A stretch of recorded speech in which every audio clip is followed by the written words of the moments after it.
Good evening all. So in the ACE College MA English second year പഠിക്കുന്ന സ്റ്റുഡൻസിന് വേണ്ടിയുള്ള class ആണ്. So first തന്നെ സ്റ്റാർട്ട് ചെയ്യുന്നത് ലിറ്റററി തിയറി ആണ് ബുക്ക് സ്റ്റാർട്ട് ചെയ്യുന്നത്. So literary theory is generally ഒരു ടഫ് പേപ്പർ ആയിട്ട് എല്ലാവരും പറയാറുണ്ട്. ബാക്കിയുള്ള നമ്മുടെ ബുക്സ് ഒക്കെ സ്റ്റോറീസും ജനറൽ ഷേക്സ്പിയറിന്റെ സ്റ്റോറീസും അങ്ങനെയൊക്കെയുള്ള ബുക്സ് ആണ്. അപ്പൊ ഇത് ലിറ്റററി തിയറി കുറച്ചൊന്ന് ഡീപ്പായിട്ട് മനസ്സിലാക്കാനുള്ള ഒരു തിയറി ബേസ് ബുക്ക് തന്നെയാണ്. ഇതിലൊരു 5 മെയിൻ ഡിവിഷൻസ് ആണ് ഉള്ളത്. ലിറ്റററി തിയറിയിൽ ഒരു 5 മെയിൻ ഡിവിഷൻസ് ആണ് ഉള്ളത്. So before going to that divisions, let us discuss about literary theory. What is literature and what is theory? ഈ രണ്ട് ഡിവിഷനെ കുറിച്ചാണ് ഫസ്റ്റ് ഇൻട്രൊഡക്ഷനിൽ പറഞ്ഞിരിക്കുന്നത്. ഇൻട്രൊഡക്ഷൻ കുറച്ച് ഡീപ്പായിട്ട് തന്നെ മനസ്സിലാക്കാം. ബിക്കോസ് നമുക്ക് എല്ലാ ഡിവിഷനിലും, അതായത് അതിന്റെ എല്ലാ സബ് ഡിവിഷൻസിലും ഈ ഒരു ഇൻട്രൊഡക്ഷൻ തന്നെയായിരിക്കണം മെയിൻ ആയിട്ട് കൊടുക്കാനുണ്ടാവുക. സോ അതിന്റെ ഇൻട്രൊഡക്ഷൻ കുറച്ച് ഡീപ്പായിട്ട് തന്നെ അറിഞ്ഞിരിക്കണം. സോ ഫസ്റ്റ് സ്റ്റാർട്ട് ചെയ്യുന്നത് തന്നെ literary theory is a systematic study of nature of literature. ലിറ്ററേച്ചറിനെ ഒരു സിസ്റ്റമാറ്റിക് സ്റ്റഡി ചെയ്യുക, ഒരു അതിന്റെ ഒരു സിസ്റ്റം അല്ലെങ്കിൽ അതിന്റെ ഒരു മെത്തേഡ് എന്താണെന്ന് പഠിക്കുന്നതിനെയാണ് ലിറ്ററേച്ചർ എന്ന് പറയുന്നത്. അല്ലെങ്കിൽ അനലൈസിംഗ്, സിംപ്ലി പറയുകയാണെങ്കിൽ എക്സ്പ്ലെയിൻ ചെയ്യുകയാണെങ്കിൽ അനലൈസിംഗ് ലിറ്ററേച്ചർ എന്ന് വേണമെങ്കിൽ പറയാം. So before going to the explanation, what is literature, literature എന്താണ് അല്ലെങ്കിൽ സാഹിത്യം എന്താണെന്നാണ് നമുക്ക് അറിയാനുള്ളത്. സോ ഇതിനൊരു പ്രോപ്പർ ഡെഫിനിഷൻ ഇല്ല എന്നുള്ളതാണ് സത്യം. ലിറ്ററേച്ചർ എന്നുള്ള വേർഡിന് ഒരു പ്രോപ്പർ ഡെഫിനിഷൻ എന്ന് പറയാൻ പറ്റില്ല. So contemporary theorist and scholars, many scholars അതിനെക്കുറിച്ച് ഒരുപാട് റിസർച്ചുകൾ നടത്തിയിട്ടുണ്ട്. കണ്ടംപററി സ്കോളേഴ്സ് ഇതിനെക്കുറിച്ച് ഒരുപാട് റൈറ്റിംഗ്സ് ചെയ്തിട്ടുണ്ട്. വാട്ട് ഇസ് ലിറ്ററേച്ചർ എന്നൊരു കൺസെപ്റ്റിനെ കുറിച്ച്. അതിൽ പറയുന്നത് ലിറ്ററേച്ചർ കനോട്ട് ബി ഡിഫൈൻഡ്. അതിന്റെ എക്സ്പ്ലനേഷൻ തുടങ്ങുന്നത് തന്നെ അതാണ്. Literature cannot be defined or it can refer to any use of language. Language in the different uses. Language ne nammal engane use cheyunu. ഒരു poetry അല്ലെങ്കിൽ ഒരു സ്റ്റോറി നോവൽ എടുത്തു കഴിഞ്ഞാൽ അതിൽ ലിറ്ററേച്ചർ എന്നുള്ള പാർട്ട് നമ്മൾ എങ്ങനെയാണ് അറിയുക, അല്ലെങ്കിൽ വാട്ട് ഇസ് ലിറ്ററേച്ചർ എന്ന് എങ്ങനെ അറിയാന്ന് ചോദിച്ചാൽ യൂസ് ഓഫ് ലാംഗ്വേജ്, ലാംഗ്വേജിന്റെ യൂസിന്റെ difference. Simple use of language ഉണ്ട്, ലാംഗ്വേജിന്റെ സിമ്പിൾ വേർഷൻസ് ഉണ്ട്, അതിന്റെ സുപ്പീരിയർ വേർഷൻ ഉണ്ട്. ലാംഗ്വേജിന് ഒരേ വേർഡിന് തന്നെ സുപ്പീരിയർ വേർഷൻസ് ഉണ്ട്, സിനോണിംസ് ഉണ്ട്. അപ്പൊ ഇതിന്റെ ഒരു അപ്ഗ്രേഡഡ് വേർഷൻ യൂസ് ചെയ്യുന്നതിനെയാണ്, എനി യൂസ് ഓഫ് ലാംഗ്വേജിനെയാണ് നമ്മൾ ലിറ്ററേച്ചർ എന്നൊരു വേർഡ് കൊണ്ട് മീൻ ചെയ്യുന്നത്. Then so literary theory can be thought of as a general theory of interpretation. Interpretation means explanation. അതിനെ ഒന്നുകൂടി എക്സ്പ്ലെയിൻ ചെയ്യുക, തിയറി ഓഫ് എക്സ്പ്ലനേഷൻ അല്ലെങ്കിൽ വാട്ട് ഈസ് ദ തിയറി, എന്താണ് ആ പാർട്ട് എന്നുള്ളതിനെ എക്സ്പ്ലെയിൻ ചെയ്യുന്നതിനെയാണ് നമ്മൾ ലിറ്റററി തിയറി. സോ ലിറ്ററേച്ചർ എന്നുള്ളതിന്റെ different definitions ആണ് നമ്മൾ പറഞ്ഞുകൊണ്ടിരിക്കുന്നത്. ദെൻ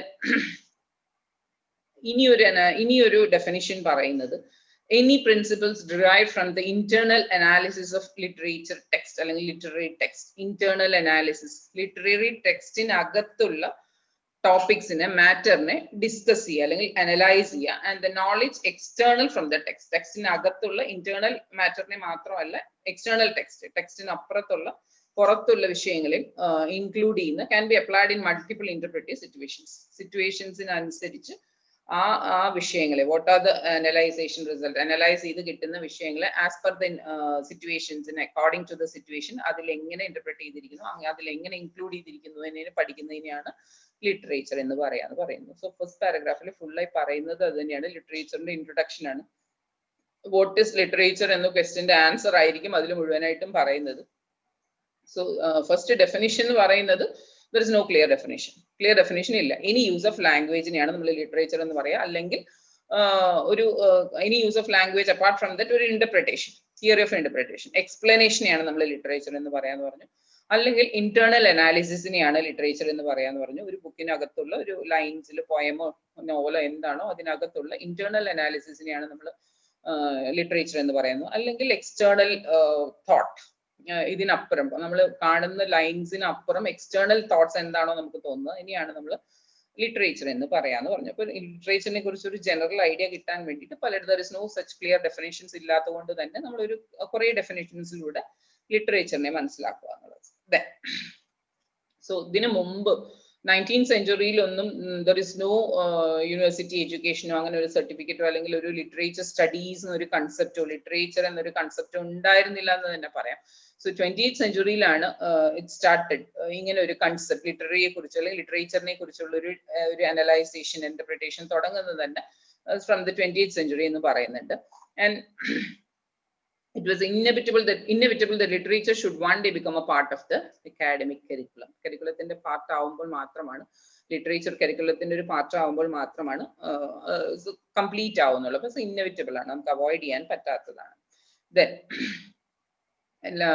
നമ്മൾ കരിക്കുലത്തിന്റെ പാർട്ട് അല്ലെങ്കിൽ റീഡേഴ്സ് എന്നൊരു കൺസെപ്റ്റ് ജനറൽ കൺസെപ്റ്റ് എടുത്തു കഴിഞ്ഞാൽ anything that could so move the interest large number of people, ഒരുപാട് ബൾക്ക് എമൗണ്ട് അല്ലെങ്കിൽ ലാർജ് നമ്പർ ഓഫ് പീപ്പിളിനെ ഇൻട്രസ്റ്റിംഗ് ആയിട്ടുള്ള including the most cultivated enlightened and that had such obvious and pronounced didactic uses, ഒരു clear ഉദ്ദേശമുള്ള ഒരു ഡെഫിനിഷനുള്ള അല്ലെങ്കിൽ ഡയഡാറ്റിക് uses ഒരു ഇംപ്ലിമെന്റേഷനിലൂടെ ഒരു വിഷയം ഇന്റർപ്രറ്റ് ചെയ്യുന്നതിലൂടെ അതിനൊരു 2-3 യൂസസ് ഉണ്ടാവുക. ലിറ്ററേച്ചർ എന്ന് പറയുന്നത് തന്നെ അതാണ്, ഒരു ഡയറക്റ്റ് കൺസെപ്റ്റ് ആയിരിക്കില്ല. ഒരു ലൈനിൽ പറഞ്ഞിരിക്കുന്നത് ഒരു ഡയറക്റ്റ് കൺസെപ്റ്റ്, സാഹിത്യ ഭാഷ എന്ന് പറയുന്നത് തന്നെ ഡയറക്റ്റ് ഒരു കൺസെപ്റ്റ് ആയിരിക്കില്ല. ഡയറക്റ്റ് ആയിട്ട് നമുക്ക് ആ ലൈനിൽ നിന്നത് മനസ്സിലാക്കാൻ പറ്റില്ല. ഡയഡാറ്റിക് യൂസസ്, ആ വേർഡ്സ് അവിടെ യൂസ് ചെയ്യുന്നത് കൊണ്ട് അങ്ങനെ പറയുന്ന ഒരു സ്റ്റാൻഡേർഡ് യൂസ്, ലാംഗ്വേജിന്റെ ഒരു സ്റ്റാൻഡേർഡ് യൂസും ഉണ്ടാവും, ആസ് വെൽ ആസ് അതിന്റെ ബാക്കിൽ ഒരു ഇന്റർ മീനിങ്, ഒരു ഇന്നർ മീനിങ്ങും ഉണ്ടാവും. ഇങ്ങനെ ഒരു ഡയഡാറ്റിക് യൂസ് ഉണ്ടാവുന്ന രീതിയിൽ വേർഡ്സിനെ അല്ലെങ്കിൽ സെന്റൻസസിനെ യൂസ് ചെയ്യുന്നതിനെയാണ് നമ്മൾ ഈ ലിറ്ററേച്ചർ അല്ലെങ്കിൽ അതിന്റെ ഒരു തിയറി സിസ്റ്റം എന്ന് പറയുന്നത്. ആൻഡ് ദെൻ ഇനി ഒരു ഡെഫിനിഷൻ പറയുന്നത് എന്താന്ന് നോക്കിക്കോളൂ. such a view may well have motivated educators like literature and academic subject. It taught something. Literature അല്ലെങ്കിൽ ലിറ്ററേറ്റീവ് ആയിട്ടുള്ള വേർഡ്സ് അല്ലെങ്കിൽ പോയിന്റ്സ് വായിക്കുമ്പോൾ it taught something, we'll get something from that, we'll get some knowledge from that, we'll get something from it. It taught something, അത് എന്തെങ്കിലും ഒക്കെ നമ്മളെ പഠിപ്പിക്കും. It was a source of knowledge. അപ്പൊ നോളജ് അതിൽ നിന്ന് നമുക്ക് കിട്ടുമെന്ന്. അപ്പൊ ലിറ്ററേച്ചർ എന്തിനാണ് പഠിക്കുന്നത് എന്നുള്ളത് ഇനി വരുന്നുണ്ട്. സോ വാട്ട് ഇസ് ലിറ്ററേച്ചർ എന്നാണ് നമ്മൾ ഇപ്പൊ എക്സ്പ്ലെയിൻ ചെയ്തുകൊണ്ടിരിക്കുന്നത്. അപ്പൊ what is literature? It is giving something. Literature നമുക്ക് വായിക്കുന്നതിലൂടെ അല്ലെങ്കിൽ ഗിവിംഗ് ലിറ്ററേച്ചറിലൂടെ it is teaching something, that is getting some knowledge. അതിൽ നിന്ന് നമുക്ക് കുറച്ച് നോളജ് കിട്ടുമെന്നർത്ഥം. ആൻഡ് ദെൻ പിന്നെ പറയുന്നത് ലിറ്ററേച്ചറിനെ അനലൈസ് ചെയ്യണമെങ്കിൽ, if you want to know what is literature, if you want to go to deep into literature, ലിറ്ററേച്ചറിന്റെ ഉള്ളിലേക്ക് കടന്നു പോകണമെങ്കിൽ you have to see how, why, what എന്ന 3 വേർഡിന്റെ മീനിങ് മനസ്സിലാക്കണം. ഹൗ, എങ്ങനെയാണ് ഇതിനെ മനസ്സിലാക്കുക, വൈ എന്തിനാണ് നമ്മൾ ഇത് മനസ്സിലാക്കുന്നത്, അല്ലെങ്കിൽ വാട്ട് ഇസ് ഇറ്റ് മെന്റ് ഫോർ, ഇത് എന്താണ് മീൻ ചെയ്യുന്നത്. ഈ 3 വിഷയങ്ങളുടെ ആൻസർ ഒരു സെന്റൻസ് വായിക്കുമ്പോൾ, ഒരു ലിറ്ററേറ്റീവ് ആയിട്ടുള്ള ഒരു പോയം വായിക്കുമ്പോൾ ഈ 3 വേർഡിന്റെ ആൻസർ നിങ്ങൾക്ക് കിട്ടുന്നുണ്ടെങ്കിൽ you can understand what is written. ഇതാണ് ഇതിന്റെ കൺസെപ്റ്റ് എന്ന് പറയുന്നത്. ഹൗ, വൈ ആൻഡ് വാട്ട്, എങ്ങനെയാണ് ഇത് എഴുതിയിരിക്കുന്നത്, വൈ എന്തുകൊണ്ടാണ് ഇത് എഴുതിയിരിക്കുന്നത്, and what is it മെന്റ് for, ഇത് മീൻ ചെയ്യുന്നത് എന്താണ്. അപ്പൊ ഇത് നമുക്ക് മനസ്സിലാക്കാൻ പറ്റുന്നുണ്ടെങ്കിൽ യു ക്യാൻ അണ്ടർസ്റ്റാൻഡ് ലിറ്ററേച്ചർ എന്നാണ്. സോ ഇങ്ങനെ 3 ഇതിലൂടെ പോകുമ്പോൾ, ഹൗ, വൈ ആൻഡ് വാട്ട് എന്ന മീനിങ്ങിലൂടെ പോകുമ്പോൾ ലിറ്ററേച്ചറിനെ മനസ്സിലാക്കുക എന്ന് പറഞ്ഞാൽ, ഇപ്പൊ യൂഷ്വലി നമ്മൾ പോയംസ് ഒക്കെ സ്കൂളിലാകുമ്പോഴും നമ്മൾ പോയംസ് ഒക്കെ പഠിക്കുമ്പോൾ ജനറലി ഒരു ഡയറക്റ്റ് പോയം വായിച്ചിട്ട് നമുക്ക് ഒരിക്കലും ഒരു പോയം, ആ ഒരു ഏജിൽ നമുക്ക് ഒരിക്കലും ഒരു പോയം ഡയറക്റ്റ് അണ്ടർസ്റ്റാൻഡ് ചെയ്യാൻ പറ്റില്ല, മനസ്സിലാക്കാൻ പറ്റില്ല. നമ്മൾ പോയംസ് ഒക്കെ ക്ലാസ്സിലും സ്കൂൾസിലും എങ്ങനെയാ പറഞ്ഞുതരാം, അതിനൊരു ഇൻട്രൊഡക്ഷൻ ഉണ്ടാവും. ഇൻട്രൊഡക്ഷൻ ആരെ കുറിച്ചായിരിക്കും? പോയിറ്റിനെ കുറിച്ചായിരിക്കും. പോയിറ്റ് ഇൻട്രൊഡക്ഷൻ ഉണ്ടാവും. ആ പോയിറ്റ് എന്താണ് അതിൽ മീൻ ചെയ്യുന്നത്, ഈ പോയിട്രിയിൽ പോയിറ്റ് ഇവിടെ പറയാൻ ഉദ്ദേശിക്കുന്നത് എന്താണെന്ന് അവിടെ സ്പെഷ്യലി മീൻ ചെയ്തിട്ടുണ്ടാവും. അതിനെ ഒരു ടീച്ചർ നമുക്ക് എക്സ്പ്ലെയിൻ ചെയ്ത് തരും. അപ്പോഴാണ് ആ പോയട്രി എന്താണെന്ന് നമുക്ക് ക്ലാരിഫൈ ആവുന്നത്. ആ എക്സ്പ്ലനേഷൻ എവിടുന്നാണ് തരുന്നത്? പോയറ്റ് എഴുതിയിരിക്കുന്ന റെഫറൻസിൽ. ഈ പോയട്രി എഴുതുമ്പോൾ അതിന്റെ കൂടെ കുറച്ച് റെഫറൻസ് എഴുതിയിട്ട് ആ റെഫറൻസിൽ what is meaning, what is meant for, ഇത് എഴുതുന്നതിന്റെ മീൻ ചെയ്യുന്നത് എന്താണ്, എയിം ചെയ്യുന്നത് എന്താണ്, ഇത് ഉദ്ദേശിക്കുന്ന എന്തെങ്കിലും മോറൽ തരാനാണോ, എന്താണ് ഉദ്ദേശിക്കുന്നതെന്ന് റൈറ്റർ തന്നെ മീൻ ചെയ്ത് പറഞ്ഞിട്ടുണ്ട്. അവിടുന്നായിരിക്കും നമുക്ക് അതിന്റെ ഒരു കൺസെപ്റ്റ് കിട്ടുക പോയട്രി. അപ്പൊ ലിറ്ററേറ്റീവ് ആയിട്ടുള്ള വേർഡിങ്സിനൊക്കെ ഒരു ഇൻട്രൊഡക്ഷൻ അല്ലെങ്കിൽ ആ തരുന്നതിന്റെ റീസൺ എന്താ വെച്ചാൽ റൈറ്ററുടെ വ്യൂ പോയിന്റിൽ മാത്രമാണ് ഇത് എഴുതുന്നത് എന്നർത്ഥം. റീഡേഴ്സിന്റെ വ്യൂ പോയിന്റിലല്ല. നമ്മൾ നോർമലി ഒരു സ്റ്റോറീസ്, ഒരു പാട്ടോ ഒരു പോയമോ ഒരു പാട്ടൊക്കെ എഴുതുകയാണെങ്കിൽ, ഒരു സ്റ്റോറി എഴുതുകയാണെങ്കിൽ റീഡേഴ്സിനെ മൈൻഡിൽ വെച്ചിട്ടായിരിക്കും എഴുതുന്നത് എഴുത്തുകാർ. റീഡേഴ്സിന് ഒരു ഫൺ ഉണ്ടാവണം, അല്ലെങ്കിൽ ഒരു എന്റർടൈൻമെന്റ് ആയിരിക്കണം, അല്ലെങ്കിൽ ഒരു ത്രില്ലിംഗ് സ്റ്റോറി ആയിരിക്കണം, അല്ലെങ്കിൽ ഒരു സസ്പെൻസ് സ്റ്റോറി ആയിരിക്കണം. ഇങ്ങനെ റീഡേഴ്സിനെ വ്യൂ ചെയ്തിട്ടായിരിക്കും നോർമൽ സ്റ്റോറീസ് ഒക്കെ എഴുതുന്നത്. ലിറ്ററേറ്റീവ് സ്റ്റോറീസ് അല്ലെങ്കിൽ ഹൈലി സുപ്പീരിയർ റൈറ്റിംഗ്സ് ഒക്കെ എഴുതുന്നത് ഒരിക്കലും റീഡേഴ്സിനെ മൈൻഡിൽ വെച്ചിട്ടല്ല, ദ റൈറ്റർ ഹിംസെൽഫ്, റൈറ്ററുടെ മൈൻഡിൽ എന്ത് കൺസെപ്റ്റ് ആണോ ഡിസ്പ്ലേ ചെയ്യാൻ അല്ലെങ്കിൽ എക്സിബിറ്റ് ചെയ്യാൻ ഉദ്ദേശിക്കുന്നത് അതായിരിക്കും ദ വേർഡിങ്സിൽ ഉണ്ടാവുന്നത്. അതുകൊണ്ട് തന്നെ വെൻ ലിറ്ററേറ്റീവ് റൈറ്റിംഗ്സ് ഒക്കെ എക്സ്പ്ലെയിൻ ചെയ്യുമ്പോൾ അല്ലെങ്കിൽ പബ്ലിഷ് ചെയ്യുമ്പോൾ ഇൻട്രൊഡക്ഷൻ ഇസ് മസ്റ്റ്.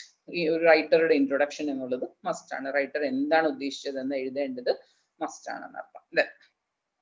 ഇതിൽ തന്നെ പറയുന്നുണ്ട്, popular opinion ആണ് ordinary reader shies away from the rich and pleasurable insights that balance intelligent literary criticism can lead to. ഇനി ലിറ്റററി എന്ന് പറയുന്ന ഒരു കൺസെപ്റ്റിനെ മറ്റൊരു വ്യൂ പോയിന്റിൽ നോക്കിയാൽ ദിസ് ഇസ് ക്രിറ്റിസിസം. ക്രിറ്റിസിസം എന്ന് പറഞ്ഞാൽ വിമർശിക്കുക. സോ ലിറ്ററേച്ചർ എന്ന് പറയുന്നത് ഒരു നോർമൽ എഴുതിയതിനെ അങ്ങനെ മനസ്സിലാക്കാൻ സിമ്പിൾ ലാംഗ്വേജ് മതി, സിമ്പിൾ ആയിട്ട് പറഞ്ഞാൽ മതി. ഒരു കഥ എഴുതുമ്പോൾ സിമ്പിൾ ആയിട്ട് പറഞ്ഞാൽ മതി, നോർമലി പറയുകയാണെങ്കിൽ. അപ്പൊ ലിറ്ററേറ്റീവ് സ്റ്റൈലിൽ എഴുതുക എന്ന് പറയുമ്പോൾ ആ ഒരു കൺസെപ്റ്റിനെ എന്ന് പറയുമ്പോൾ അതിനൊരു ഓർഡിനറി റീഡർക്ക് ഈ ഒരു കൺസെപ്റ്റിന് ഇതിൽ നിന്നൊരു പ്ലഷറോ ഇതിൽ നിന്നൊരു ഒരു ഇന്റലിജന്റ് തോട്ട് ഒന്നും കിട്ടുന്നില്ല എന്ന് പറയും. ഓർഡിനറി റീഡേഴ്സിന്റെ കാര്യമാണ് പറഞ്ഞത്.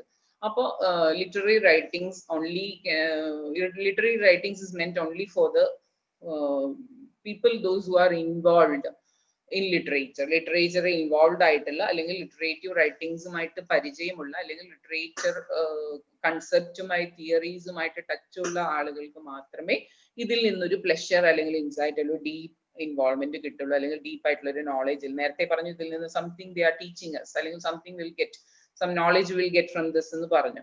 അപ്പൊ ഇത് നോർമലി റീഡേഴ്സിനെ കുറിച്ച് അല്ല പറഞ്ഞത്. അപ്പോൾ readers those who are involved, ഈ ഒരു ലിറ്ററേച്ചർ കൺസെപ്റ്റിൽ ഇൻവോൾവ്ഡ് ആയിട്ടുള്ള ആളുകൾക്ക് they'll get something, they'll get some knowledge. അവർക്ക് അപ്ഗ്രേഡഡ് ആവും, അവർക്കുള്ള നോളേജിൽ നിന്ന് they can upgrade. അതാണ് ഇവിടെ ഉദ്ദേശിച്ചത്. അതിന് പറയുന്നത്, അതിൽ വേറൊരു കൺസെപ്റ്റിൽ പറയുന്നത് ordinary readers shies away from the rich and pleasurable insight that balance. Ordinary റീഡേഴ്സിന് ഇങ്ങനെയുള്ള റീഡിങ്സ്, ഇങ്ങനെയുള്ള റൈറ്റിംഗ്സ് വായിക്കുമ്പോൾ മേ ബി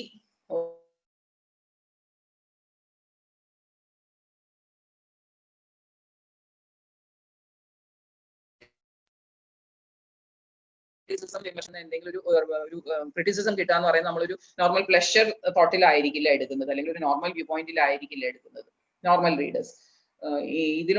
ഇതിനോട് ഇൻവോൾവ് ആയിട്ടുള്ള ആളുകൾക്ക് criticism, they always accept criticism. Accept ചെയ്യുന്നത് എന്തുകൊണ്ട്? ക്രിറ്റിസൈസ്, വിമർശനങ്ങൾ വാങ്ങുമ്പോഴാണ് they can improve, they can upgrade, they can be superior. ഇങ്ങനെ ആവാൻ പറ്റുള്ളൂ, കുറച്ചും കൂടെ നമ്മളുടെ തോട്ട്സ് അപ്ഗ്രേഡ് ചെയ്യാൻ പറ്റുള്ളൂ, നോളജ് ഇംപ്രൂവ് ചെയ്യാൻ പറ്റുള്ളൂ. അവരെന്താ മറ്റൊരു വ്യൂ പോയിന്റിൽ കാണുമ്പോൾ what is the wrong in it. Wrong criticism എന്ന് ഉദ്ദേശിക്കുന്ന റോങ് അല്ല, തെറ്റുള്ളതിനെ പറയുന്നതല്ല ക്രിറ്റിസിസം എന്ന് പറയുന്നത്. വിമർശിക്കുക, അതിനെ മറ്റൊരു വ്യൂ പോയിന്റിൽ കാണുന്നതിനെയാണ് ക്രിറ്റിസിസം എന്ന് പറയുന്നത്. ക്രിറ്റിസിസത്തിന്റെ മറ്റൊരു പേരാണ് ശരിക്കും ലിറ്റററി തിയറി എന്നതുകൊണ്ട് ഉദ്ദേശിക്കുക. അതിനെ മോഡേൺ വേൾഡിൽ ക്രിറ്റിസിസം എന്ന വേർഡ് പറയുമ്പോൾ ഒരു നെഗറ്റീവ് കൺസെപ്റ്റ് ഉണ്ടാവുന്നത് കൊണ്ടാണ് മേ ബി അതിനെ തിയറി എന്നൊരു വേർഡിലേക്ക് കൺവേർട്ട് ചെയ്തിരിക്കുന്നത്. ഇതിൽ വേറൊരു എക്സ്പ്ലനേഷൻ പറയുന്നുണ്ട്. Literature but may dread it, think of it in the same category as English grammar. ലിറ്ററേച്ചറിനെ ഒരു നോർമൽ റീഡറുടെ വ്യൂ പോയിന്റിൽ എടുത്തു നോക്കിയാൽ, സാഹിത്യത്തിന് ഒരു നോർമൽ റീഡറുടെ വ്യൂ പോയിന്റിൽ എടുത്തു നോക്കിയാൽ ഒരു ഗ്രാമറിന്റെ ഒരു കൺസെപ്റ്റ്, ഒരു ലുക്കാണ് നമുക്ക് തോന്നുന്നത്. ഗ്രാമറിന്റെ ഒരു കൺസെപ്റ്റ് ആണ്. ഇംഗ്ലീഷിൽ ഗ്രാമർ എന്നൊരു കൺസെപ്റ്റ് ഉണ്ടല്ലോ, എല്ലാ ലാംഗ്വേജിലും ഗ്രാമർ എന്നൊരു കൺസെപ്റ്റ്. ഗ്രാമർ നമുക്ക് ശരിക്കും അറിയോ എന്ന് ചോദിച്ചാൽ അറിയും. ഹാസ് അവിടെ എന്തിനാണ് യൂസ് ചെയ്തത് എന്ന് ചോദിച്ചാൽ why did you use this word here, ഇവിടെ എന്തുകൊണ്ട് ഈ വേർഡ് യൂസ് ചെയ്തു എന്ന് ചോദിച്ചാൽ ഒരു പക്ഷേ you will not be able to explain ചെയ്യാൻ പറ്റിയില്ല എന്ന് വരാം ഒരു ചില സ്ഥലത്ത്. എന്നാൽ ഗ്രാമർ നിങ്ങൾക്ക് അറിയില്ല എന്ന് ചോദിച്ചാൽ അറിയാം. അപ്പൊ ഗ്രാമറിനെ പോലെ ഒരു കൺസെപ്റ്റ് ചില റീഡേഴ്സിനെങ്കിലും ലിറ്ററേച്ചറിനെ കുറിച്ച് തോന്നാം. ലിറ്ററേച്ചർ നമുക്ക് കേട്ടാൽ മനസ്സിലാവുകയൊക്കെ ചെയ്യും. സെയിം ലാംഗ്വേജ് ആണ്. ഏത് ഭാഷയുടെ ലിറ്ററേച്ചർ ആണെങ്കിലും ഏത് ഭാഷയുടെ സാഹിത്യം ആണെങ്കിലും അതേ ഭാഷയിൽ തന്നെയാണ് പറയുന്നതുകൊണ്ട്, ലാംഗ്വേജ് നമുക്ക് അറിയാവുന്നതുകൊണ്ട് ലിറ്ററേച്ചർ നമുക്ക് കേട്ടാൽ മനസ്സിലാവും. അതിനൊരു ഡീപ്പ് ഇൻസൈറ്റ് അല്ലെങ്കിൽ ഇതിന്റെ ഒരു വ്യൂ പോയിന്റ് ആണ് നമുക്ക് റീച്ച് ആവാത്തത്, നോർമൽ റീഡേഴ്സിന് റീച്ച് ആവാത്തത്. ആ ഒരു വ്യൂ പോയിന്റ് റീച്ച് ആവുന്നത് മാത്രം പോരാ, ക്രിട്ടിസൈസ് ചെയ്യാൻ പഠിക്കണം. കഴിഞ്ഞ വർഷത്തെ എല്ലാ ബുക്കിന്റെയും ലാസ്റ്റ് ലെസണിൽ നമ്മൾ ക്രിറ്റിസിസം എന്നൊരു ലെസൺ ഉണ്ടായിരുന്നു. നമ്മൾ എടുക്കാതെ വിട്ടുപോയ ക്രിറ്റിസിസം എന്നൊരു ലെസൺ ഉണ്ടായിരുന്നു. ആ ലെസൺസിൽ ഫുൾ പറയുന്നത് അതാണ്. ആ ലെസൺ എടുക്കുന്നതിന്റെ റീസൺ പറഞ്ഞു, എടുക്കാതിരുന്നതിന്റെ റീസണും പറഞ്ഞു. നമുക്ക് ഇതിനൊരു ഡീപ്പ് ഇൻസൈറ്റ് വേണം, ഒരു അപ്ഗ്രേഡഡ് നോളേജ് ഉണ്ടാവണം, വേർഡ്സിന്റെ യൂസേജിന് കുറച്ചും കൂടെ സുപ്പീരിയോറിറ്റി ഉണ്ടാവണം. ദെൻ റൈറ്റേഴ്സിന്റെ ഒരു മെന്റാലിറ്റി ആയിരിക്കണം. റീഡേഴ്സിന്റെ മെന്റാലിറ്റിയിൽ ക്രിറ്റിസിസം എഴുതാൻ പറ്റില്ല. റീഡേഴ്സിന്റെ മെന്റാലിറ്റി എഴുതിയാൽ കുറവുകൾ പറയുന്ന ഒരു നെഗറ്റീവ് വ്യൂ പോയിന്റിൽ എഴുതാൻ പറ്റുള്ളൂ. റീഡേഴ്സിന്റെ വ്യൂ പോയിന്റിൽ എടുത്താൽ ഇതിന്റെ ഒരു ക്രിറ്റിസിസം എന്നൊരു കൺസെപ്റ്റിലേക്ക് വരാൻ പറ്റുള്ളൂ. ഇങ്ങനെ കുറെ കാര്യങ്ങൾ പറഞ്ഞത് ഓർമ്മയുണ്ടാവും. ആൻഡ് ഇവിടെയും അത് തന്നെയാണ് പറയുന്നത്. മീൻ ക്രിറ്റിസിസം അല്ലെങ്കിൽ ഈ ഒരു ലിറ്റററി തിയറി എടുത്തു കഴിഞ്ഞാൽ മറ്റൊരു വ്യൂ പോയിന്റ്, നോർമൽ റീഡേഴ്സിന്റെ വ്യൂ പോയിന്റ് ഇംഗ്ലീഷിന്റെ ഗ്രാമർ എങ്ങനെയാണോ അതുപോലെയാണ് ലിറ്ററേച്ചർ കുറച്ച് അപ്ഗ്രേഡഡ്. അതിന്റെ ഡീപ്പ് ഇൻസൈഡ് ഒന്ന് ഡീപ്പായിട്ട് പോയാലേ ഗ്രാമർ എന്താണെന്ന് മനസ്സിലാവുള്ളൂ എന്ന് പറയുന്നത് പോലെ ഒരു കമ്പാരിസൺ പറഞ്ഞിരിക്കുന്നതാണ്. ദെൻ ഇനിയൊരു എക്സ്പ്ലനേഷൻ പറയുന്നത് ഇതൊരു ഡെസിഗ്നേഷൻ ഓഫ് ആർട്ട് ഫോം ആണെന്ന് പറയുന്നുണ്ട്. ക്രിറ്റിസിസം ഈസ് എൻ ആർട്ട് എന്ന് നേരത്തെ പറഞ്ഞിട്ടുണ്ട്. ക്രിറ്റിസിസം എന്ന് പറയുന്നത് ഒരു ആർട്ട് ഫോം ആണ്. വിമർശിക്കാൻ പറ്റുക എന്നുള്ളത് അതിന്റെ എല്ലാ വശങ്ങളെയും മനസ്സിലാക്കിയിട്ട് അതിന്റെ എല്ലാ സൈഡ്സും ഡീപ്പായിട്ട് മനസ്സിലാക്കിയിട്ട് why can he write in this view, ആ റൈറ്റർക്ക് എന്തുകൊണ്ട് ഇതിനെ ഇങ്ങനെ ഒരു വ്യൂ പോയിന്റിൽ എഴുതിക്കൂടാ എന്ന് തോന്നുന്നത് പോലെ എന്ന് പറയുന്നതിനെയാണ് വിമർശനം എന്ന് പറയുന്നത്. അപ്പൊ അതൊരു ആർട്ടാണ്, ആർട്ട് ഫോം ആണെന്ന് പറയുന്നു. ദെൻ ക്രിറ്റിസിസത്തിന് പല കൺസിഡറേഷൻ, പല എക്സ്പ്ലനേഷനും ഉണ്ട്. ഡസ് ഇന്റലക്ച്വൽ ഓപ്പറേഷൻ, ക്രിറ്റിസിസത്തിന് മറ്റൊരു വേർഡാണ് ഇന്റലക്ച്വൽ ഓപ്പറേഷൻ, ബുദ്ധിപരമായ നീക്കങ്ങൾ. ഒരു കൺസെപ്റ്റിനെ, ഒരു കഥയോ ഒരു നോവലോ അല്ലെങ്കിൽ ഒരു കൺസെപ്റ്റ് തിയറിയോ ഒരു ആർട്ടിക്കിളോ വായിക്കുമ്പോൾ അതിൽ നിന്ന് കിട്ടുന്ന കൺസെപ്റ്റിനെ ഒരു ഇന്റലക്ച്വൽ വ്യൂവിൽ കാണുന്നതിനെ നമ്മൾ ക്രിറ്റിസിസം എന്ന വേർഡ് കൊണ്ട് പറയാം. Then intent of which is to control and manage art, and the method of which was to reduce the work of art and content and then to interpret that. art അതിനകത്തുള്ള കണ്ടന്റിനെ മനസ്സിലാക്കിയിട്ട് then interpret, പിന്നെ അതിനുശേഷം explain ചെയ്യുക എന്നുള്ളത്. Then അങ്ങനെ കുറെ ഇതിനെ കുറിച്ച്, ഐ മീൻ ലിറ്റററി തിയറിയെ കുറിച്ചും ലിറ്റററി തിയറിയുടെ മറ്റൊരു കൺസെപ്റ്റ് ആണ് ക്രിറ്റിസിസം എന്നുള്ളതിനെ കുറിച്ചും ക്രിറ്റിസിസത്തിന് അഡ്വാൻസ്ഡ് ആയിട്ട് തിയറി എന്ന് പറയുന്നതിനെ കുറിച്ചും ഇങ്ങനെ കുറെ വേർഡിങ്സ് പറയുന്നുണ്ട്, പലരിലും പറയുന്നുണ്ട്. ഇനി നെക്സ്റ്റ് ഒരു വ്യൂ പോയിന്റിലേക്ക് വരികയാണെങ്കിൽ, result of controversy, dilemma has arisen in the classroom of some teachers of literature, namely whether to discuss material in an essentially subjective manner. Really tough ആണ് ഇതൊരു ടീച്ചർക്ക് എക്സ്പ്ലെയിൻ ചെയ്യാൻ. വായിച്ചാൽ മനസ്സിലാവും, ലിറ്ററേച്ചർ വായിച്ചാൽ മനസ്സിലാവും, അല്ലെങ്കിൽ ലിറ്ററേച്ചർ തിയറിയിൽ ഇതിൽ എഴുതിയിരിക്കുന്നത് മനസ്സിലാവും. ടീച്ചർക്ക് ഇത് മറ്റൊരാൾക്ക് എക്സ്പ്ലെയിൻ ചെയ്യാനാണ് ടു ടഫ്. വായിക്കുന്നതിനെക്കാട്ടിലും മനസ്സിലാക്കുന്നതിനെക്കാട്ടിലും മനസ്സിലാക്കിയ രീതിയിൽ അങ്ങനെ തന്നെ എക്സ്പ്ലെയിൻ ചെയ്യുന്നതാണ് ടു ടഫ്. അപ്പോൾ റിയലി ഒരു ഡയലിമ ടീച്ചേഴ്സിന്റെ ഇടയിൽ ഇതിൽ ലിറ്ററേച്ചറിനെ എങ്ങനെ എക്സ്പ്ലെയിൻ ചെയ്യുന്ന ഒരു ഡയലിമ മേ ബി ആയിരുന്നിരിക്കാം. Whether to discuss material in an essentially subjective manner. Subjective manner എന്ന് വെച്ചാൽ നോർമൽ ഇംഗ്ലീഷ് സെന്റൻസസിൽ സബ്ജക്ട് വെർബ്സ് ഒബ്ജക്ട് എന്നുള്ളൊരു കൺസെപ്റ്റ്, SVO എന്നൊരു കൺസെപ്റ്റ് ഉണ്ടല്ലോ. സബ്ജക്ട് എന്താണോ വിഷയം, ഡയറക്റ്റ് ആയിട്ട് ആ വിഷയത്തിലേക്ക് അങ്ങനെ എക്സ്പ്ലെയിൻ ചെയ്യണോ. And employ the tools of logical and intellectual analysis. Intellectual analysis ഒക്കെ വെച്ചിട്ട്, ലോജിക്കൽ ടൂൾസ് ഒക്കെ വെച്ചിട്ട് ഇതിനെ, ഈ ലിറ്ററേച്ചറിനെ എക്സ്പ്ലെയിൻ ചെയ്യണോ എന്നുള്ളത് really a dilemma among the teachers of literature. Literature പഠിപ്പിക്കുന്ന ടീച്ചേഴ്സിന് ഒരു റിയൽ ഡയലിമയാണ്. ഇത് ഡയറക്റ്റ് ആയിട്ട് എങ്ങനെ പറയും, മെറ്റീരിയൽസ് അല്ലെങ്കിൽ ഒരു ഡയറക്റ്റ് മെത്തേഡിൽ ഇതിനെ എങ്ങനെയാണ് എക്സ്പ്ലെയിൻ ചെയ്യുന്നതെന്നോ, അല്ലെങ്കിൽ tools of logical intellectual analysis, intellectual tools ഒക്കെ കൊടുത്തിട്ട് അതിന് എക്സ്പ്ലനേഷൻ ഒക്കെ കൊടുത്തിട്ട് എങ്ങനെ അനലൈസ് ചെയ്യും എന്നുള്ളതും എങ്ങനെ എക്സ്പ്ലെയിൻ ചെയ്യും എന്നുള്ളതും another dilemma. Because it is a criticism ആയതുകൊണ്ടാണ്. ക്രിറ്റിസിസം എന്ന് പറയുന്ന ഇതേപോലെ തന്നെ ഒരു ലിറ്ററേറ്റീവ് റൈറ്ററെ പോലെ തന്നെ ക്രിട്ടിസൈസ് ചെയ്യുന്ന ആളും അവരുടെ വ്യൂ പോയിന്റിലാണ് ഇതിനെ കാണുന്നത്. ഒരാൾ എഴുതിയിരിക്കുന്ന ഒരു കൺസെപ്റ്റിനെ മറ്റൊരു ക്രിട്ടിസൈസർ കാണുന്നത് അവരുടെ വ്യൂ പോയിന്റിൽ this is right and this is wrong, അല്ലെങ്കിൽ this can be explained this like ഇങ്ങനെ, ഇതിനെ ഇങ്ങനെ എക്സ്പ്ലെയിൻ ചെയ്യാമായിരുന്നു, ഇതിനെ ഇങ്ങനെ വ്യൂ ചെയ്യാമായിരുന്നു, ഇതിന്റെ പോയിന്റിൽ വേറൊരു ക്യാരക്ടർ കൊടുക്കാമായിരുന്നു, ആ ക്യാരക്ടറൈസേഷനിൽ ഇത്രയും ഡീപ്നെസ് വേണ്ടായിരുന്നു. ഷേക്സ്പിയറിന്റെ ഒക്കെ ക്യാരക്ടർ ഇത്രയും ഫണ്ണി ആയിട്ടുള്ള ചില സ്റ്റോറീസിൽ, ഷേക്സ്പിയറിന്റെ തന്നെ ചില സ്റ്റോറീസിൽ ഫണ്ണി ആയിട്ടുള്ള ഒരു മൂവ്മെന്റ് ആയിരിക്കും. അതിന്റെ ഒരു കൺക്ലൂഷൻ തരാൻ പറഞ്ഞാൽ ഇതൊരു ഫണ്ണി നോവൽ ആണോ ഇതൊരു ട്രാജഡി ആണോ എന്ന് പറയാൻ പറ്റാത്ത, ചിലപ്പോൾ ഇതിന് ഇങ്ങനെ ഒരു ട്രാജിക് ഇതുള്ള അല്ലെങ്കിൽ ഒരു ക്രിട്ടിക്കൽ ബാക്ക്ഗ്രൗണ്ട് ഉള്ള ഒരാൾക്ക് എന്തിനാണ് ഒരു ഫണ്ണി നേച്ചർ കൊടുത്തത്, ഇങ്ങനെയുള്ള കൺസെപ്റ്റുകളായിരിക്കും ഈ ഇതിൽ എക്സ്പ്ലെയിൻ ചെയ്യുന്നത് മുഴുവനായിട്ട്. ആൻഡ് ഇനിയും എക്സ്പ്ലെയിൻ ചെയ്യുകയാണെങ്കിൽ, hence we need to analyze literature that is being studied as well as read for pure pleasure. അപ്പൊ നമുക്ക് ഫൈനലി കൺക്ലൂഷനിൽ എത്തേണ്ടത് എന്താ വെച്ചാൽ, we need to analyze literature ശരിക്കും അനലൈസ് ചെയ്തിട്ട് that is being studied as well as read for pure pleasure. അതിൽ നിന്നൊരു pure pleasure കിട്ടുക തന്നെ വേണം. അതിനെ മനസ്സിലാക്കുമ്പോൾ മാത്രമാണ് അതിന് പ്യുവർ പ്ലഷർ കിട്ടുന്നത്. അല്ലെങ്കിൽ നോളജ്, ഈവൻ സ്പെഷ്യലൈസ്ഡ് കൈൻഡ്, ഒരു പർട്ടിക്കുലർ നോളജ് ആയിട്ട്. നോളജ് എന്ന് പറയുന്നത് ഒരു ജനറൽ നോളജും പർട്ടിക്കുലർ നോളജ് അല്ലെങ്കിൽ സ്പെഷ്യലൈസ്ഡ് നോളജും തമ്മിൽ ഡിഫറൻസ് ഉണ്ട്. ജനറൽ നോളജ് എന്ന് പറയുന്നത് എല്ലാ വിഷയത്തിലെ കുറിച്ചും അറിയാം, ലോകത്തിലെ കുറെ കാര്യങ്ങളെ കുറിച്ചൊക്കെ അറിയാം, കുറെ വിഷയങ്ങളെ കുറിച്ചൊക്കെ അറിയാം. That is general knowledge. Specialised knowledge എന്ന് പറയുന്നത് പർട്ടിക്കുലർ ഫീൽഡിൽ അല്ലെങ്കിൽ ഒരു പർട്ടിക്കുലർ ബാക്ക്ഗ്രൗണ്ടിൽ പർട്ടിക്കുലർ സ്പെഷ്യലൈസേഷനിൽ മാത്രം അതിന്റെ എല്ലാ വശങ്ങളും അറിയാം. അതിനെയാണ് സ്പെഷ്യലൈസ്ഡ് നോളജ് എന്ന്, സ്പെഷ്യലൈസ്ഡ് കൈൻഡ് എന്ന് പറയാം. അപ്പോൾ at least some kind of pleasure കിട്ടണമെങ്കിൽ ആ പർട്ടിക്കുലർ ഫീൽഡിൽ നമുക്കൊരു ഡീപ്പ് നോളജ് കിട്ടുന്നതിലുള്ള ഒരു പ്ലഷർ അങ്ങനെയെങ്കിലും നമുക്ക് അനലൈസ് ചെയ്യുമ്പോൾ കിട്ടണമെന്നാണ്.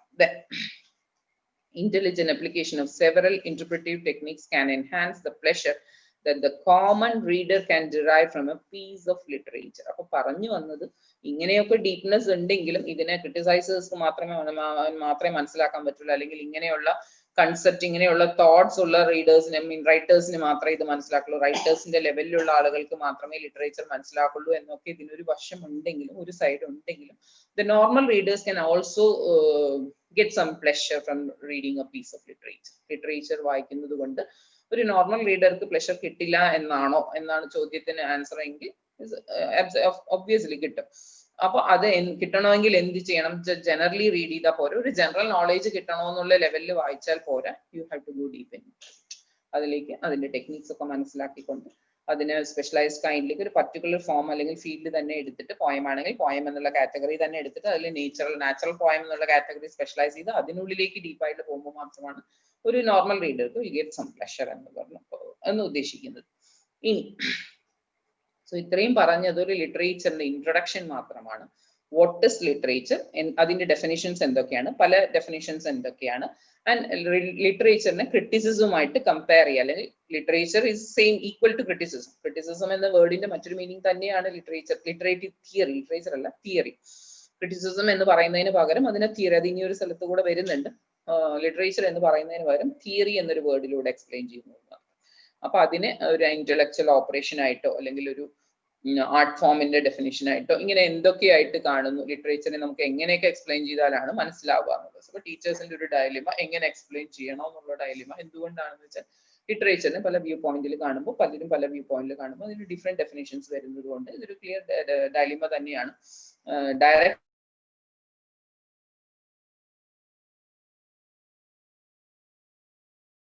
അത് ആ ലെവലിൽ തന്നെ അത് മനസ്സിലാവുക എന്നുള്ളത് മറ്റൊരു ഡയലിമയാണ്. സോ നോർമൽ ലീഡർക്കും പീസ് ഓഫ് ലിറ്ററേച്ചറിലും we get some pleasure absolutely കിട്ടും. അതിന് we have to go deep into it. അതിന് ഡീപ്പായിട്ട് ഒന്ന് മനസ്സിലാക്കില്ല, ഏതൊരു വിഷയം അത്രയേ ഉള്ളൂ, ഒന്ന് ഡീപ്പായിട്ട് മനസ്സിലാക്കിയാൽ we can see the beauty in it. അതിനകത്തുള്ള ബ്യൂട്ടി മനസ്സിലാക്കാൻ പറ്റും എന്ന് പറയുന്നത് പോലെ ലിറ്ററേച്ചറിനെ നമുക്കൊരു നോർമൽ റീഡറിനും ഈസി ആയിട്ട് മനസ്സിലാക്കാവുന്നതേ ഉള്ളൂ.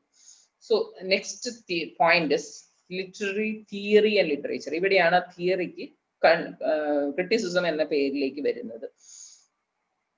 So literary theory വീണ്ടും പറയുന്നുണ്ട്, in a strict sense is a systematic study of nature of literature. Systematic study, there is no such system. System ഇല്ലാത്ത ഒരു വിഷയത്തിനെ സിസ്റ്റമാറ്റിക് ആയിട്ട് സ്റ്റഡി ചെയ്യുക, അതിന്റെ സിസ്റ്റം എന്താണെന്ന് പഠിക്കുക. നേച്ചർ ഓഫ് ലിറ്ററേച്ചറിന്റെ നേച്ചർ, ക്യാരക്ടർ, ലിറ്ററേച്ചറിന്റെ സിസ്റ്റം അല്ലെങ്കിൽ ലിറ്ററേച്ചറിന്റെ കൺസെപ്റ്റ് എന്താണെന്ന് പഠിക്കുക. അതിനെ ഒരു സിസ്റ്റമാറ്റിക് ആയിട്ട് പഠിക്കുന്നതിനെയാണ് നമ്മൾ മെത്തേഡ്സ് ഓഫ് അനലൈസിങ് ലിറ്ററേച്ചർ അല്ലെങ്കിൽ and of the methods of analyzing literature. ലിറ്ററേച്ചറിന്റെ അനലൈസേഷനെയാണ് നമ്മൾ ലിറ്റററി തിയറി എന്ന് പറയുന്നത്. തിയറീസ് എന്ന് പറഞ്ഞാൽ ശരിക്കും തിയറി എന്ന് പറഞ്ഞാൽ 1 2 3 എന്നൊക്കെ പറഞ്ഞ് പോയിന്റ്സ് ഒക്കെ ഇട്ട് അതിന് first concept, second point, third point എന്നൊക്കെ പഠിക്കണം. അങ്ങനെ ഒരു സച്ച് തിയറീസ്, അതിനൊരു ഡെഫിനിഷൻസ് ഒന്നും ഇതുവരെ കൊടുത്തിട്ടില്ലാത്തതുകൊണ്ട് നമ്മൾ ലിറ്റററി തിയറി എന്നതുകൊണ്ട് ഉദ്ദേശിക്കുന്നത് systematic study of nature of literature. ലിറ്ററേച്ചറിന്റെ ഒരു ക്യാരക്ടറിനെ നമ്മൾ സിസ്റ്റമാറ്റിക് ആയിട്ട് പഠിക്കുക ആൻഡ് അനലൈസ് ലിറ്ററേച്ചർ നന്നായിട്ട് അനലൈസ് ചെയ്തിട്ട് we learn about literature. അതിനെയാണ് നമ്മൾ ലിറ്ററേറ്റീവ് അല്ലെങ്കിൽ ലിറ്റററി തിയറി എന്നതുകൊണ്ട് ഉദ്ദേശിക്കുന്നത്. പിന്നെ പറയുന്ന ഒരു point, considerations of intellectual history even instead of literary theory എന്ന വേർഡ് കൊണ്ട് മാത്രം നമുക്ക് അതിനെ മനസ്സിലാക്കാൻ അല്ലെങ്കിൽ അതിന്റെ ഒരു ഡീപ്പായിട്ട് മനസ്സിലാക്കാൻ പറ്റില്ല എന്ന് തോന്നുന്നുണ്ടെങ്കിൽ അതിന് കുറെ ഡെഫിനേഷൻസ് കൊടുത്തിട്ടുണ്ട്. Intellectual history, moral philosophy, social prophecy, interdisciplinary themes. Interdisciplinary disciplinary themes എന്ന് പറയുന്ന സിസ്റ്റമാറ്റിക് സ്റ്റഡിയുടെ മറ്റൊരു വേർഷൻ ആണ്. അപ്പൊ ആ വേർഡിന്റെ തന്നെ മറ്റു കുറെ സിനോണിംസ് ഇവിടെ പറഞ്ഞിട്ടുണ്ട്. ആൻഡ് ഇവിടെ വേറൊരു പോയിന്റ് പറഞ്ഞിരിക്കുന്നത് simply theory as a consequence. The word theory has become an umbrella term for a variety of scholarly approaches to the reading text. Simply നമ്മളൊരു തിയറി എന്നുള്ള വേർഡ് കൊണ്ട് ഉദ്ദേശിക്കുന്നത് എന്താ വെച്ചാൽ ഒരു അംബ്രല്ല വേർഡാണ്. അംബ്രല്ല വേർഡ് എന്ന് വെച്ചാൽ അതിനെ ഒന്നുകൂടെ ഒന്ന് മുടിവെക്കുക, ഒന്ന് കുടച്ചു വിടുക എന്ന് വെച്ചാൽ അതിന്റെ എക്സ്പ്ലനേഷൻ, ക്രിറ്റിസിസത്തിന് ഒരു കവറേജ് കൊടുക്കാനാണ് നമ്മൾ തിയറി എന്ന വേർഡ് കൊണ്ട് ഉദ്ദേശിക്കുന്നത്. ക്രിറ്റിസിസം എന്ന വേർഡ് ഒരു കംപ്ലീറ്റ് നെഗറ്റീവ്സ് അല്ലെങ്കിൽ ഒരു കൺസെപ്റ്റ് വരും എന്നുള്ളത് കൊണ്ട് അതിനൊരു അംബ്രല്ല വേർഡ് ആയിട്ടാണ് ഡിഫറെന്റ് സ്കോളേഴ്സ് ഈ വേർഡിനെ യൂസ് ചെയ്യുന്നത്, തിയറി എന്ന വേർഡ് യൂസ് ചെയ്യുന്നതാണ്. Again, one of the fundamental questions of literary theory is what is literature? Literary theory പഠിക്കുന്നതിന് മുമ്പ് നമ്മൾ ഇനിയും എന്ത് പഠിക്കണം? What is literature എന്താണെന്ന് ക്ലിയർ ആയിട്ട് തന്നെ മനസ്സിലാക്കിയാലേ ലിറ്ററേച്ചറിന്റെ തിയറി എന്താണെന്ന് മനസ്സിലാവുള്ളൂ. Then many contemporary theories, literary scholars believe that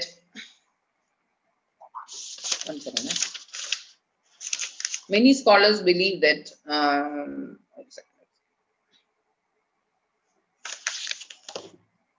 is what is literature? Again, scholars in the question il thanne varunnathand. Again, oro scholarsum oro writersum idine enganeykke explain cheyyunnu ennullathu contemporaries scholarsum okke idine orupaadu definitions kodukkunnundu. Nammal nerthe padichu any use of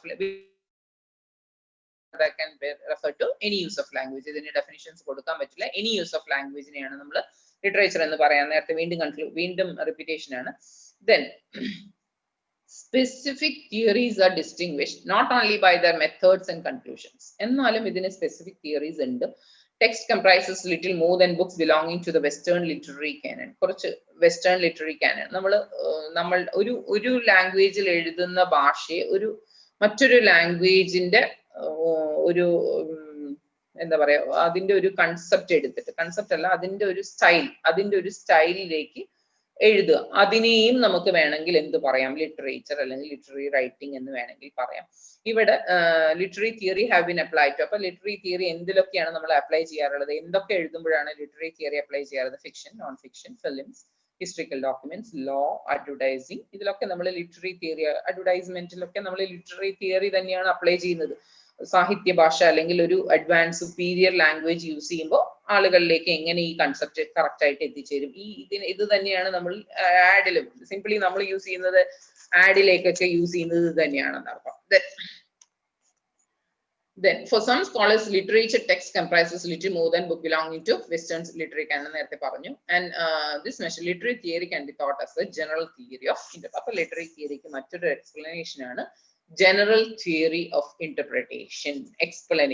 General theory of explanation. Literary theory എന്ന് പറയുന്നത് ഒരു general theory of explanation ആണ്, വേറെ ഒരു explanation ആണ്. ഒരു സാധാരണ വാക്കിൽ പറയുന്ന ഒരു വേർഡിനെ തന്നെ കുറച്ചൊന്ന് വളച്ചു തിരിച്ച് പറയാം, അല്ലെങ്കിൽ കുറച്ചൊന്ന് അഡ്വാൻസ്ഡ് ആയിട്ട് പറയാം, കുറച്ച് സുപ്പീരിയർ ആയിട്ട് പറയാം. അതിനൊരു പ്രത്യേക സിസ്റ്റം ഉണ്ടോ എന്ന് ചോദിച്ചാൽ there is no such system. അങ്ങനെ ഒരു സിസ്റ്റം ഒന്നുമില്ല. നമ്മൾ അതിനെ സിസ്റ്റമാറ്റിക് ആയിട്ട് പഠിച്ചു വരുന്നേ ഉള്ളൂ, പഠിക്കുന്നേ ഉള്ളൂ. എങ്ങനെയാണ് ലിറ്ററേച്ചറിനെ സിസ്റ്റമാറ്റിക് ആയിട്ട് കൊണ്ടുവരാമെന്ന് പഠിക്കുക മാത്രമാണ് ചെയ്യുന്നത്. ലിറ്ററേച്ചറിന് ഒരു പ്രത്യേകിച്ച് ഒരു സിസ്റ്റം ഒന്നും ആരും എഴുതി വെച്ചിട്ടില്ല.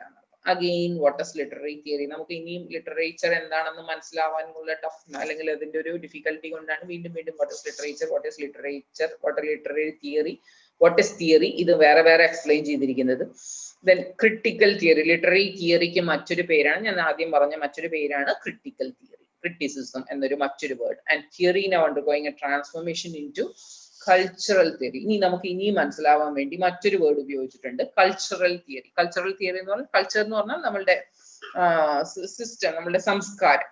സോ കൾച്ചറൽ തിയറി അതിന്റെ ഒരു ലാംഗ്വേജിന്റെ യൂസിന്റെ ഒരു കൾച്ചർ എന്താണെന്ന് നമുക്ക് മനസ്സിലാക്കി തരിക, അല്ലെങ്കിൽ ഒരു കൾച്ചേർഡ് ആയിട്ടുള്ള ഒരു ഭാഷ ഉപയോഗിക്കുക, അല്ലെങ്കിൽ നേരത്തെ അഡ്വാൻസ്ഡ് സുപ്പീരിയർ എന്ന വേർഡിന്റെ കൂടെ ഒരു വേർഡും കൂടെ ആഡ് ആവും, കൾച്ചറൽ ആയിട്ടുള്ള വേർഡ് ഉപയോഗിക്കാം. The intellectual assumptions on which literary theory and the formal practice of literary rest and the work explaining the interpreting literary. വീണ്ടും അതേ തന്നെ തിരിച്ചും വേറെ സെന്റൻസിൽ പറയുന്നതാണ്. Any principles derived from the internal analysis of literary text. അത് നേരത്തെ പറഞ്ഞു. Any theory derived from the internal analysis of the text. ടെക്സ്റ്റിനെ, ഒരു ടെക്സ്റ്റിലെ ലിറ്ററേറ്റീവ് ആയിട്ടുള്ള ഒരു ടെക്സ്റ്റിനെ ഇന്റേണൽ ആയിട്ട് അനാലിസിസ് ചെയ്യുക. അതിനുള്ളിൽ എന്തൊക്കെ കാര്യങ്ങളാണ് പറയുന്നതെന്ന് ഇന്റേണൽ ആയിട്ട് അനലൈസ് ചെയ്യുക. And the knowledge to the text that has been applied in multiple interpretative situation. നേരത്തെ പറഞ്ഞു ഡിഫറെന്റ് സിറ്റുവേഷൻസിൽ ഇത് ആസ് പെർ ദ സിറ്റുവേഷൻസ് ഇത് എങ്ങനെ ആഡ് ചെയ്യാൻ പറ്റുമെന്നാണ്. സോ ഒരു ക്രിട്ടിക്കൽ പ്രാക്ടീസ് തന്നെയാണ്. ക്രിട്ടിക്കൽ ഒരു സാധാരണ ഒരു പറയുന്ന ഒരു സെന്റൻസിനെ മറ്റൊരു വ്യൂ പോയിന്റിൽ പറയാൻ പറ്റുക, അല്ലെങ്കിൽ ഒരു സുപ്പീരിയർ വേർഡ്സ് യൂസ് ചെയ്ത് പറയാൻ പറ്റുക, ഒരു സുപ്പീരിയോറിറ്റി തോന്നുക. സെന്റൻസ് വായിക്കുമ്പോൾ നമുക്കൊരു സുപ്പീരിയോറിറ്റി ഫീൽ ചെയ്യുക, അല്ലെങ്കിൽ ഒരു കൾച്ചേർഡ് ആയിട്ടുള്ള ഒരു ലാംഗ്വേജ് ആണെന്ന് റീഡേഴ്സിനോ കേൾക്കുന്നവർക്കോ ഫീൽ ചെയ്യുന്ന തരത്തിൽ എഴുതാൻ പറ്റുക, ലിറ്ററേറ്റീവ് ആയിട്ട് എഴുതാൻ പറ്റുക എന്നുള്ളത് അതാണ് ഉദ്ദേശിക്കുന്നത്. And For example, to speak the unity of അതിൽ കുറെ എക്സാമ്പിൾസ് പറയുന്നത് ഒഡീപ്പസിന്റെ king explicitly invokes Aristotle theoretical statement on poetics. ഒഡീപ്പസിന്റെ എക്സാമ്പിൾ പറഞ്ഞിട്ടുണ്ട്. ചിനിയോ അക്ബയുടെ ഒക്കെ നമുക്ക് തേർഡ് ഇയറിലും അല്ലെ ഫസ്റ്റ് ഇയറിലും കഴിഞ്ഞ വർഷവും ഇംഗ്ലീഷ് തേർഡ് ഇയറിലും ഒക്കെ ചിനിയോ അക്ബയുടെ കുറെ റൈറ്റിംഗ്സ് ഒക്കെ നമുക്ക് പഠിക്കാനുണ്ട്. അവരുടെ റൈറ്റിംഗ്സ് പഠിക്കാനുണ്ട്. പ്രില്യൂഡ് അതിലൊക്കെ നമുക്ക് അതിന്റെ ഒരു അഡ്വാൻസ്ഡ് ആയിട്ടുള്ള തോട്ട് എന്താണെന്ന് നമുക്ക് പെട്ടെന്ന് കൺസെപ്റ്റ് എന്താണെന്ന് മനസ്സിലാവില്ല. ഒന്ന് ഡീപ്പായിട്ട് പോയാൽ അതിന്റെ തോട്ട് എന്താണെന്ന് മനസ്സിലാവുള്ളൂ. സോ അങ്ങനെയുള്ള റൈറ്റിംഗ്സിന്റെ എക്സ്പ്ലനേഷൻ എക്സാമ്പിൾസ് അതിൽ പറഞ്ഞിട്ടുണ്ട്. അതേപോലെ ദ അവേക്കനിങ്ങിലും അതുപോലെ അതിന്റെ ഒരു അവേക്കനിങ്ങിൽ പറയുന്നത് ഒരു സ്റ്റോറിയുടെ ആ വേർഡ് നോക്കിക്കോളൂ. സൂയിസൈഡ് എന്നുള്ള വേർഡിന് അല്ലെങ്കിൽ സൂയിസൈഡ് എന്നുള്ള ഒരു ക്ലിയർ നെഗറ്റീവ് കൺസെപ്റ്റിന് ക്ലൈമറ്റിക് ഡ്രൗണിങ് എന്നൊരു വേർഡ് കൊണ്ട് പറഞ്ഞിട്ടുണ്ടാവും. ക്ലൈമറ്റിക് ഡ്രൗണിങ് എന്ന് പറഞ്ഞാൽ മുങ്ങി താണു പോവുക, അല്ലെങ്കിൽ ക്ലൈമറ്റിക് ഡ്രൗണിങ് എന്ന് വെച്ചാൽ ആകെ സിറ്റുവേഷൻസ് മുങ്ങി താണു പോവുക, അല്ലെങ്കിൽ ആകെയുള്ള ചുറ്റും ആ ലൈഫ് അവരുടെ ലൈഫിന്റെ സിറ്റുവേഷൻസ് മുഴുവനായിട്ടും ഡിക്രീസ് ആയി പോയിക്കൊണ്ടിരിക്കുക. അപ്പൊ അതിന് ഒരു സൂയിസൈഡ് എന്നുള്ള വേർഡ് പറയുന്നതിന് പകരം ക്ലൈമറ്റിക് ഡ്രൗണിങ് എന്നുള്ള ഒരു കൺസെപ്റ്റിൽ പറയാം. അപ്പൊ എങ്ങനെ കമ്പാരിസൺ ആണ് നോക്കൂ. ഓരോ കൺസെപ്റ്റിനെയും എങ്ങനെയാണ് ലിറ്ററേറ്റീവ് ആയിട്ട് എക്സ്പ്ലെയിൻ ചെയ്യുന്നത് നോക്കൂ. ഇങ്ങനെ ലിറ്ററേറ്റീവ് ആയിട്ട് എക്സ്പ്ലെയിൻ ചെയ്ത പല റൈറ്റേഴ്സിനെയും പല റൈറ്റിംഗ്സിനെയും പല ബുക്സിനെ കുറിച്ചും ഇതിൽ എക്സാമ്പിൾസ് പറഞ്ഞിട്ടുണ്ട്. ദെൻ ഇനി interpretation runs a parallel but less well-known course with the history of philosophy and is evident in the historical record at least as far back as Plato. ഇനി പ്ലാറ്റോന്റെ റൈറ്റിംഗ് ക്രാറ്റലസ് പറയുന്നുണ്ട്. പ്ലാറ്റോന്റെ സ്ട്രക്ചറലിസം തിയറി പറയുന്നത് നിങ്ങൾക്ക് എവിടെ പഠിക്കാനുണ്ടല്ലോ. Structuralist theory കഴിഞ്ഞ വർഷം പഠിക്കാനുണ്ടല്ലോ. Meditation on the relationship words and the things of which they refer. meditation on Plato's meditation on the relationship of words and the things to which they refer. അതായത് ഒരു സെന്റൻസിൽ പറഞ്ഞിരിക്കുന്ന വാക്കുകളും ആ വാക്കുകൾ എന്താണോ എക്സ്പ്ലെയിൻ ചെയ്യുന്നത് വിച്ച് ദേ റെഫർ, അതെന്താണോ റെഫർ ചെയ്യുന്നത് അത് തമ്മിലുള്ള റിലേഷൻഷിപ്പിന്റെ ഒരു ഭംഗി, അത് തമ്മിൽ ആ വാക്കുകൊണ്ട് പറയാൻ ഉദ്ദേശിക്കുന്ന കൺസെപ്റ്റും ആ കൺസെപ്റ്റിന് ഉപയോഗിച്ച വാക്കും തമ്മിലുള്ള ഒരു ലിങ്ക്, ഒരു കെമിസ്ട്രി വർക്കിംഗ്, അതിനെയാണ് നമുക്ക് ലിറ്ററേച്ചറിന്റെ ബ്യൂട്ടി എന്ന് വേണമെങ്കിൽ നമുക്ക് പറയാൻ പറ്റുമെന്നാണ്. And words bear no etymological relation to their meanings but are arbitrarily imposed. ശരിക്കും പറഞ്ഞാൽ ഒരു ലാംഗ്വേജിൽ വേർഡ്സിന് ഒരു മീനിങ് എന്നുള്ളത് എവിടുന്നാണ് വന്നത്? ഇതും മാൻമെയ്ഡ് ആണ്. ഹ്യൂമൻ ബീങ്സ് ആണല്ലോ, മാൻമെയ്ഡ് തന്നെയല്ലേ. വേർഡുകൾക്ക് മീനിങ് കണ്ടുപിടിച്ചാൽ ജനിക്കുമ്പോഴേ വേർഡുകളൊക്കെ ആയിട്ട് നമുക്ക് എഴുതി വെച്ചതല്ല. സോ അതിനെ പലരും ഇൻവെന്റ് ചെയ്തതാണ്. വേർഡുകളുടെ യൂസേജ് ഇൻവെന്റ് ചെയ്തതാണ്. വേർഡിന്റെ ഒക്കെ മീനിങ്സ് പലരും ഇൻവെന്റ് ചെയ്തതാണ്. അതിന് കൺവേർഷൻ കൊണ്ടുവന്നതാണ്. ചേഞ്ചസ് കൊണ്ടുവന്നിട്ടുണ്ടായിരുന്നു. പല വേർഡുകളും പുതിയ വേർഡ്സുകൾ ക്രിയേറ്റ് ചെയ്തത്. അതൊക്കെ നമ്മൾ ലാംഗ്വേജസിൽ പഠിച്ചു. വേർഡുകൾ എങ്ങനെയാണ് ക്രിയേറ്റ് ചെയ്തത്, വേർഡുകളുടെ പല ലാംഗ്വേജസ് എടുത്ത വേർഡുകൾ എങ്ങനെയാ ഫസ്റ്റ് സൗണ്ടുകൾ മാത്രം യൂസ് ചെയ്ത് ഹ്യൂമൻ ബീങ്സ് എങ്ങനെയാണ് ഇങ്ങനെ വേർഡ്സുകൾ യൂസ് ചെയ്തത് എന്നുള്ള കൺസെപ്റ്റ് ഒക്കെ നമ്മൾ ലാംഗ്വേജ് എന്ന കൺസെപ്റ്റിൽ പഠിച്ചിട്ടുണ്ടാവും. അപ്പൊ വേർഡ്സുകളുടെ തന്നെ അഡ്വാൻസ്ഡ് യൂസ്. അപ്പൊ വേർഡ്സുകൾക്ക് ഒരു മീനിങ് പറഞ്ഞു വെച്ചത് ഒരു റൂൾസ് എന്നോ അതൊരു സിസ്റ്റം ഉണ്ടോ? അതിനൊരു സിസ്റ്റം ഉണ്ടോ? വേർഡിന്റെ മീനിങ്ങിന് ഒരു സിസ്റ്റം ഉണ്ടോ? വേർഡിന്റെ മീനിങ്ങിൽ ഒരു സിസ്റ്റമാറ്റിക് ആയിട്ടുള്ള ഒരു മീനിങ്, ഈ വേർഡിന് ഈ മീനിങ് തന്നെയെന്ന് ആരാണ് എഴുതിയത്? ആര് പറഞ്ഞു വെച്ചു? ഓക്സ്ഫോർഡ് ഡിക്ഷണറി എഴുതിയ ഒരാൾക്ക് പോലും അതിലുള്ള എല്ലാ വേർഡ്സിന്റെയും മീനിങ് ആരാണ് കണ്ടുപിടിച്ചതെന്ന് പറയാൻ പറ്റണമെന്നില്ല. എഴുതിയ ഒരു പാനലിന് പോലും ചിലപ്പോൾ അതിലുള്ള എല്ലാ വേർഡ്സിന്റെയും കോൺട്രിബ്യൂഷൻ എവിടെ നിന്നാണ് വന്നതെന്ന് പറയാൻ പറ്റില്ല. ക്രിയേറ്റഡ് അതിങ്ങനെ ബൈ ദ സൈഡ്, അങ്ങനെ as per the situation, as per the ഇന്റർപ്രിട്ടേഷന് വേണ്ടി ആ സിറ്റുവേഷനിലേക്ക് മനസ്സിലാവാൻ വേണ്ടി we are taking that word. അങ്ങനെ ആ വേർഡ്സിന് ഓരോ വേർഡ്സിന് മീനിങ് ഉണ്ടായി. അപ്പൊ വേർഡ്സിന് അഡ്വാൻസ്ഡ് ആയിട്ടുള്ള മീനിങ്ങും എങ്ങനെ ഉണ്ടായി അല്ലെങ്കിൽ അതിന് എന്താണ് റൂൾസ് എന്ന് നമുക്ക് പഠിക്കാൻ പറ്റില്ല. ലിറ്ററേച്ചർ അല്ലെങ്കിൽ ലിറ്റററി തിയറി എന്നുള്ളൊരു സിസ്റ്റമാറ്റിക് ആയിട്ട് നമുക്ക് പഠിക്കാൻ പറ്റില്ല. അതിനെ നമുക്ക് എക്സാമ്പിൾ ആയിട്ട് എടുക്കണമെങ്കിൽ ലാംഗ്വേജിലുള്ള ഒരു വാക്കിന്, നമ്മൾ ഉപയോഗിക്കുന്ന ഒരു വാക്കിന് മീനിങ് എവിടുന്ന് വന്നു, അതിന്റെ മീനിങ് എവിടുന്ന് വന്നു നമുക്ക് പറയാൻ പറ്റുമോ? കണ്ടുപിടിക്കാൻ പറ്റുമോ? എവിടെയെങ്കിലും എഴുതി വെച്ചിട്ടുണ്ടോ? പിന്നെ വാണ്ട് എന്നൊരു വേർഡിന് പ്ലീസ് എന്നുള്ള വേർഡിന്റെ മീനിങ് ഇന്നതാണെന്ന് എവിടെ എഴുതി വെച്ചു? ഡിക്ഷണറിയിൽ ആര് എഴുതി വെച്ചു? ഇതിന്റെ പിന്നിൽ ആ എഴുതി വെക്കാനുണ്ടായ റീസൺ ആരാണ് അത് പറഞ്ഞു കൊടുത്തത്? അതിന്റെ മീനിങ് ഇങ്ങനെയാണെന്ന് ആര് പറഞ്ഞു കൊടുത്തു? ഇന്റർപ്രറ്റ് ചെയ്യുക. അതിന് as per the situations, usage as per the situation അനുസരിച്ച് ആ യൂസേജ് വന്നിട്ട് അത് അങ്ങനെ കോമൺലി അക്സെപ്റ്റഡ് റൂളായി മാറി, സിസ്റ്റമായി മാറി. അതുപോലെ ലിറ്ററേച്ചറും അഡ്വാൻസ്ഡ് ആയിട്ടുള്ള വേർഡ്സ്, അതിനെ സിനോണിംസ് ആയിട്ടുള്ള വേർഡ്സ് യൂസ് ചെയ്തിട്ട് ഒരു സ്ട്രക്ചർ കൊണ്ടുവന്നു, അല്ലെങ്കിൽ ഒരു ഷേപ്പ് കൊണ്ടുവന്നു, അല്ലെങ്കിൽ ഒരു തിയറി കൊണ്ടുവന്നു. അതിനെ നമ്മൾ സ്ട്രക്ചറലിസം എന്നൊരു വേർഡ് കൊണ്ട് എക്സ്പ്ലെയിൻ ചെയ്യുന്നു എന്നാണ്. Reference, belief in reference. അപ്പൊ ഓരോ വേർഡിനും നമുക്ക് ഇംഗ്ലീഷിന്റെ വേർഡ്സ് എടുത്താൽ തന്നെ അറിയാം, ഒരു വേർഡിന് ഒരു മീനിങ് അല്ല ഉള്ളത്, ഒരു വേർഡിന് ഒരു പ്രോപ്പർ മീനിങ് അല്ല ഉള്ളത്. ഒരേ വേർഡ് തന്നെ ഡിഫറെന്റ് സിറ്റുവേഷൻസിൽ ഡിഫറെന്റ് മീനിങ്സിൽ യൂസ് ചെയ്യും. നമുക്ക് നല്ലപോലെ അറിയാം ഡിഫറെന്റ് സിറ്റുവേഷൻസിൽ ഒരേ വേർഡ് തന്നെ യൂസ് ചെയ്യും. സ്പെല്ലിങ്സ് സെയിം ഉള്ള വേർഡുകൾ ഉണ്ടാവും, കേട്ടാൽ ഒരുപോലുള്ള വേർഡുകൾ ഉണ്ടാവും, സ്പെല്ലിംഗ് ഡിഫറെന്റ് ആയിരിക്കും, അതുകൊണ്ട് തന്നെ മീനിങ് ഡിഫറെന്റ് ആയിരിക്കും. കേൾക്കുമ്പോൾ ഞാൻ കഴിഞ്ഞ വർഷമൊക്കെ എക്സാമ്പിൾ പറഞ്ഞു തന്നെ ഫെയർ എന്നുള്ള വേർഡ് എടുത്തു കഴിഞ്ഞാൽ ഫെയറിന് ഡിഫറെന്റ് മീനിങ് ഉണ്ട്. ഫെയർ എന്നുള്ള വേർഡിന് ബസ് ഫെയർ എന്നുള്ള മീനിങ് ഉണ്ട്, ഫെയർ ആൻഡ് ലവ്ലി എന്നുള്ള മീനിങ് ഉണ്ട്, ബുക്ക് ഫെയർ എന്നുള്ള മീനിങ് ഉണ്ട്, പല മീനിങ് ഉണ്ട്. ഫെയർ എന്നുള്ള വേർഡിന് ഡിഫറെന്റ് മീനിങ്സ് ഉണ്ട്. അപ്പൊ ഈ മീനിങ്സിന്റെ ഒക്കെ നമുക്ക് കേൾക്കുമ്പോൾ എല്ലാം ഫെയർ ആണ്, കേട്ട് നോക്കുമ്പോൾ എല്ലാം സ്പെല്ലിങ്സിലും സ്ലൈറ്റ് ഡിഫറൻസ് ഉണ്ട്. അപ്പൊ ഇതിന്റെയൊക്കെ റെഫറൻസ്, ഓരോ വേർഡിന്റെയും റെഫറൻസ് എടുക്കുമ്പോഴാണ് നമുക്ക് അതിന്റെ ആപ്റ്റ് എന്താണെന്ന് മനസ്സിലാവും, ആപ്റ്റ് ആയിട്ടുള്ള സിറ്റുവേഷനിൽ എന്താണെന്ന് മനസ്സിലാവുള്ളൂ. അതേപോലെ ഒരു എക്സാമ്പിൾ പറഞ്ഞിട്ടുണ്ടാവും, she is waiting for the result and she is waiting for the consequences എന്ന് പറഞ്ഞിട്ടുണ്ടാവും. She is waiting for the result after writing the exam, exam എഴുതിയിട്ട് റിസൾട്ടിന് വേണ്ടി വെയിറ്റ് ചെയ്യുന്നത്, normal sentence. She is waiting for the consequences after writing the exam, കേൾക്കുമ്പോൾ നമുക്ക് ഒരു awkwardness തോന്നും. She is waiting for the consequences after writing the exam, എക്സാമിൽ എന്തൊക്കെയോ അബദ്ധങ്ങൾ ചെയ്തു വെച്ചിട്ടുണ്ട്, അതുകൊണ്ടാണ് കോൺസിക്വൻസസിന് വേണ്ടി വെയിറ്റ് ചെയ്യുന്നത് തോന്നുന്നത്. അപ്പൊ ആസ് പെർ ദ ഒരിക്കലും ഞാൻ നേരത്തെ പറഞ്ഞു, ഈ റിസൾട്ട് എന്ന വേർഡിന്റെ സിനോണിംസ് എടുത്ത് നോക്കൂ, കോൺസിക്വൻസ് എന്ന് കാണും. ബലം, മലയാളത്തിലെ മീനിങ് എടുത്ത് നോക്കൂ, ബലം, അനന്തര ബലം, രണ്ടിന്റെയും മീനിങ് സെയിം ആണ്. കോൺസിക്വൻസസിന്റെ മീനിങ് സെയിം ആണ്, ബലം എന്നുള്ള വേർഡിന്റെ മീനിങ് സെയിം ആണ്. അനന്തര ബലം എന്നുള്ള കോൺസിക്വൻസസും റിസൾട്ടും രണ്ടിന്റെയും മീനിങ് അനന്തര ബലം എന്നാണ്. രണ്ടിന്റെയും മീനിങ് ഒരുപോലെ ഇരിക്കുമ്പോൾ എന്തുകൊണ്ട് ഒരു സെന്റൻസിൽ അത് യൂസ് ചെയ്തുകൂടാ? ഒരേ മീനിങ് അല്ലേ. She is waiting for the റിസൾട്ടിന്റെ സ്ഥലത്ത് she is waiting for the consequences എന്തുകൊണ്ട് യൂസ് ചെയ്തുകൂടാ? അത് എവിടെ റൂൾസ് എഴുതി വെച്ചിട്ടുണ്ട്, എവിടെയാണ് സിസ്റ്റം എഴുതി വെച്ചിരിക്കുന്നത് എഴുതാൻ പാടില്ല എന്നുള്ളത്? നമുക്കത് ആപ്റ്റ് ആവുന്നില്ല. ആ സിറ്റുവേഷനിൽ നമുക്ക് ആ വേർഡ് യൂസ് ചെയ്യുമ്പോൾ അവിടെ ആപ്റ്റ് ആവുന്നില്ല, അത്രേ അറിയുള്ളൂ. അതിന്റെ സിസ്റ്റം ഒന്നും എഴുതി വെച്ചിട്ടില്ല, ഇവിടെ റിസൾട്ടിന് മാത്രമേ യൂസ് ചെയ്യാൻ പാടുള്ളൂ, കോൺസിക്വൻസസ് യൂസ് ചെയ്യാൻ പാടില്ല എന്ന് എഴുതിയൊന്നും വെച്ചിട്ടില്ല. അപ്പൊ ഇത് നോ സിസ്റ്റം അറ്റ് ഓൾ. ലാംഗ്വേജിന് തന്നെ system ഇല്ലെന്നിരിക്കെ, so why there is no system for the literature, അല്ലെങ്കിൽ അഡ്വാൻസ് സുപ്പീരിയോറിറ്റിക്ക് there is no system. അതിനൊരു സ്ട്രക്ചർ മാത്രം, ഒരു ഷേപ്പ്, അല്ലെങ്കിൽ ഒരു ആ സ്ട്രക്ചർ എങ്ങനെ ഉണ്ടായെന്ന് വെച്ചാൽ ആസ് പെർ ദ സിറ്റുവേഷനിൽ അത് ആഡ് ചെയ്യുമ്പോൾ അത് യൂസ് ചെയ്ത് അതിനൊരു ഷേപ്പ്, അതിനൊരു സ്ട്രക്ചർ ഉണ്ടായിരുന്നു. ഇതിന് ഇനി നമുക്ക് പഠിക്കാൻ ഹിസ്റ്ററി, അതിന്റെ ലിറ്റററി തിയറിയുടെ ഹിസ്റ്ററിയെ കുറിച്ചാണ് ഇനി പറയുന്നത്. അതായത് എങ്ങനെയാണ് ഈ ലിറ്റററി തിയറി ഉണ്ടായതെന്നൊരു ഹിസ്റ്ററിയെ കുറിച്ചാണ് പറയുന്നത്. ലൈൻ ബൈ ലൈൻ വായിച്ചല്ല ലെസൺ എടുക്കുന്നത്. നമ്മൾ എടുക്കുന്നത് ഡിസ്റ്റൻസ് എഡ്യൂക്കേഷൻ ആണ്, നിങ്ങൾ പഠിക്കുന്നതെന്ന് ഓർമ്മ വേണം. നമ്മളുടെ റെഗുലർ സ്റ്റുഡൻസ് അല്ല, അപ്പോൾ റെഗുലർ ആയിട്ട് നമുക്ക് പഠിക്കാൻ പറ്റില്ല, ഡീപ്പായിട്ട് ഈച്ച് ആൻഡ് എവറി ലൈൻ പഠിക്കാൻ പറ്റില്ല. പക്ഷെ ലിറ്റററി തിയറിയുടെ ഇൻട്രൊഡക്ഷൻ എന്ന് പറയുന്നത് ഇങ്ങനെ പറയാൻ പറ്റും, ഇങ്ങനെയെങ്കിലും പറഞ്ഞാൽ എന്തെങ്കിലും ഒരു ടച്ച് അതിലേക്ക് വരുള്ളൂ എന്നുള്ളത് കൊണ്ടാണ് ഇത്രയും എക്സ്പ്ലെയിൻ ചെയ്യുന്നത്. അപ്പൊ ഇൻട്രൊഡക്ഷൻ ഇങ്ങനെ തന്നെ എക്സ്പ്ലനേഷൻ ഉണ്ടാവും, അതിന്റെ ബാക്കിയുള്ളതായിരിക്കും കുറച്ചൊന്നും ഫാസ്റ്റ് ആയിട്ട് പോകുള്ളൂ.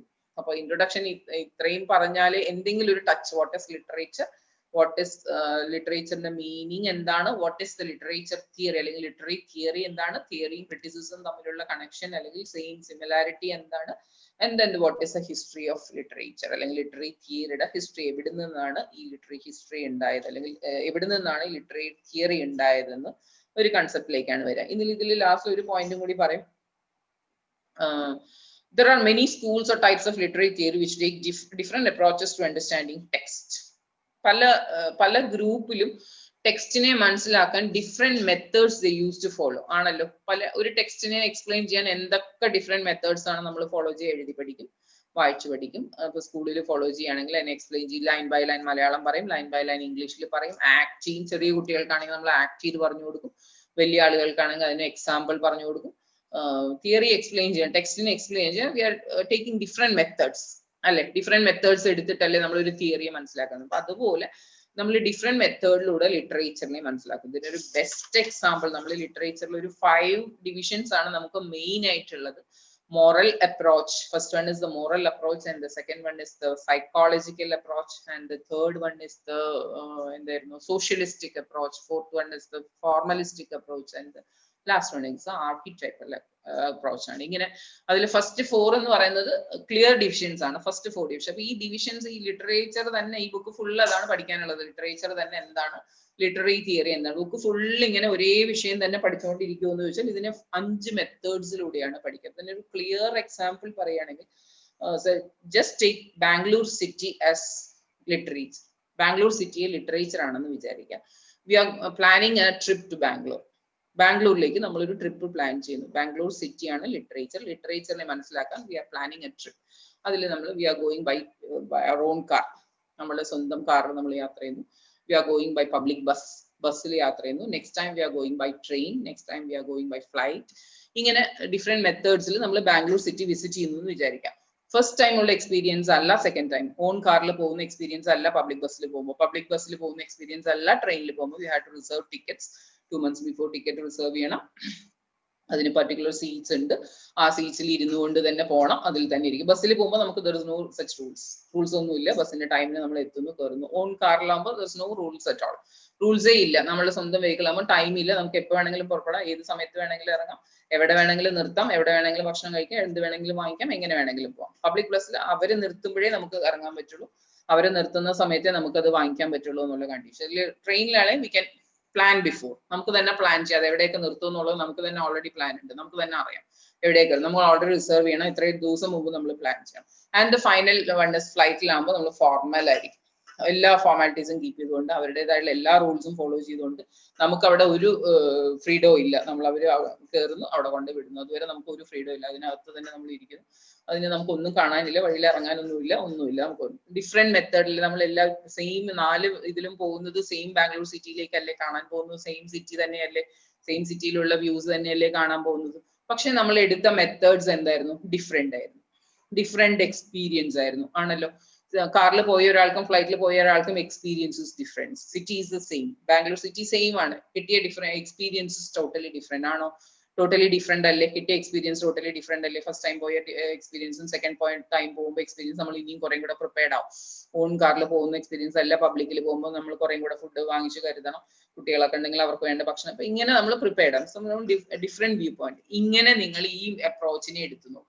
മോറൽ അപ്രോച്ച് എന്ന് പറയുന്നത് ബൈ ഓൺ കാർ ആണെങ്കിൽ, സൈക്കോളജിക്കൽ അപ്രോച്ച് എന്ന് പറയുന്ന ഒരു പബ്ലിക് ബസ് ആണെങ്കിൽ, ആൻഡ് തേർഡ് വൺ ട്രെയിൻ ആണെങ്കിൽ ഫോർമലിസ്റ്റിക് അപ്രോച്ച് ആണെങ്കിൽ, സോഷ്യലിസ്റ്റിക് അപ്രോച്ച് എന്ന് പറയുന്ന ഒരു ഫോർമലിസ്റ്റിക് അപ്രോച്ച് ആണെങ്കിൽ, നെക്സ്റ്റ് അപ്രോച്ചിനെ നമ്മൾ ഒരു ഫ്ലൈറ്റ് ജേർണി ആയിട്ട് എടുത്ത് കമ്പയർ ചെയ്തുമ്പോൾ നമുക്ക് മനസ്സിലാവും same. We are going to understand the same matter. Bangalore സിറ്റിയെ തന്നെയാണ് എല്ലാവരും കാണാൻ പോകുന്നത്. ഡിഫറെന്റ് വ്യൂ പോയിന്റിൽ എടുക്കും, ഡിഫറെന്റ് എക്സ്പീരിയൻസിലൂടെ നമ്മൾ അതിനെ മനസ്സിലാക്കുന്നു, അത്രേ ഉള്ളൂ. ഓൺ കാറിൽ പോകുമ്പോൾ നമ്മളുടെ ഇഷ്ടത്തിന് എവിടെ വേണമെങ്കിൽ ഈ സമയത്ത് അവിടെയൊക്കെ കറങ്ങാം, ഏത് സമയത്ത് വേണമെങ്കിൽ. പബ്ലിക് ബസ്സിൽ പോകുമ്പോൾ നമ്മൾ അവിടെ പോയിട്ട് ഇനി ഒരു ട്രാൻസ്പോർട്ടേഷൻ അന്വേഷിക്കണം, ഇനി ഒരാളെ അന്വേഷിക്കണം, ഇനി ഒരു ഗൈഡിനെ അന്വേഷിക്കണം, എവിടെ പോകണം, എങ്ങനെ പോകണം എന്നൊരു ഗൈഡിനെ നമ്മൾ അന്വേഷിക്കണം. ട്രെയിനിൽ ചെന്നെത്തുമ്പോൾ നമുക്ക് വേറൊരു ഐഡിയ ഉണ്ടാവണം, വേറൊരു കൺസെപ്റ്റ് ഉണ്ടാവണം, അവിടെ പോയിട്ട് പിന്നെയും പോകുന്ന ഒരു കൺസെപ്റ്റ് ഉണ്ടാവണം. ഗൈഡ് നമ്മൾ ഇവിടുന്ന് തന്നെ ഒരു ഗൈഡിനെ ബുക്ക് ചെയ്ത് പോകുമ്പോൾ ഒരു ക്ലിയർ ഐഡിയ ഉണ്ടാവും നമുക്ക് എവിടെയാണ് ഫോർമലിസ്റ്റ്. ഇപ്പൊ നമ്മളൊരു ഒഫീഷ്യൽ മീറ്റിങ്ങിനാണ് ഫ്ലൈറ്റിലാണ് പോകുന്നതെങ്കിൽ കറക്റ്റ് പ്ലാൻ ഉണ്ടാവും. അവിടെ ഇന്ന സ്ഥലത്ത് നമുക്ക് അക്കോമഡേഷൻ അറേഞ്ച് ചെയ്തിട്ടുണ്ട്, ഇന്ന സ്ഥലത്ത് ഇത്ര സമയത്ത് മീറ്റിംഗ് ഉണ്ട്, ആ ടൈം കഴിയുന്നു, നിങ്ങൾക്ക് ഇത്ര ഒരു ദിവസം കറങ്ങാനുള്ള സമയം, അത് കഴിഞ്ഞ് തിരിച്ചു വരുന്ന, എല്ലാം പ്ലാൻഡ് ആണ്, ഫുള്ളി കംപ്ലീറ്റ്ലി പ്ലാൻഡ് ആണ്. അങ്ങനെ മനസ്സിലാക്കി വരുമ്പോൾ ആ ഒരു കൺസെപ്റ്റ് മാത്രമേ നമ്മൾ മനസ്സിലാക്കും, മീറ്റിംഗ് എന്നുള്ള കൺസെപ്റ്റ് മാത്രമേ നമ്മൾ മനസ്സിലാക്കുന്നുള്ളൂ. അതിന് ചുറ്റുമുള്ള ഒന്നും മനസ്സിലാക്കും. നമ്മുടേതായിട്ടുള്ള വ്യൂ പോയിന്റിൽ പോകുമ്പോൾ നമ്മളെല്ലാം ആവശ്യമുള്ളതും നമുക്ക് ആവശ്യമുള്ളതും ഇല്ലാത്തതും എല്ലാം നമുക്ക് കാണും. നമ്മളുടെ ഓൺ ഇതിൽ പോകുമ്പോൾ നമുക്ക് ആവശ്യമുള്ളത് മാത്രമായിരിക്കില്ല, നമ്മൾ പ്ലാൻ ചെയ്ത് മാത്രമായിരിക്കില്ല കാണും. വഴിയിലൊക്കെ നിർത്തും, അവിടെ നമ്മൾ ഡിഫറെന്റ് സ്റ്റൈൽസ് കാണും, ലൈഫ് സ്റ്റൈൽസ് കാണും, ഡിഫറെന്റ് വ്യൂ പോയിന്റ്സ്. അപ്പൊ ഇതിൽ കാണുന്ന അപ്രോച്ചസിനെ നമ്മൾ അങ്ങനെ ഒരു കൺസെപ്റ്റിൽ എടുത്തു നോക്കുമ്പോൾ കുറച്ചും കൂടി മനസ്സിലാവും.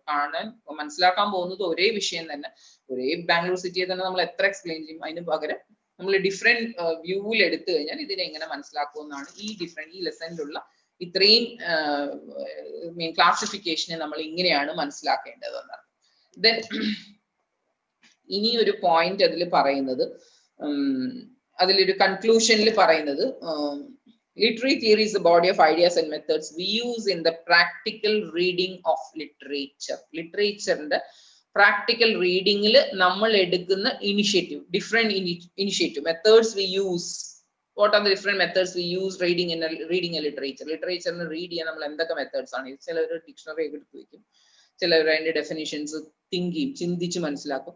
ചിലവർ അതിന്റെ ഓരോ കൺസെപ്റ്റിനെയും വേറെ ഓതേഴ്സിന്റെ റെഫറൻസ് ബുക്ക് കൊടുക്കും. നമ്മൾ ഈ ബുക്കിലൊക്കെ കാണാം ഓതർ റെഫറൻസ് കൊടുത്തിട്ടുണ്ടാവും, അല്ലെങ്കിൽ ബുക്കിന്റെ റെഫറൻസ് ഓതേഴ്സ് കൊടുത്തിട്ടുണ്ടാവും.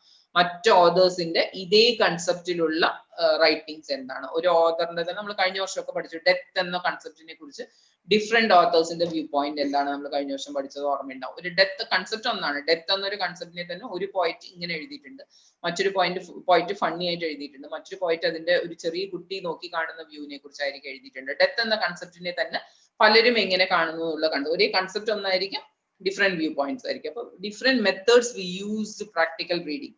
പ്രാക്ടിക്കൽ റീഡിങ്ങിൽ നമ്മൾ എന്തൊക്കെ മെത്തേഡ്സ് യൂസ് ചെയ്തിട്ടാണ് അതിനെ മനസ്സിലാക്കാൻ ശ്രമിക്കുന്നത്, ആ മെത്തേഡ്സിലുള്ള ഡിഫറൻസ് ആണ് ലിറ്റററി തിയറി. ഇത്രയേ ഉള്ളൂ ചുരുക്കം. ആ യൂസ് ചെയ്യുന്ന മെത്തേഡ്സിലുള്ള ഡിഫറൻസിനെയാണ് നമ്മൾ തിയറി. അപ്പൊ അതിനൊരു മെത്തേഡ്സ് ഡിഫറെന്റ് ആയതുകൊണ്ട് തന്നെ, different person different methods use ചെയ്യുന്നത് കൊണ്ട് തന്നെ അതിനൊരു പർട്ടിക്കുലർ തിയറി ആയിട്ട് നമുക്ക് പഠിക്കാൻ പറ്റില്ല, ഒരു അപ്രോച്ചുകളായിട്ടേ പഠിക്കാൻ പറ്റും.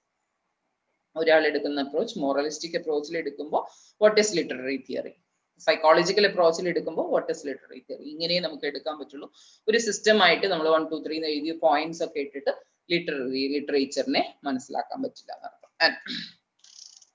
Literary theory is the description of underlying principles. One might say the tools. നേരത്തെ പറഞ്ഞു, one might say the tools. അതിന് ഉപയോഗിക്കുന്ന ടൂൾസ് ഞാൻ നേരത്തെ പറഞ്ഞ പോലെ നമ്മൾ different car, bus, train, the tools, different ടൂൾസിന്റെ കൺസെപ്റ്റിലായിരിക്കും. ബാംഗ്ലൂർ സിറ്റിയിൽ പോയ യാത്ര എങ്ങനെ ഉണ്ടായിരുന്നു? നല്ല രസമുണ്ടായിരുന്നു. നമ്മുടെ ഓൺ കാറിൽ പോയവർ പറയും നല്ല രസമുണ്ടായിരുന്നു, നല്ല സുഖമായിരുന്നു, പോയ ഒരു ബുദ്ധിമുട്ടും ഉണ്ടായിരുന്നില്ല, ഒരു ടയേർഡും ഉണ്ടായിരുന്നു. പബ്ലിക് ബസ്സിൽ പോയ ഒരാളുടെ ഒപ്പീനിയൻ ഡിഫറെന്റ് ആയിരിക്കും. അവിടെ പോയി വന്നതിന്റെ ഒപ്പീനിയൻ, അവിടെ കണ്ട ഭംഗികളിലും പോകുമ്പോൾ അനുഭവിച്ച ക്ഷീണമായിരിക്കും, അല്ലെങ്കിൽ വഴിയിൽ ബസ് കുറെ നേരം ലോക്കായി കിടന്ന അനുഭവമായിരിക്കും അവർക്ക് ഉണ്ട്. അവരുടെ വ്യൂ പോയിന്റ് ഡിഫറെന്റ് ആയിരിക്കും. അപ്പോൾ the tools we use to understand, അത് മനസ്സിലാക്കാൻ നമ്മൾ ഉപയോഗിച്ച ടൂൾസിന്റെ മെത്തഡ്, ടൂൾസിന്റെ സെലക്ഷൻ, കൺസെപ്റ്റ്, അതിന്റെ ബേസിലായിരിക്കും നമ്മൾ അതിനെ മനസ്സിലാക്കുന്നത് എന്നർത്ഥം. വി അണ്ടർസ്റ്റാൻഡ് ലിറ്ററേച്ചർ, ലിറ്ററേച്ചറിനെ മനസ്സിലാക്കാൻ നമ്മൾ ഉപയോഗിക്കുന്ന ടൂൾസിന്റെ ബേസിലായിരിക്കും ലിറ്ററേച്ചറിന്റെ എക്സ്പ്ലനേഷൻ ഉണ്ടാവുന്നത്. ഒരേ പോയിന്റിനെ തന്നെയാണ് പറഞ്ഞുകൊണ്ടിരിക്കുന്നത്, ലിറ്ററേച്ചർ എന്നുള്ള പോയിന്റിനെ തന്നെയാണ് പറഞ്ഞുകൊണ്ടിരിക്കുന്നത്. വേറെ വേറെ ഡെഫിനേഷനിൽ പറയുമ്പോൾ നമുക്ക് കുറേ കൂടെ ക്ലാരിഫിക്കേഷൻ കിട്ടാനാണ് അങ്ങനെ പറയുന്നത്. ആൻഡ് ദെൻ കൺക്ലൂഷനിൽ പറയുന്നത്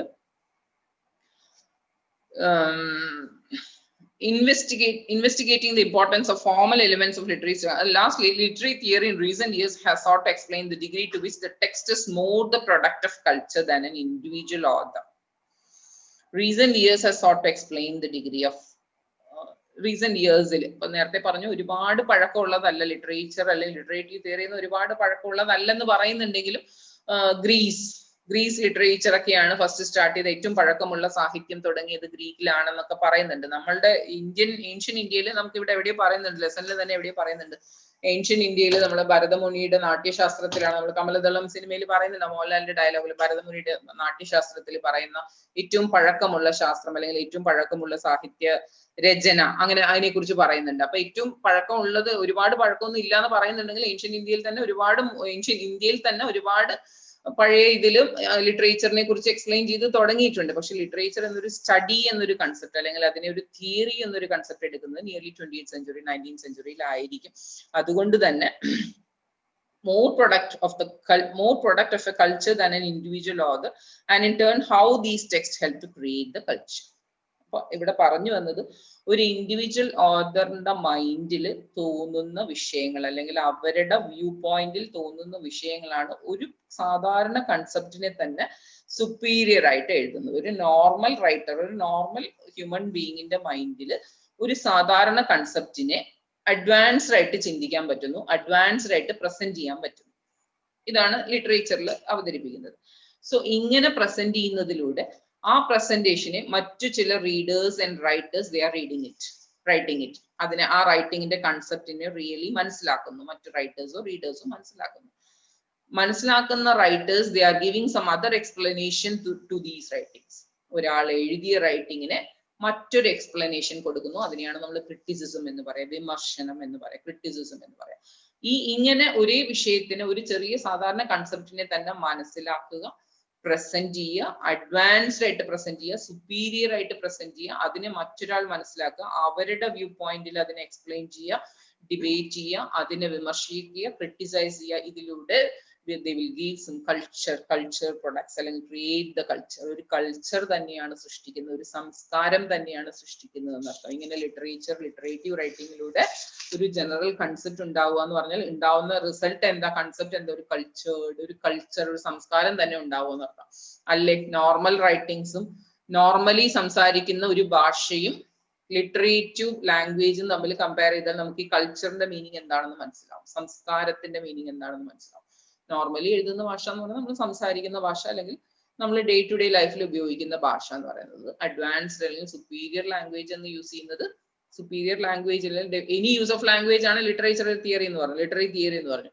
അപ്പൊ ഇതിന്റെ ഒരു യൂസ് ഓഫ് ലാംഗ്വേജ് ആണ് അഡ്വാൻസ്ഡ് അല്ലെങ്കിൽ superior use of language. Superior use of ലാംഗ്വേജിൽ നിന്നും ഉണ്ടാവുന്നത് എന്താ, സംസ്കാരം. നല്ല ഭാഷ ഉപയോഗിക്കുമ്പോൾ നമ്മളിൽ എന്തുണ്ടാവും, സംസ്കാരം ഉണ്ടാവും. അപ്പൊ ഒരു റീഡേഴ്സിന് തന്നെ ഒരു കൾച്ചറൽ ഡിഫറൻസ്, ഒരു കൾച്ചറിൽ തന്നെ ഒരു ഡിഫറൻസ് ഉണ്ടാകുന്നു. കൾച്ചറൽ കൺസെപ്റ്റ് തന്നെ മാറുന്നു, അവരുടെ ചിന്താഗതി തന്നെ മാറുന്നു, അവരുടെ വ്യൂ പോയിന്റ് തന്നെ മാറുന്നു. അപ്പം സാധാരണ വിഷയങ്ങളെ തന്നെ മറ്റൊരു വ്യൂ പോയിന്റിൽ നോക്കാൻ പറ്റുന്നു എന്നാണ്. ഇത്രയുമാണ് ലിറ്ററേച്ചറിനെ കുറിച്ച് ഒരു ഇൻട്രൊഡക്ഷൻ മാത്രമാണ് ഞാൻ പറഞ്ഞത്. ഇൻട്രൊഡക്ഷനിൽ തന്നെ ഒരു കൺസെപ്റ്റ് കിട്ടിയിട്ടുണ്ടാവണം. വാട്ട് ഇസ് ലിറ്ററേച്ചർ, ലിറ്ററേച്ചർ എന്ന ഒരു വേർഡ് കൊണ്ട് എന്താണ് ഉദ്ദേശിക്കുന്നത്. സിംപ്ലി പറഞ്ഞു കഴിഞ്ഞാൽ നോർമൽ ലാംഗ്വേജിനെ സുപ്പീരിയർ ആയിട്ട് ഉപയോഗിക്കും. നോർമലി പറയുന്ന ഒരു കൺസെപ്റ്റിനെ സുപ്പീരിയർ, അത് ലാംഗ്വേജിന്റെ അഡ്വാൻസ്ഡ്, ലാംഗ്വേജിന്റെ സുപ്പീരിയോറിറ്റി ആവാം, അല്ലെങ്കിൽ തോട്ടിന്റെ സുപ്പീരിയോറിറ്റി ആവാം. തോട്ടിലായിരിക്കും, റൈറ്ററുടെ തോട്ടിന്റെ സുപ്പീരിയോറിറ്റി ആവാം ഇങ്ങനെ മറ്റൊരു കൺസെപ്റ്റിലേക്ക് വരുന്നത്, അല്ലെങ്കിൽ ലാംഗ്വേജിന്റെ സുപ്പീരിയോറിറ്റി ആവും. അപ്പൊ സാധാരണ പറയുന്ന ഒരു വിഷയത്തിനെ കുറച്ച് അഡ്വാൻസ്ഡ് ആയിട്ട് പറയാം. ഇത്രയും ഇതിൽ സിമ്പിൾ ആയിട്ട് പറഞ്ഞാൽ അത്രേ ഉള്ളൂ. സാധാരണ കാണുന്ന ഒരു വിഷയത്തിന് ഒരു പോയിന്റ് എങ്ങനെയാണ് കാണുക, ഒരു കവിയുടെ മൈൻഡിൽ നമ്മൾ കാണുന്ന ഒരു വിഷയവും നമ്മൾ കാണുന്ന പ്രണയവും ഒരു പോയിന്റ് കാണുന്ന പ്രണയവും തമ്മിൽ ഒരുപാട് ഡിഫറൻസ്. നമ്മൾ കാണുന്ന ഒരു പൂ, പോയിന്റിന്റെ കണ്ണിൽ കാണുന്ന പൂവും തമ്മിൽ, പൂ സെയിം തന്നെയല്ലേ. നമ്മൾ കാണുന്ന പൂവെന്ന പ്രൊഡക്റ്റിന് ഡിഫറൻസ് ഒന്നുമില്ല. കാണുന്ന ആൾക്കാരുടെ വ്യത്യാസമേ ഉള്ളൂ, അവരുടെ തോട്ടിന്റെ ഡിഫറൻസ്, ചിലപ്പോൾ വരികളിലെ വ്യത്യാസമായിരിക്കും, അവർ എഴുതുന്ന വേർഡുകളുടെ യൂസേജിലെ ഡിഫറൻസ് ആയിരിക്കാം, അല്ലെങ്കിൽ അവരുടെ മൈൻഡിൽ ഉണ്ടായ തോട്ടിനുള്ള ഡിഫറൻസ് ആയിരിക്കാം, അവരുടെ ചിന്തയിലുണ്ടായ വ്യത്യാസങ്ങളായിരിക്കാം, അവരുടെ അനുഭവങ്ങളിൽ നിന്നുള്ള ചിന്തയായിരിക്കാം. എന്തിൽ നിന്നായാലും ആ ഡിഫറൻസ് ആണ് ലിറ്ററേച്ചർ. ആ ഡിഫറൻസിനെയാണ് നമ്മൾ ലിറ്ററേച്ചർ എന്ന് പറയുന്നത്. അപ്പൊ ഇതിനെ എങ്ങനെ നമ്മൾ എക്സ്പ്ലെയിൻ ചെയ്യും, അല്ലെങ്കിൽ ഇതിനെ എങ്ങനെ ഒരു സിസ്റ്റമാറ്റിക് ആയിട്ട് പഠിക്കും, ഇതിനൊരു തിയറി ആയിട്ട് എങ്ങനെ പഠിക്കും എന്നുള്ളതാണ് ക്വസ്റ്റ്യൻ മാർക്ക്. അങ്ങനെ ഒരു തിയറി ആയിട്ട് പഠിക്കുക, ഒരു ഡിഫറെന്റ് വ്യൂ പോയിന്റ്, ഒരാളുടെ വ്യത്യസ്തമായ കാഴ്ചപ്പാടുകളെ കുറിച്ച് പഠിക്കുക, അതാണ് ലിറ്ററേച്ചർ, അതാണ് സാഹിത്യം. അപ്പൊ വ്യത്യസ്തമായ കാഴ്ചപ്പാട് എന്ന് പറയുമ്പോൾ എങ്ങനെ അതിനൊരു തിയറി ഉണ്ടാക്കും? ഒരു സിസ്റ്റം അല്ല, ഒരു കാഴ്ചപ്പാടല്ല, ഒന്നാണെങ്കിൽ നമുക്ക് ഒരു തിയറി ഉണ്ടാക്കും. ഡിഫറെന്റ് ആയതുകൊണ്ട് we cannot make A theory for that. അതിനൊരു കംപ്ലീറ്റ്ലി ഒരു ക്ലിയർ ക്ലാരിഫൈ ആയിട്ടുള്ള ഒരു തിയറി ഉണ്ടാക്കാൻ പറ്റില്ല. അതുകൊണ്ടാണ് ഇവിടെ അപ്രോച്ചസിലൂടെ ഇൻട്രൊഡ്യൂസ് ചെയ്തിരിക്കുന്നത്. അപ്രോച്ച്, ഒരാൾ അതിനെ അപ്രോച്ച് ചെയ്യുന്നത് എങ്ങനെയാണ്, മോറലിസ്റ്റിക് ആയിട്ട് അപ്രോച്ച് ചെയ്യുമ്പോൾ what is literature, psychologically move ചെയ്യുമ്പോൾ what is literature, sociologically move ചെയ്യുമ്പോൾ വാട്ട് ഇസ് ലിറ്ററേച്ചർ, ഫോർമലിസ്റ്റിക്, വളരെ ഫോർമൽ ആയിട്ട് വ്യൂ ചെയ്യുമ്പോൾ വാട്ട് ഇസ് ലിറ്ററേച്ചർ എന്നാണ് നമുക്ക് ഈ ബുക്കിലൂടെ മനസ്സിലാക്കാനുള്ളത്. മോറലിസ്റ്റിക് വ്യൂവിൽ പറയുന്നതും അത് തന്നെയാണ്. ഇവിടെയും സെയിം ഇൻട്രൊഡക്ഷൻ തന്നെയാണ് കൊടുത്തിരിക്കുന്നത്. Literary criticism that evaluates a work on the basis of the moral elements it contains in their correspondence to the accepted moral standards of time or those ethical principles. വലിയ sentence ആണ്. That the critic feels should govern human life. അല്ല, ആ സെന്റൻസിന്റെ meaning മനസ്സിലാക്കിയാൽ തന്നെ moral approach എന്താണെന്ന് മനസ്സിലാവും. Literary criticism that evaluates a work. Literary criticism എന്നതുകൊണ്ട് ഉദ്ദേശിക്കുന്നത് ഇവാലുവേറ്റ് വർക്ക്, ഒരു വർക്കിന്, ഒരു പോയട്രിയോ, വർക്ക് എന്ന് പറയുന്ന ഒരു പോയട്രി, ഒരാൾ എഴുതിയ ഒരു കവിത എന്ന് വിചാരിക്കാം, അതിനെ ഇവാലുവേറ്റ് ചെയ്യുക, വിലയിരുത്തുക, ആ പോയട്രിയെ വിലയിരുത്തുക, അതിനെയാണ് നമ്മൾ ലിറ്റററി ക്രിറ്റിസിസം എന്ന കൺസെപ്റ്റ് കൊണ്ട് ഉദ്ദേശിക്കുന്നത്. On the basis of moral elements, എന്തിന്റെ ബേസിലാണ് അതിനെ ഇവാലുവേറ്റ് ചെയ്യുന്നത്? Moral elements. അതിന്റെ മോറലിസ്റ്റിക് അപ്രോച്ച് ആണ് നമ്മൾ പഠിക്കുന്നത്. അതിൽ നിന്ന് എന്ത് മോറലാണ്, നമുക്കൊരു കവിത വായിച്ചിട്ട് എന്ത് മോറലാണ് കിട്ടിയത്, അതിൽ നിന്ന് എന്താണ് മോറൽ ഓഫ് ദ സ്റ്റോറി, എന്താണ് കിട്ടിയത്, ആ മോറലിസ്റ്റിക് വ്യൂവിൽ അതിനെ വിലയിരുത്തുന്നതിനെയാണ് മോറലിസ്റ്റിക് അപ്രോച്ച് എന്ന് പറയുന്നത്. It contains moral elements, it contains, അതിനകത്തുള്ള വിഷയങ്ങളിൽ എന്ത് മോറൽ എലിമെന്റ്സ് ആണ് ഉള്ളതെന്ന് കണ്ടെത്തുക, വിലയിരുത്തുക. And their correspondence to the accepted moral standards, അതിനെ എങ്ങനെ പ്രസന്റ് ചെയ്തിരിക്കുന്നു, മോറൽ സ്റ്റാൻഡേർഡിനനുസരിച്ച് അതിനെ എങ്ങനെ പ്രസന്റ് ചെയ്തിരിക്കുന്നു, of the time or those ethical principles. As per, നേരത്തെ പറഞ്ഞു, any use of language as per the situation അനുസരിച്ച്, കാലഗതിക്ക് അനുസരിച്ച് എങ്ങനെ ആ ഭാഷയെ, ആ കൺസെപ്റ്റിനെ, ആ വിഷയത്തെ അവിടെ അവതരിപ്പിക്കുന്നു എന്നുള്ളതാണ് ലിറ്ററേച്ചർ എന്ന് ഇവിടെ പറഞ്ഞു. അപ്പൊ മോറൽ അപ്രോച്ച് എന്ന് പറയുന്നത് ഒരു പോയട്രിയോ ഒരു വർക്കിനെയോ ഇവാലുവേറ്റ് ചെയ്യുക. എങ്ങനെ ഇവാലുവേറ്റ് ചെയ്യുക? അതിന്റെ മോറൽ എന്താണെന്ന് മനസ്സിലാക്കിക്കൊണ്ട് ഇവാലുവേറ്റ് ചെയ്യുക. മോറൽ എന്തിനെ ബേസ് ചെയ്തായിരിക്കും? To the accepted moral standards. Moral സ്റ്റാൻഡേർഡ്സിനെ അക്സെപ്റ്റ് ചെയ്യുന്ന വിധത്തിൽ ടൈം ആൻഡ് ദ സിറ്റുവേഷനും ടൈമിനും അനുസരിച്ച് ആ മോറൽ അവിടെ എങ്ങനെ സ്യൂട്ട് ആവുന്നു, അതിനനുസരിച്ച് critics feel should govern human life.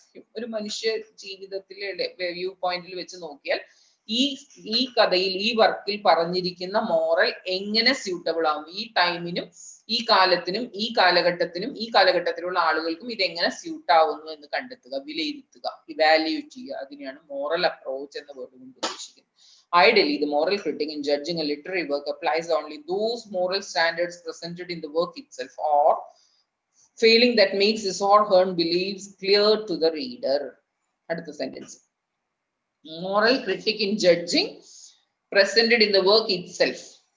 ഒരു മോറൽ ക്രിട്ടിക് എന്ന് പറയുന്നത് judging standards presented in the work it self. അതായത് നമ്മൾ എഴുതിയ വർക്കിനകത്തുള്ള സ്റ്റാൻഡേർഡിനെ തന്നെ ജഡ്ജ് ചെയ്യും. ഒരാൾ എഴുതിയ വർക്കിനെ അവരവർ തന്നെ ജഡ്ജ് ചെയ്യുക. ആൻഡ് ഫെയിലിംഗ്, അങ്ങനെ പറ്റുന്നില്ലെങ്കിൽ makes his or own belief clear to the reader. അല്ലെങ്കിൽ ജഡ്ജ് ചെയ്ത് വിലയിരുത്തി ഇവാലുവേറ്റ് ചെയ്ത് അതിനെ പ്രസന്റ് ചെയ്യാൻ പറ്റണം. അല്ലെങ്കിൽ അവരുടെ മൈൻഡിൽ തോന്നുന്ന കൺസെപ്റ്റ് എന്താണെന്ന് റീഡർക്ക് ക്ലിയർ ചെയ്യാൻ പറ്റണം, ഒരു മോറൽ കൊണ്ടുവരാൻ പറ്റണം, തിയറി. അപ്പൊ ഒരു കഥ മുഴുവൻ എഴുതുമ്പോൾ, ഒരു സ്റ്റോറി മുഴുവൻ എഴുതുമ്പോൾ ഒരു നോർമൽ റീഡർക്ക് അതിലുള്ള കൺസെപ്റ്റ് എന്താണെന്ന് മനസ്സിലാക്കാൻ പറ്റില്ല. അപ്പൊ they will give some moral along with the story. സ്റ്റോറിയുടെ കൂടെ ഒരു മോറൽ ഓഫ് ദ, വളരെ കുട്ടിക്കാലം മുതൽക്കേ നമ്മൾ പഠിക്കുന്ന വിഷയമാണ് സ്റ്റോറി. LKG UKG ഫസ്റ്റ് സ്റ്റാൻഡേർഡിലൊക്കെ പഠിക്കുമ്പോൾ സ്റ്റോറി ബുക്ക് എടുത്തു കഴിഞ്ഞാൽ സ്റ്റോറി ഉണ്ടാവും. സ്റ്റോറിയൊക്കെ വായിച്ചാലും നമുക്ക് ആ ചെറിയ കുട്ടികൾക്ക് അതിലുള്ള കഥ പറഞ്ഞു കൊടുത്ത കഥയൊക്കെ രസമായി കേട്ടോണ്ടിരിക്കും. പൂച്ച വീണപ്പോ അതിനെ ഹെൽപ്പ് ചെയ്തു, അതവിടെ ഹെൽപ്പ് ചെയ്തപ്പോഴാണ് അത് എണീച്ച് നടന്നൊക്കെ മനസ്സിലാക്കിയിട്ടുണ്ടാവും. തിരിച്ച് അത് തിരിച്ച് ഹെൽപ്പ് ചെയ്തപ്പോഴാണ് അതിന് പകരമായിട്ട് മറ്റൊരു ഹെൽപ്പ് കൊടുത്തത്. ഇതൊക്കെ കഥയൊക്കെ കേട്ടോണ്ടിരിക്കും. ഫൈനലി ആ മോറൽ പറയുമ്പോഴാണ് ആ കൺസെപ്റ്റ് എന്താണെന്ന് മനസ്സിലാവുള്ളൂ. എന്തിനു വേണ്ടിയാണ് ഈ കഥ പറയുന്നത്. ഒരു ലാസ്റ്റ് ഒരു മോറൽ ഓഫ് ദ സ്റ്റോറി എന്ന് പറഞ്ഞിട്ട് സ്റ്റോറിയുടെ ലാസ്റ്റ് ഒരു മോറൽ കൊടുത്തിട്ടുണ്ട്. ഈ കഥയിൽ നിന്ന് പറയാൻ ഉദ്ദേശിച്ചത് പരസ്പര സഹായം, അല്ലെങ്കിൽ രണ്ടുപേരും അങ്ങോട്ടും ഇങ്ങോട്ടും ആവശ്യ സമയത്ത് സഹായിക്കുന്നതാണ്. ആവശ്യ സമയത്താണ് നമ്മൾ സഹായിക്കേണ്ടത്, എല്ലാ സമയത്തും അല്ല. ഒരാൾക്ക് ആവശ്യം വരേണ്ട സമയത്താണ് സഹായിക്കേണ്ടത്. ഒരു കൺസെപ്റ്റ് അതിലുണ്ടാവും, ആ സ്റ്റോറിയിൽ ഉണ്ടാവും, ആ മോറൽ അതിലുണ്ടാവും. അപ്പൊ ചെറിയ കുട്ടിക്കാലം മുതൽക്ക് തന്നെ ഇങ്ങനെയുള്ള കൺസെപ്റ്റ് നമുക്ക് ജനറലി വായിച്ചാൽ മനസ്സിലാവാത്ത കൊണ്ടല്ലേ മോറൽ ഓഫ് ദ സ്റ്റോറി. പലപ്പോഴും നമ്മളുടെയൊക്കെ അനുഭവം അത് തന്നെ ആയിരിക്കില്ലേ. ചെറിയ കുട്ടികളായിരിക്കും, നമ്മൾ ചെറിയ സ്റ്റോറീസ് ഒക്കെ വായിക്കുമ്പോൾ ജനറലി ചിലപ്പോൾ മനസ്സിലാവില്ല. അതിൽ ലാസ്റ്റ് ഒരു മോറൽ പറയുമ്പോഴാണ് ആ കഥയുടെ രസം മനസ്സിലാവും. കഥയിൽ ഇങ്ങനെ ഒരു കാര്യം പറഞ്ഞിട്ടുണ്ടെന്നുള്ളത് അപ്പോഴായിരിക്കും നമുക്ക് അതിന്റെ കറക്റ്റ് ഒരു ക്ലാരിഫിക്കേഷൻ കിട്ടുന്നത്. മോറലിസ്റ്റിക് അപ്രോച്ച്, അല്ലെങ്കിൽ ആ മോറൽ വാല്യൂവിനെ ഇവാലുവേറ്റ് ചെയ്തുകൊണ്ട് റീഡേഴ്സിലേക്ക് എത്തിക്കുക എന്നുള്ളതാണ് മോറലിസ്റ്റിക് അപ്രോച്ച് കൊണ്ട് ഉദ്ദേശിക്കുന്നത്. മോറലിസ്റ്റിക് അപ്രോച്ച് എങ്ങനെയാണ് സ്റ്റാർട്ട് ചെയ്തത്, എങ്ങനെയാണ് ഇതിന്റെ ഹിസ്റ്ററി എന്താണ്, ഇതിന് പിന്നിലുള്ള ഹിസ്റ്ററി എന്താണെന്നുള്ളത്. So various types of criticism ആദ്യമേ പറഞ്ഞിട്ടുണ്ട്. ക്രിറ്റിസിസം എന്ന് പറയുന്നത് വൺ ടൈപ്പ് അല്ല, ഒരു ടൈപ്പിലുള്ള ക്രിറ്റിസിസം അല്ല. വേരിയസ് ടൈപ്സ് ഓഫ് ക്രിറ്റിസിസം എന്ന് പറയുന്നത് പ്രാക്ടീസ് ടുഡേ. ഇന്ന് കാലത്ത് ഡിഫറെന്റ് ടൈപ്സ് ഓഫ് ക്രിറ്റിസിസം ഉണ്ട്, ഇല്ലേ? നമ്മൾ ഫ്രണ്ട്സ് തമ്മിൽ സംസാരിക്കുന്നതിൽ തന്നെ പലതരം വിമർശനങ്ങളില്ലേ. പഴയ കാലത്ത് ഭംഗിയുണ്ട്, ഭംഗിയില്ല, രണ്ട് കാരണങ്ങളേ ഉള്ളൂ. ഫ്രണ്ട്സ് രണ്ട് ലേഡീസ് തമ്മിൽ കണ്ടു, സാരി ഭംഗിയുണ്ട്, സാരി ഭംഗിയില്ല, രണ്ട് കൺസെപ്റ്റേ ഉണ്ടായിരുന്നുള്ളൂ. ഇന്ന് അങ്ങനെയല്ല, പല കമന്റ്സ് ആയിരിക്കും പറയാം, പല തരത്തിലുള്ള വ്യൂ ആയിരിക്കും പറയാം, പല കമന്റുകൾ പറയും.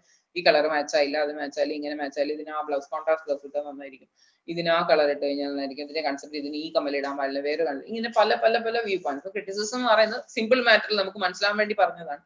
അപ്പൊ റൈറ്റിംഗ്സ്, ഇങ്ങനെ ഒരു പോയട്രിയോ നോവലോ എഴുതുന്നതിന് ഒരു ഡിഫറെന്റ് ടൈപ്സ് ഓഫ്, ഇന്ന് നിലനിൽക്കുന്ന ഒരു 1 or 2 ടൈപ്സ് അല്ല, ഡിഫറെന്റ് ടൈപ്സ് ഓഫ് ക്രിറ്റിസിസം ഉണ്ട്. അതിൽ മോറൽ അപ്രോച്ച് എന്ന് പറയുന്നത് undoubtedly the longest history. Moral approach ആണ് ആദ്യമേ തന്നെ സ്റ്റാർട്ട് ചെയ്തത്, വളരെ മുന്നേ തന്നെ സ്റ്റാർട്ട് ചെയ്ത ഒരു അപ്രോച്ച് ആണ് മോറൽ അപ്രോച്ച്. ഒരു കൺസെപ്റ്റ് പറയാ, ഒരു സ്റ്റോറി കഥയോ പറയാ, അതിൽ നിന്നൊരു മോറൽ കണ്ടെത്തുക എന്നുള്ളത് പഴയ കാലം മുതൽക്ക് തന്നെ ഉള്ളതാണ്. And it is role as classical Greek. നേരത്തെ പറഞ്ഞു ഗ്രീക്കിലാണ് ഈ ലിറ്ററേച്ചർ, ലിറ്റററി തിയറി, ക്രിറ്റിസിസം ഒക്കെ സ്റ്റാർട്ട് ചെയ്തത് ഗ്രീക്ക് തിയറി എന്നാണ് നേരത്തെ പറഞ്ഞത്. അപ്പൊ അതിൽ മോറൽ അപ്രോച്ച് തന്നെയാണ് ആദ്യം ഒരു തുടങ്ങിയത്. Plato for example emphasise moralism, utilitarianism, മറ്റൊരു വേർഡാണ് യൂട്ടിലിറ്റേറിയനിസം. ഹൊറേസ്, ഇവര് പ്ലാറ്റോ ഹൊറേസിന്റെ വേർഡുകളൊക്കെ അവരുടെ സ്റ്റോറീസും അവരുടെ റൈറ്റിംഗ്സിനെയാണ് ഇവിടെ എക്സാമ്പിൾ ആയിട്ട് പറഞ്ഞിരിക്കുന്നത്. Stress that literature should be delightful and instructive. Literature എന്ന് പറയുന്നത് ഡിലൈറ്റ്ഫുള്ളും ആയിരിക്കണം, ഇൻസ്ട്രക്റ്റീവ് ആയിരിക്കും. ഇതിന് ബെസ്റ്റ് എക്സാമ്പിൾ ആണ് ഒരു ഫസ്റ്റ് സ്റ്റാൻഡേർഡിലെ സ്റ്റോറി. ഫസ്റ്റ് സ്റ്റാൻഡേർഡിൽ ഇംഗ്ലീഷ് ലെസണിൽ ഒരു സ്റ്റോറി എടുത്തു കഴിഞ്ഞാൽ it is delightful and as well as it is instructive. Delightful ആണ്, കുട്ടിക്ക് കഥ കേട്ട് ആ ഏജിലുള്ള, ആസ് പെർ ദ സിറ്റുവേഷൻ, നേരത്തെ പറഞ്ഞിട്ടുണ്ട് ലിറ്ററേച്ചർ എന്ന് പറഞ്ഞാൽ ആ അവരുടെ readers as per the situation, ആ സിറ്റുവേഷനിൽ ഇറ്റ് ഈസ് ഡിലൈറ്റ്ഫുൾ. ആ 1ാം ക്ലാസ്സിൽ പഠിക്കുന്ന ഒരു കുട്ടിക്ക് ആ കഥ കേട്ട് കഴിഞ്ഞാൽ എന്തായാലും ഒരു ഹാപ്പിനെസ്, ഒരു സന്തോഷം, ആ കഥ കേട്ട് കഴിയുമ്പോൾ ഒരു സാറ്റിസ്ഫാക്ഷൻ എന്തായാലും തോന്നും. ആസ് വെൽ ആസ് അതേ സമയത്ത് ഇൻസ്ട്രക്റ്റീവ്, അതിൽ നിന്നൊരു ഇൻസ്ട്രക്ഷൻ കിട്ടും. അപ്പൊ നമ്മൾ എല്ലാവരെയും ഹെൽപ്പ് ചെയ്യണം, നമ്മുടെ കയ്യിലുള്ളത് എല്ലാവർക്കും ഷെയർ ചെയ്യണം, ഇങ്ങനെ ഒരു ചെറിയ ഇൻസ്ട്രക്ഷൻ ആ സ്റ്റോറിയിൽ നിന്നും കിട്ടിയിട്ടുണ്ട്. ഒരു മോറലിസ്റ്റിക് അപ്രോച്ച് എന്ന് പറയുന്നത് ലിറ്ററേച്ചറിനെ തന്നെ മനസ്സിലാവുന്ന ഭാഷയിൽ ആണെങ്കിൽ പോലും അതിനെക്കുറിച്ച് അഡ്വാൻസ്ഡ് ആയിട്ട് എഴുതിയിട്ടുണ്ടാവും, കുറച്ച് സുപ്പീരിയർ ആയിട്ട് എഴുതിയിട്ടായിരിക്കും ആ കഥ തിരിഞ്ഞ് മറിഞ്ഞ് വളഞ്ഞൊക്കെ തിരിഞ്ഞായിട്ട് എഴുതിയിട്ടുണ്ടാവും, കുറച്ച് സുപ്പീരിയർ ലാംഗ്വേജ് വേർഡ്സ് യൂസ് ചെയ്തിട്ടുണ്ടാവും. കഥകളുടെ വേർഡ്സിലൊക്കെ കുറച്ച് സുപ്പീരിയർ ആയിട്ടുള്ള ലാംഗ്വേജ് ഒക്കെ യൂസ് ചെയ്തിട്ടുണ്ടാവും. ഫൈനലി അതിലൊരു മോറൽ നമുക്ക് മനസ്സിലാവുന്ന രീതിയിൽ അതിനെ പ്രസന്റ് ചെയ്യുക എന്നുള്ളതാണ് മോറലിസ്റ്റിക് അപ്രോച്ച് കൊണ്ട് ഉദ്ദേശിക്കുന്നത്. And most famous examples are the commentaries of neo classicism in English literature. 1660 to 800 main ആയിട്ട് ഈ ഒരു മോറലിസ്റ്റിക് അപ്രോച്ച് വ്യൂ തന്നെ ഫേമസ് ആയത്. സാമുവൽ ജോൺസനെ കുറിച്ച് പറയുന്നുണ്ട്. Larger function of literature is to teach morality. അപ്പൊ ലിറ്ററേച്ചറിന്റെ ഫംഗ്ഷൻ തന്നെ മൊറാലിറ്റി ടീച്ച് ചെയ്യുക എന്നുള്ളത്, മോറൽസ് ടീച്ച് ചെയ്യുക എന്നുള്ളത് തന്നെയാണ് ലിറ്ററേച്ചറിന്റെ ഫംഗ്ഷൻ എന്ന് പറയുന്നു.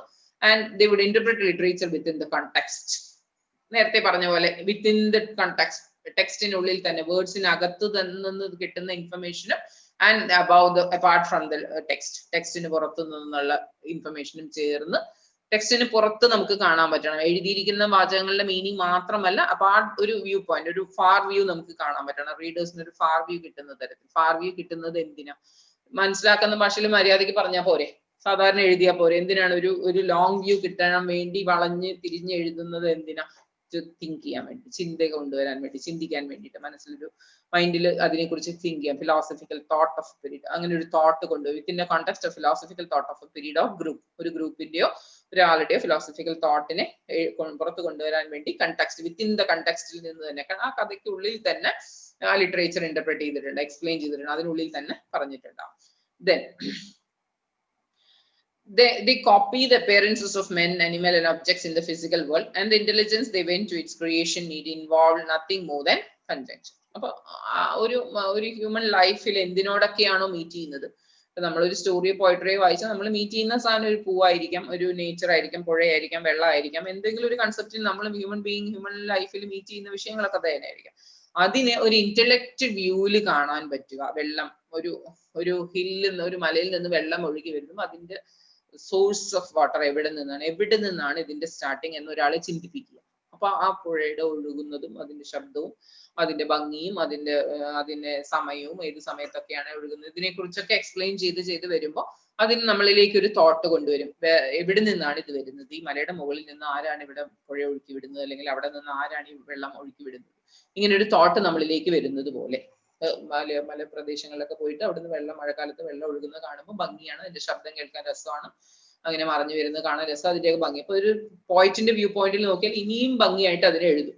ആണല്ലോ, നമ്മളൊരു നോർമൽ ഒരു വ്യൂവർ കാണുന്നതിനെക്കാട്ടും ഒരു പോയിന്റ് അത് കണ്ടു കഴിഞ്ഞാൽ, ഒരു വെള്ളച്ചാട്ടം കണ്ടു കഴിഞ്ഞാൽ അതിന് വളരെ ഭംഗിയായിട്ട് ഇനിയും നല്ല വേർഡ്സിൽ അതിനെ എക്സ്പ്ലെയിൻ ചെയ്ത് തരും. ആ എക്സ്പ്ലനേഷനുള്ള ഒരു ഫാർ വ്യൂ കിട്ടണം, റീഡർക്ക് ഒരു ഫാർ വ്യൂ കിട്ടണം, ഒരു ലോങ് വ്യൂ കിട്ടണം. എന്തിനാണ് ലോങ് വ്യൂ കിട്ടുന്നത്? തിങ്ക് സംതിങ് അബൌട്ട് ഇറ്റ്, അതിനെക്കുറിച്ച് ചിന്തിക്കും. അതിന്റെ സോഴ്സ് എവിടുന്നായിരിക്കും ഈ വെള്ളം വരുന്നതെന്ന് ചിന്തിക്കാത്ത ചില വിഷയങ്ങൾ നമ്മളെ ചിന്തിപ്പിക്കുക. ഇതാണ് ലിറ്ററേച്ചർ കൊണ്ട് ഉദ്ദേശിക്കുന്നത്.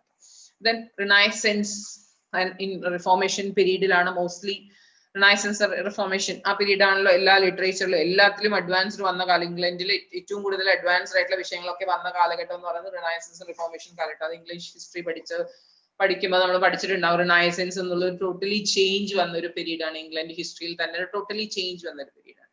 അപ്പൊ ഇവിടെ റിനൈസൻസ് പീരീഡിൽ തീർച്ചയായും ലിറ്ററേച്ചറിലും അതുപോലെ തന്നെ ഒരു ചേഞ്ച് അല്ലെങ്കിൽ സ്റ്റാർട്ട് വന്നത് തന്നെ ഈ ഒരു പീരീഡിൽ എന്ന് പറയുന്നത്. അവിടെ സർ ഫിലിപ്പ് സിഡ്നി ഇതിനെ കുറിച്ചൊക്കെ പറഞ്ഞ അപ്പോളജി ഫോർ പോയട്രി, ഇത് എവിടെ പഠിക്കാനുണ്ടല്ലോ, ഏതോ ഒരു ഇയറിൽ പഠിക്കാനുണ്ട് apology for poetry.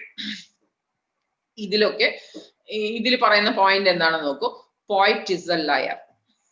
Poet is a liar and praised his role in purifying the imagination in a way that historian and philosopher are incapable of. ഒരു പോയിറ്റ് ഒരു ലയർ ആണ്, നുണയാണ് പറയുന്നത് അർത്ഥം. പോയിറ്റിന്റെ വ്യൂ പോയിന്റിൽ അങ്ങനെയാണല്ലോ നമ്മൾ കാണുന്നതല്ല കാണുന്നത്. ആ പൂവിന്റെ റെഡ് റോസിന്റെ കളറിന് ഇനിയും ചുവപ്പ് നിറം ഉണ്ടാവും. അതിന്റെ ഓരോ ഇതിന്റെ മടക്കിനും ഇനിയും ഭംഗിയുണ്ടാവും. ഓരോ ചുരുളുകൾക്കും ഇത്രയും ഭംഗിയുണ്ടാവും. പോയിറ്റിന്റെ വ്യൂ പോയിന്റിൽ അങ്ങനെയാണല്ലോ. അപ്പൊ അതിനെ വേറൊരു കൺസെപ്റ്റിൽ എടുത്തു നോക്കിയാൽ പോയിറ്റ് ഈസ് എ ലയർ. അതിനെ എന്തിനോട് കമ്പയർ ചെയ്തിരിക്കുന്നു നോക്കൂ. Role in purifying the imagination in way that the historian and philosopher were incapable of. ഹിസ്റ്റോറിയനോ ഫിലോസഫറോ കാണാൻ പറ്റാത്ത രീതിയിൽ അതിനെ കാണുന്നതുകൊണ്ട്, അതുകൊണ്ടാണ് അത് ലയർ എന്ന് പറഞ്ഞിരിക്കുന്നത്. അവർക്കൊന്നും ഒരു നോർമൽ ഹ്യൂമൻ ബീങ്സിനെ അല്ല ഇവിടെ കമ്പയർ ചെയ്തിരിക്കുന്നത്. പോയിറ്റിനെയും നോർമൽ റീഡേഴ്സിനെ അല്ല കമ്പയർ ചെയ്തിരിക്കുന്നത്. ഒരു ഫിലോസഫറിനെയോ ഒരു സ്കോളറെയോ ഹിസ്റ്റോറിയനോ ഒന്നും കാണാൻ പറ്റാത്ത വിധത്തിൽ ഒരു പോയിറ്റിനെ കാണാൻ പറ്റുന്നതുകൊണ്ടാണ് ഈസ് എ ലയർ. അവർക്കൊന്നും ഇത് കാണാൻ പറ്റുന്നില്ല. അപ്പൊ നോണയല്ലേ പറയുന്നത്. ഹിസ്റ്റോറിയനോ ഒരു ഫിലോസഫർക്കോ ഈ പറയുന്ന ഭംഗി അതിൽ കാണുന്നില്ല. റെഡ് റോസ് കാണിക്കുമ്പോൾ ഒരു സാധാരണ റെഡ് നിറം, അതിന് സാധാരണ മടക്കുകളൊക്കെ ഉള്ള സാധാരണ ഒരു പൂമണം ഉള്ള ഒരു പോയിറ്റ് എഴുതുമ്പോൾ അതിന് എന്തൊരു മണമാണ്, എന്തൊരു ഭംഗിയാണ്, അതിന്റെ കളറിന് എന്തൊരു ഭംഗി, മിക്സ്ചർ ഓഫ് കളേഴ്സ് ആണ്. ഇത്രയും ഭംഗി ആർക്ക് കാണാൻ പറ്റുന്നില്ല? ഫിലോസഫറിന് കാണാൻ പറ്റും. So poet is a liar. മറ്റൊരു ക്രിറ്റിസിസം ആണ്, വേറൊരു വ്യൂ പോയിന്റ് ആണ്. പോയിറ്റിനെ കുറിച്ച് മറ്റൊരു ക്രിറ്റിസിസം ആണ്, ഇത് പോയിറ്റ് ഒരു ലയർ ആണെന്നുള്ളത്. വീണ്ടും പറയുന്നുണ്ട് Shakespeare, what he considered to be his ship shot treatment of moral values. ഷേക്സ്പിയറിന്റെ സ്റ്റോറീസിലൊക്കെ മോറൽ വാല്യൂസ്, ഷേക്സ്പിയറിന്റെ സ്റ്റോറീസിൽ മോറൽ വാല്യൂസ് എന്ന് പറയുന്നത് മോസ്റ്റ്ലി കണ്ടംപററി ലൈഫ് ആണ്. ഷേക്സ്പിയറിന്റെ മെയിൻ എയിം എന്ന് പറയുന്നത് കണ്ടംപററി ലൈഫാണ്. ആ കാലത്തുള്ള ജീവിത രീതി എന്താണെന്ന് ഒരു സ്റ്റോറി വായിക്കുമ്പോൾ നമുക്ക് മനസ്സിലാവാൻ പറ്റും. ആ കാലഘട്ടത്തിലുള്ള ലൈഫ് സ്റ്റൈൽ എന്താണെന്ന് നമുക്ക് റിയലി മനസ്സിലാക്കാൻ പറ്റും ഷേക്സ്പിയറിന്റെ സ്റ്റോറീസ് വായിച്ചു. അപ്പൊ ഓരോ റൈറ്റേഴ്സിനും അവരുടേതായിട്ടുള്ള റൈറ്റിംഗ് സ്റ്റൈൽ ഉണ്ട്. ഷേക്സ്പിയറിന്റെ റൈറ്റിംഗ് സ്റ്റൈൽ എന്താണെന്ന് വെച്ചാൽ കണ്ടംപററീസ് ഇൻസിഡൻസിനെ എക്സ്പ്ലെയിൻ ചെയ്യുക, കണ്ടംപററീസിനെ എക്സ്പ്ലെയിൻ ചെയ്യുക എന്നുള്ളതാണ് ഷേക്സ്പിയറിന്റെ ഹൈലൈറ്റ് എന്ന് പറയുന്നത് പോലെ. ഇവിടെ മോറൽ വാല്യൂ ഷേക്സ്പിയറിന്റെ സ്റ്റോറീസിൽ അതുപോലെ ഒരുപാട് മോറൽ വാല്യൂസ് ഉണ്ടാവാറുണ്ട്. മോറൽ അപ്രോച്ചിലൂടെ എഴുതിയ ഒരുപാട് റൈറ്റിംഗ്സ് ഉണ്ട്. അതേപോലെ മറ്റൊരു റൈറ്ററാണ് Matthew Arnold, an interest in morality. മൊറാലിറ്റിയിൽ ഒരുപാട് ഇൻട്രസ്റ്റിംഗ് ആയിട്ടുള്ള റൈറ്റിംഗ്സ് ഒക്കെ, കോൺട്രിബ്യൂഷൻസിന്റെ പേരുകളൊക്കെ ഒരുപാട് പഠിക്കാനുണ്ട്. And high seriousness, according to him great poetry is marked as high seriousness. അപ്പോൾ നമ്മളുടെ ഷേക്സ്പിയർ പോലെ മാത്യു അർണോൾഡ് പറയുന്നത് poetry is to be viewed as with high seriousness. High seriousness ഓടെ കാണേണ്ട വിഷയമാണ്. True criticism pays more attention to what the poem says than to how it says. അപ്പോൾ ഒരു true criticiser കാണുന്നത്, ഒരു poetry, നമ്മൾ normal വ്യൂവിൽ ഒരു പോയട്രി കാണുമ്പോൾ എന്തൊക്കെയായിരിക്കും കാണുക? അതിന്റെ റിഥം വായിക്കുമ്പോൾ നമുക്ക്, ചെറിയ കുട്ടികളാകുമ്പോൾ നമ്മൾ ഒരു പോയം കാണുന്നു എന്ന് വിചാരിക്കും. അപ്പൊ നമ്മളെ പോയത്തിൽ എന്തൊക്കെയായിരിക്കും ആസ്വദിക്കുക? അതിന്റെ റിഥം, പറയുമ്പോൾ ഉള്ള രസം, കുറെ കുട്ടികളുടെ കൂടെ നിന്ന് പറയുമ്പോൾ ഒരു രസം, ഇതൊക്കെ ആയിരിക്കും നമ്മളൊരു നോർമൽ വ്യൂവർക്ക് അല്ലെങ്കിൽ നോർമൽ ഹിയർക്ക് ആസ്വദിക്കാൻ പറ്റുന്ന വിഷയം. പക്ഷെ ഒരു റൈറ്റർ അല്ലെങ്കിൽ ഒരു ക്രിട്ടിസൈസർ, അതിനെ വിമർശിക്കുന്ന ഒരാൾ ഹൈ സീരിയസ്നെസ്സോടുകൂടി ഈ വിഷയത്തെ കാണുമ്പോൾ അവർക്ക് എന്തായിരിക്കും കാണുക? വാട്ട് എന്നുള്ളതല്ല, എന്ത് കൺസെപ്റ്റിനെയാണ് എക്സ്പ്ലെയിൻ ചെയ്തിരിക്കുന്നതെന്നാണ് നമ്മളൊക്കെ നോക്കുന്നത്. പൂവിന്റെ ഭംഗി, ആ ഭംഗിക്ക് ഇത്രയൊക്കെ റെഡ് കളർ ഉണ്ടോ, ഈ റെഡ് റോസിന് ഇത്രയൊക്കെ ഭംഗിയുണ്ട്, ഇത്രയൊക്കെ മണം ഉണ്ടോ ഈ പൂവിനെന്ന് നമ്മൾ സാധാരണ വ്യൂ അങ്ങനെ ആയിരിക്കും ചെയ്യുക. പക്ഷെ ഒരു ക്രിട്ടിസൈസർ കാണുന്നത് ഹൗ ഇറ്റ് സേസ്, എങ്ങനെ എക്സ്പ്ലെയിൻ ചെയ്തിരിക്കുന്നു. ഈ കൂടുതൽ മണം ഉണ്ടെന്ന്, നല്ല ഭംഗിയുണ്ടെന്ന് അല്ല പറഞ്ഞിരിക്കുന്നത്, അതിന് ആപ്റ്റ് ആയിട്ടുള്ള വേർഡ്സ് അവിടെ യൂസ് ചെയ്തിട്ടുണ്ടാവും. ആ നല്ല ഭംഗി എന്ന് മീൻ ചെയ്യുന്ന ആപ്റ്റ് വേർഡ്സ് അവിടെ യൂസ് ചെയ്തിട്ടുണ്ട്. അത് എങ്ങനെ യൂസ് ചെയ്തിരിക്കുന്നു, ഹൗ ഹി എക്സ്പ്ലെയിൻഡ്. ഇതാണ് മാത്യു അർണോൾഡ് പറയുന്നത്. മാത്യു അർണോൾഡിന്റെ എക്സ്പ്ലനേഷൻ അതാണ് പോയിറ്റിനെ കുറിച്ച്, അല്ലെങ്കിൽ ക്രിട്ടിസൈസറിനെ കുറിച്ചുള്ള എക്സ്പ്ലനേഷൻ അതാണ്. നോർമൽ റീഡേഴ്സിന് ഒരു വ്യൂ, ഒരു കൺസെപ്റ്റിനെ എങ്ങനെ കാണാൻ പറ്റുന്നു എന്നുള്ളതിനപ്പുറം ഒരു ക്രിട്ടിസൈസർക്ക് കാണാൻ പറ്റണം, ഹൈ സീരിയസ്നെസ്സോടുകൂടി അതിനെ കാണാൻ പറ്റണം. എന്ത് കാണാൻ പറ്റണം? എന്താണ് തീം പറഞ്ഞിരിക്കുന്നത് അല്ല കാണേണ്ടത്, how he explain, writer how he explain, how could he explain it, റൈറ്റർക്ക് എങ്ങനെയാണ് അത് എഴുതാൻ പറ്റിയതെന്നാണ് ഒരു ക്രിട്ടിസൈസർ കാണേണ്ടത്. It more to the content than to form. കണ്ടന്റിനെക്കാട്ടിലും അതിന്റെ ഫോമിനാണ് ഇമ്പോർട്ടൻസ് എന്നർത്ഥം. എഴുതിയിരിക്കുന്ന വിധത്തിനാണ് എക്സ്പ്ലനേഷൻ അല്ലെങ്കിൽ ക്രിട്ടിസൈസേഷൻ, അല്ലെങ്കിൽ അതിനാണ് ആസ്വാദനം വേണ്ടത്. എന്താണ് എഴുതിയിരിക്കുന്നത് എന്നല്ല, പ്രസന്റ് ചെയ്തതിനാണ്, പ്രസന്റ് ചെയ്യുന്ന വിഷയത്തിനാണ്, പ്രസന്റ് ചെയ്യുന്ന മെത്തേഡിലാണ്, അല്ലെങ്കിൽ അതിനു വേണ്ടി യൂസ് ചെയ്തിരുന്ന വേർഡ്സിനായിരിക്കാം, അല്ലെങ്കിൽ എഴുതിയ സെന്റൻസിന്റെ ഫോർമേഷനിലായിരിക്കാം, അതിന് കൊടുത്ത എക്സ്പ്ലനേഷൻ, കമ്പാരിസൺ ആയിരിക്കാം. എങ്ങനെ എക്സ്പ്ലെയിൻ ചെയ്തു എന്നുള്ളതാണ് അവിടെ ക്രിട്ടിസൈസ് അല്ലെങ്കിൽ ഭംഗി. അല്ലാതെ അതിൽ എന്താണ് കൺസെപ്റ്റ്, ഒരു ചെറിയ സിമ്പിൾ, നേരത്തെ ഞാൻ പറഞ്ഞു, ഒരു സിമ്പിൾ ആയിട്ടുള്ള ഒരു വിഷയമായിരിക്കും എക്സ്പ്ലെയിൻ ചെയ്തിട്ടുണ്ട്. വളരെ കുഞ്ഞ് സാധാരണ കാണുന്ന ഒരു വിഷയമായിരിക്കും വെള്ളച്ചാട്ടം, ഒരു വെള്ളം, കിണറിൽ കാണുന്ന ഒരു വെള്ളം, സാധാരണ ഒരു വിഷയമായിരിക്കും എക്സ്പ്ലെയിൻ. മഴ സാധാരണ കാണുന്ന ഒരു വിഷയമായിരിക്കും എക്സ്പ്ലെയിൻ, പക്ഷെ അത് അവർ എങ്ങനെ എക്സ്പ്ലെയിൻ ചെയ്യുന്നതിനനുസരിച്ചാണ് അതിന്റെ ഭംഗി, ഹൈ സീരിയസ്. അപ്പോഴേ നമുക്ക് ക്രിട്ടിസൈസ് ചെയ്യാൻ പറ്റുള്ളൂ. അങ്ങനെ നമുക്ക് അതിനെ കാണാൻ പറ്റണം. എന്ത് എക്സ്പ്ലെയിൻ ചെയ്തു എന്നല്ല, എങ്ങനെ എക്സ്പ്ലെയിൻ ചെയ്തു എന്ന് നമുക്ക് കാണാൻ പറ്റണം. ഇനി ഇതിൽ 2 ഡിവിഷൻസ് വരുന്നുണ്ട്. ഈ മോറലിസ്റ്റിക് അപ്രോച്ചിൽ തന്നെ 2 ഡിവിഷൻസ് വരും. അടുത്ത ലെസണിലും കൂടി ഇത് എക്സ്പ്ലെയിൻ ചെയ്യും. ന്യൂ ഹ്യൂമാനിസം ആൻഡ് ക്രിസ്ത്യനിസം എന്ന് പറഞ്ഞിട്ട് 2 എക്സ്പ്ലനേഷൻ വരും. അതായത് ന്യൂ ഹ്യൂമാനിസം എന്ന് പറയുന്നത് modern human beings, modern 20th century കഴിയുമ്പോഴേക്കും, അത് 19th സെഞ്ചുറിയുടെ സ്റ്റാർട്ടിങ്ങിലാണ് ഈ ലിറ്റററി തിയറി ഒക്കെ എക്സ്പ്ലെയിൻ ചെയ്തു തുടങ്ങിയതും, അല്ലെങ്കിൽ ലിറ്റററി തിയറി എന്താണെന്നൊരു കൺസെപ്റ്റ് വരുന്നതൊക്കെ 19th സെഞ്ചുറിയിലാണ്. അപ്പൊ 20th സെഞ്ചുറിയുടെ ലാസ്റ്റ് ആകുമ്പോഴേക്കും ഒരു new view method of analysing ലിറ്ററേച്ചറിനെ മറ്റൊരു വ്യൂ പോയിന്റിൽ, അല്ലെങ്കിൽ വേറൊരു മോഡേൺ വ്യൂ പോയിന്റിൽ കണ്ടു തുടങ്ങി കുറച്ച് ആളുകൾ, അല്ലെങ്കിൽ കുറച്ച് ക്രിട്ടിസൈസേഴ്സ് കണ്ടു തുടങ്ങി. ഇതിനെയാണ് നമ്മൾ ന്യൂ ഹ്യൂമാനിസം എന്ന വേർഡ് കൊണ്ട് അർത്ഥമാക്കുന്നത്. ഇവിടെ order, restraint and discipline. ഇവിടെ എന്താ പറഞ്ഞിരിക്കുന്നത് നോക്കൂ. Moral critics of the 20th century have come to be called new humanists. അപ്പോൾ മോഡേൺ ലോകത്തുള്ള ക്രിട്ടിസൈസേഴ്സിനെയാണ് നമ്മൾ ന്യൂ ഹ്യൂമാനിസ്റ്റ് എന്ന വേർഡ് കൊണ്ട് പറയുന്നത്. Their watchwords are order, restraint and discipline. They want man's animalistic impulses and egocentric yawns എന്ന് പറയുന്ന explanation കൊടുത്തിട്ടുണ്ട്. To be governed the control by reason and ethical way. Egocentric yawns എന്ന് പറഞ്ഞാൽ ശരിക്കും എന്താ? ഈഗോസെൻട്രിക് യാൻസ് എന്ന് പറഞ്ഞാൽ നമ്മളുടെ ബിഹേവിയറിൽ ആസ് പെർ ദ സിറ്റുവേഷൻ നമ്മളുടെ ബിഹേവിയറിൽ അത് മീൻ ചെയ്യുന്നത് എങ്ങനെയാണ്. നമ്മൾ ഒരു കൊട്ടുവായ ഇടുന്നു, ഉറക്കം വന്നിട്ട് വീട്ടിലിരുന്ന് കൊട്ടുവായ ഇടുന്നതും, ഒരു ക്ലാസ്, ഇപ്പൊ എന്റെ ക്ലാസ് കേട്ടുകൊണ്ടിരിക്കുമ്പോൾ ഒരാൾ കൊട്ടുവായ ഇടുന്നതും, അല്ലെങ്കിൽ ഒരു മീറ്റിംഗിൽ ഇരിക്കുമ്പോൾ മുന്നിൽ ഇരുന്ന് കൊട്ടുവായ ഇടുന്നതും, ഒരു ഓഫീസിൽ ഇരുന്ന് കൊണ്ടുവരുന്നത് ഡിഫറെന്റ് മെത്തേഡ്സിൽ എടുത്തു. ഒരു എക്സാമ്പിൾ, സിമ്പിൾ ആയിട്ടൊരു എക്സാമ്പിൾ പറഞ്ഞാൽ ഡിഫറെന്റ് മെത്തേഡിൽ എടുത്തു എന്ന് വിചാരിക്കാം. ഇത് ആസ് പെർ ദ സിറ്റുവേഷൻ ഇത് ടോട്ടലി ഹൈ സീരിയസ്നെസ്സോടെ എടുക്കേണ്ട വിഷയമാണ്. മീറ്റിങ്ങിന്റെ മുന്നിൽ ഇരുന്നിട്ട് ഫ്രണ്ടിൽ ഇരുന്നിട്ട് കൊട്ടുവായിട്ടിട്ട് ഇരുന്ന് കഴിഞ്ഞാൽ ഹാന്ന് വായി തുറന്നിട്ട് ഇങ്ങനെ മീറ്റിങ്ങിന്റെ മുന്നിൽ ഇരുന്ന് കഴിഞ്ഞാൽ അതൊരു ഹൈ സീരിയസ്നോടെ എടുക്കേണ്ട വിഷയമാണ്. അതേ വിഷയം തന്നെ, അതേ ബിഹേവിയർ തന്നെ നമ്മളുടെ വീട്ടിൽ നമുക്ക് ആരും ഇല്ലാത്ത സമയത്ത് നമ്മളുടെ വീട്ടിലിരുന്ന് നമ്മൾ എങ്ങനെ വേണമെങ്കിൽ ശബ്ദമൊക്കെ ഉണ്ടാക്കി നമ്മൾ കൊട്ടുവായിടും. സോ അതേ വിഷയം തന്നെ നമ്മളുടെ വീട്ടിലിരിക്കുമ്പോൾ നമ്മൾ അതിനെ എങ്ങനെ, അപ്പൊ ഈ ഒരു വ്യൂവിനെ തന്നെ ന്യൂ ഹ്യൂമാനിസം ഒരു മോഡേൺ ആളുകളിനെ എടുക്കുന്നത് ഇങ്ങനെയാണ്. ഒരു റൈറ്റർ ഒരു കൺസെപ്റ്റിനെ എഴുതിയിരിക്കുന്നത് ആസ് പെർ ദ സിറ്റുവേഷൻ. നേരത്തെയും പറഞ്ഞു സിറ്റുവേഷൻ, ആസ് പെർ ദ സിറ്റുവേഷനിലാണ് ഇത് പറയുന്നതെന്ന് പറഞ്ഞു. New humanist were secular and the secular new humanists were handled by Paul Elmer and Irving Babbitt ആണ് ഇതിനെക്കുറിച്ച് കൂടുതൽ പറഞ്ഞിരിക്കുന്നത്. മോറലിസ്റ്റിക് അപ്രോച്ചിനെ കുറിച്ച് കൂടുതൽ പറഞ്ഞിരിക്കുന്നത് ബാബിത്ത് ആണ്. And self expressive experiments in the arts, self expressive experiments. അപ്പൊ ഇതൊരു സെൽഫ് എക്സ്പ്രസീവ് ആണ്, സെൽഫ് എക്സ്പ്രഷൻ ആണ്. ഈ വിഷയങ്ങളെ കുറിച്ച് സെൽഫ് ആയിട്ട് ഒരു എക്സ്പ്രഷൻ, ചില ഒരു നോർമൽ കൺസെപ്റ്റിനെ കുറിച്ച് നമ്മളുടേതായിട്ടുള്ള എക്സ്പ്രഷൻസ് ആണ്. അതൊരു കലാരൂപത്തിൽ ഒരു കലയായി മാറും. അവസാനം ലിറ്ററേച്ചർ ആയിട്ട് മാറുമ്പോൾ അല്ലെങ്കിൽ സാഹിത്യപരമായി എഴുതുമ്പോൾ അതിലൊരു ഭംഗി കാണാൻ പറ്റും, ചിലർക്ക് ഒരു ഭംഗി കാണാൻ പറ്റും. മറ്റുള്ളവർ ക്രിട്ടിസൈസ് ചെയ്യുന്നത് ഒരിക്കലും ഇതിനൊരു ഭംഗി ഇല്ലാത്തത് കൊണ്ടോ ഇതിൽ ഒരു എഴുതുന്ന ആൾക്കാർ കഴിവില്ലാത്തത് കൊണ്ടോ അല്ല വേറൊരാൾ ക്രിട്ടിസൈസ് ചെയ്യുന്നത്. വേറൊരാൾ നമ്മളെ ക്രിട്ടിസൈസ് ചെയ്യുന്നുണ്ടെങ്കിൽ, ഒരു റൈറ്ററെ മറ്റൊരാൾ ക്രിട്ടിസൈസ് ചെയ്യുന്നുണ്ടെങ്കിൽ that means he is something. അവർക്ക് എന്തൊക്കെയോ സ്കിൽ ഉണ്ടെന്ന് അർത്ഥം. എന്തോ ഒരു കഴിവുള്ളത് കൊണ്ടാണ്, എന്തോ ഒരു പ്രസന്റ് ചെയ്യാനുള്ള കഴിവ് അല്ലെങ്കിൽ എന്തോ ഒരു ഇൻഫ്ലുവൻസ് കൊണ്ടുവരാനുള്ള കഴിവുള്ളത് കൊണ്ടാണ് ഒരു ക്രിട്ടിസൈസിങ് ലെവലിൽ നമ്മൾ എത്തിയിരിക്കുന്നത്. നമ്മളെ ആരും ഒന്നും പറയുന്നില്ല, നമ്മളെ കുറിച്ച് ആരും ഒന്നും ക്രിട്ടിസൈസ് ചെയ്യുന്നില്ല, വിമർശിക്കുന്നില്ല, നല്ലതും പറയുന്നില്ല മോശമായതും പറയുന്നില്ലെങ്കിൽ വി ആർ നത്തിങ്. നമ്മളൊന്നും കോൺട്രിബ്യൂട്ട് ചെയ്യുന്നില്ല, നമ്മളൊന്നും പ്രസന്റ് ചെയ്യുന്നില്ല എന്നർത്ഥം. നമ്മൾ എഴുതിയ വാക്കുകൾ ഒരു പോയിറ്റിനെ സംബന്ധിച്ചിടത്തോളം if is writing something somebody is criticising means he is in upgraded level. അയാളുടെ പോയട്രി ഒരാൾ ക്രിട്ടിസൈസ് ചെയ്യുന്നുണ്ടെങ്കിൽ അയാൾ അഡ്വാൻസ് ലെവലിലാണ്. ഒരിക്കലും വിമർശനം എന്നുള്ളത് താണു പോകാൻ വേണ്ടിയിട്ടല്ല, ഡിക്രീസ് ആവാൻ വേണ്ടിയിട്ടല്ല ഒരാൾ വിമർശിക്കുന്നത്. വിമർശിക്കുമ്പോഴാണ് അവരുടെ ഡ്രോബാക്സ് എന്താണ്, വേറൊരാളുടെ വ്യൂ പോയിന്റിൽ നമ്മളുടെ കുറവുകളെ കാണുമ്പോഴാണ് നമുക്ക് ഇനിയും അഡ്വാൻസ്ഡ് ആയിട്ട് ആവാൻ പറ്റുന്നത് എന്നർത്ഥം. അങ്ങനെ ഒരു വ്യൂ പോയിന്റിൽ new humanist modern view point അതാണ്. ഒരേ സിറ്റുവേഷനിലെ തന്നെ പല ആളുകൾ കാണുമ്പോൾ ഒരേ വിഷയം തന്നെ, ഒരേ കൺസെപ്റ്റിന് തന്നെ പല ആളുകൾ കാണുമ്പോൾ അത് എങ്ങനെ എടുക്കുന്നു എന്നുള്ളത് കാണാനാണ് മോഡേൺ വ്യൂവേഴ്സിന് താല്പര്യം. അതിനെയാണ് ന്യൂ ഹ്യൂമാനിസ്റ്റ് എന്ന പേരിൽ അറിയപ്പെടുന്നത്. അതിൽ കുറെ എക്സാമ്പിൾസ് പറഞ്ഞിട്ടുണ്ട്. കുറെ Harry ഹാഡൻ, author of American criticism, ഇങ്ങനെ കുറെ റൈറ്റേഴ്സിന്റെ പേരുകൾ പറഞ്ഞിട്ടുണ്ട്. പിന്നെ ഇതിൽ ഇമ്പോർട്ടന്റ് ആയിട്ട് എന്താ പറയുക, ക്രിസ്ത്യൻ ഹ്യൂമാനിസം. അതേപോലെ ക്രിസ്ത്യൻ ഹ്യൂമാനിസം എന്ന കൺസെപ്റ്റ് വരുന്നത് എന്താണെന്ന് വെച്ചാല് ഈ മോഡേൺ ഹ്യൂമാനിസം എന്നതുകൊണ്ട് എന്താന്ന് ഒരു ഐഡിയ കിട്ടിയെന്ന് വിചാരിക്കുന്നു. മോഡേൺ ഹ്യൂമാനിസം എന്ന് പറയുന്നത് നോർമൽ ലിറ്റററി തിയറി തന്നെ ഒരു മോഡേൺ വ്യൂവിൽ കാണാം. അതേ കൺസെപ്റ്റ് തന്നെ, ലിറ്ററേച്ചറിനെ എക്സ്പ്ലെയിൻ ചെയ്യുന്ന അതേ കൺസെപ്റ്റ് തന്നെ ഒരു മോഡേൺ വ്യൂ എന്ന് പറഞ്ഞാൽ ഇനിയും കുറച്ച് അഡ്വാൻസ്ഡ് ആയിട്ട് കാണാൻ പറഞ്ഞാൽ ഡിഫറെന്റ് ആളുകൾ സിമ്പിൾ ആയിട്ട് അതിനെ എക്സ്പ്ലെയിൻ ചെയ്ത് മനസ്സിലാക്കുന്നത് എങ്ങനെയാണ്, സിമ്പിൾ വ്യൂവിൽ എങ്ങനെ മനസ്സിലാക്കുന്നു, ഒരേ വിഷയത്തിനെ തന്നെ 4 പേര് എങ്ങനെയാണ് മനസ്സിലാക്കുന്നത് എന്നാണ് മോഡേൺ ഹ്യൂമാനിസ്റ്റ് അതിനെ എക്സ്പ്ലെയിൻ ചെയ്യുന്നതെങ്കിൽ ക്രിസ്ത്യൻ ഹ്യൂമാനിസം എന്ന് പറയുന്നത് എന്താ വെച്ചാൽ ഇതിനെ ഒരു റിലീജിയസ് വ്യൂ പോയിന്റിൽ കാണാം.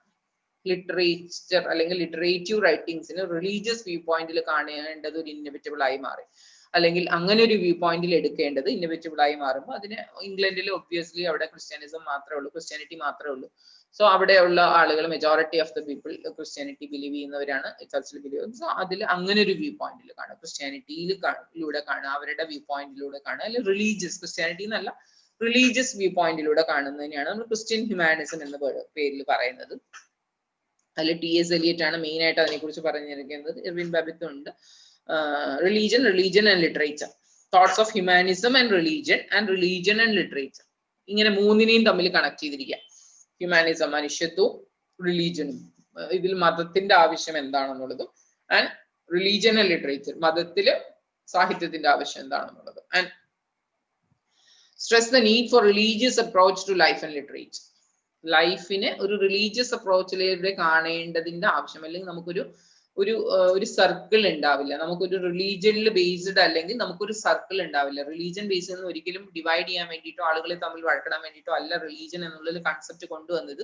റിലീജിയൻ എന്നൊരു കൺസെപ്റ്റ് ഉണ്ടെങ്കിൽ നമുക്കൊരു സർക്കിൾ ഉണ്ടാവുന്നുള്ളൂ, ഒരു വിശ്വാസം, ഒരു കൺസെപ്റ്റ് ഉണ്ടാവുന്നുള്ളൂ, ഒരു സർക്കിൾ ഉണ്ടാവും, നമ്മളുടേതായിട്ടുള്ള കൾച്ചർ ഉണ്ടാവുന്നുള്ളൂ, ഒരു തിയറീസ് ഉണ്ടാവുന്നുള്ളൂ. അതിനാണ് റിലീജിയസ് കൺസെപ്റ്റ് കൊണ്ടുവരുന്നത്. ആ റിലീജിയസ് കൺസെപ്റ്റിന് ലിറ്ററേറ്റീവ് വ്യൂവിൽ കാണുമ്പോൾ അത് കുറച്ച് അഡ്വാൻസ്ഡ് ആയിട്ട് കാണാൻ പറ്റും, കൾച്ചേർഡ് ആയിട്ട് സുപ്പീരിയർ ആയിട്ട് കാണാൻ പറ്റും. നമ്മൾ നമ്മളിപ്പോ റിലീജനെ കൊണ്ടുവന്നത് റിലീജൻ അങ്ങനെയാണ്. നമ്മളിപ്പോ റിലീജനെ കാണുന്നത് പലരും വഴക്കിടാൻ വേണ്ടിയിട്ടോ അല്ലെങ്കിൽ റിലീജിയന്റെ പേരിൽ പല പ്രശ്നങ്ങളും ഉണ്ടാക്കുന്നതിന്റെ പേരിൽ നമ്മൾ റിലീജിയസ് വ്യൂസ്, എന്റെ മതം എന്റെ വിശ്വാസം, നിന്റെ മതം നിന്റെ വിശ്വാസം എന്നുള്ള കൺസെപ്റ്റിലാണ് ഇപ്പോൾ ഉള്ളതെങ്കിൽ, റിലീജിയസ് എന്ന കൺസെപ്റ്റ് വന്നത് തന്നെ എന്തിനാ? നമ്മളെ കൾച്ചേർഡ് ആയിട്ടുള്ള, അഡ്വാൻസ്ഡ് ആയിട്ട്, സുപ്പീരിയർ ആയിട്ട് നമുക്ക് നമ്മളെ കാണാൻ വേണ്ടിയിട്ടാണ് റിലീജിയസ് സർക്കിൾ തന്നെ വന്നത്. അപ്പൊ ആ സർക്കിളിനെ മനസ്സിലാക്കണമെങ്കിൽ സാധാരണ ലാംഗ്വേജിൽ പറഞ്ഞു കഴിഞ്ഞാൽ ഇതുപോലെ വഴക്കം നെഗറ്റീവ് ആയിട്ടാണ് മാറുക. അപ്പൊ അതിനെ ലിറ്ററേറ്റീവ് വ്യൂവിൽ തന്നെ കാണണം. അഡ്വാൻസ്ഡ് സുപ്പീരിയർ വ്യൂവിൽ കാണുമ്പോൾ മാത്രമാണ് നമ്മൾ റിലീജിയനെ ഒരു സർക്കിൾ എന്ന കൺസെപ്റ്റിൽ മനസ്സിലാക്കാൻ പറ്റുള്ളൂ. അങ്ങനെ ഒരു തോട്ടിൽ വന്നതുകൊണ്ടാണ് ഈ ക്രിസ്ത്യൻ ഹ്യൂമാനിസം അല്ലെങ്കിൽ ഇങ്ങനെ ഒരു ന്യൂ ഹ്യൂമാനിസത്തിന്റെ അഡ്വാൻസ്ഡ് ആയിട്ടുള്ള അടുത്ത വേർഷനാണ് ക്രിസ്ത്യൻ ഹ്യൂമാനിസം എന്നുള്ള കൺസെപ്റ്റ്. ടി.എസ്. എലിയറ്റ് ഒക്കെ അതിനെക്കുറിച്ച് വളരെ ഭംഗിയായിട്ട് പറഞ്ഞിട്ടുണ്ട്. ഒരുപാട് കുറെ ആളുകൾ പറഞ്ഞിട്ടുണ്ടാവില്ല, ആൽഫ്രഡ് എഡ്മണ്ട് ഫെല്ലർ, ഇവരെ വാഗണർ, ഇവരൊക്കെ ഇതിനെക്കുറിച്ച്, ഈ ക്രിസ്ത്യൻ ഹ്യൂമാനിസത്തെ കുറിച്ച് ഒരുപാട് വിഷയങ്ങൾ, ഒരുപാട് കാര്യങ്ങൾ, റിലീജിയസ് വ്യൂ പോയിന്റ്, ലിറ്ററേച്ചർ, റിലീജിയനെ മൂന്ന് തമ്മിൽ കണക്ട് ചെയ്യുക. ഹ്യൂമാനിസത്തെയും റിലീജിയനെയും, റിലീജിയനെ ലിറ്ററേച്ചറെയും, റിലീജിയനെ വീണ്ടും ലിറ്ററേച്ചറുമായിട്ട് കണക്ട് ചെയ്യുക. ഈ ഒരു കൺസെപ്റ്റിനെ കുറിച്ച് ഇങ്ങനെ കുറച്ച് ഹൈലി ക്രിട്ടിസൈസ്ഡ് ആയിട്ടുള്ള ആൾ, ഇവരൊക്കെ ഒരുപാട് വലിയ ക്രിട്ടിസൈസേഴ്സ് ആണ്. മറ്റു റൈറ്റേഴ്സിനെ ക്രിട്ടിസൈസ് ചെയ്യുന്ന ആളുകളാണ്. മറ്റു റൈറ്റേഴ്സിനെ ക്രിട്ടിസൈസ് ചെയ്യുന്ന സാധാരണ റൈറ്ററെക്കാട്ടിലും സുപ്പീരിയർ ആയി മറ്റു റൈറ്റേഴ്സിനെ വെറുതെ നമ്മളെ പോലെ വിമർശിക്കുകയല്ല, അടുത്തുള്ളവരെയൊക്കെ വെറുതെ കുറ്റം പറയുന്നതല്ല വിമർശനം, അല്ലെങ്കിൽ അതല്ല ക്രിറ്റിസിസം എന്ന് പറയുന്നത്.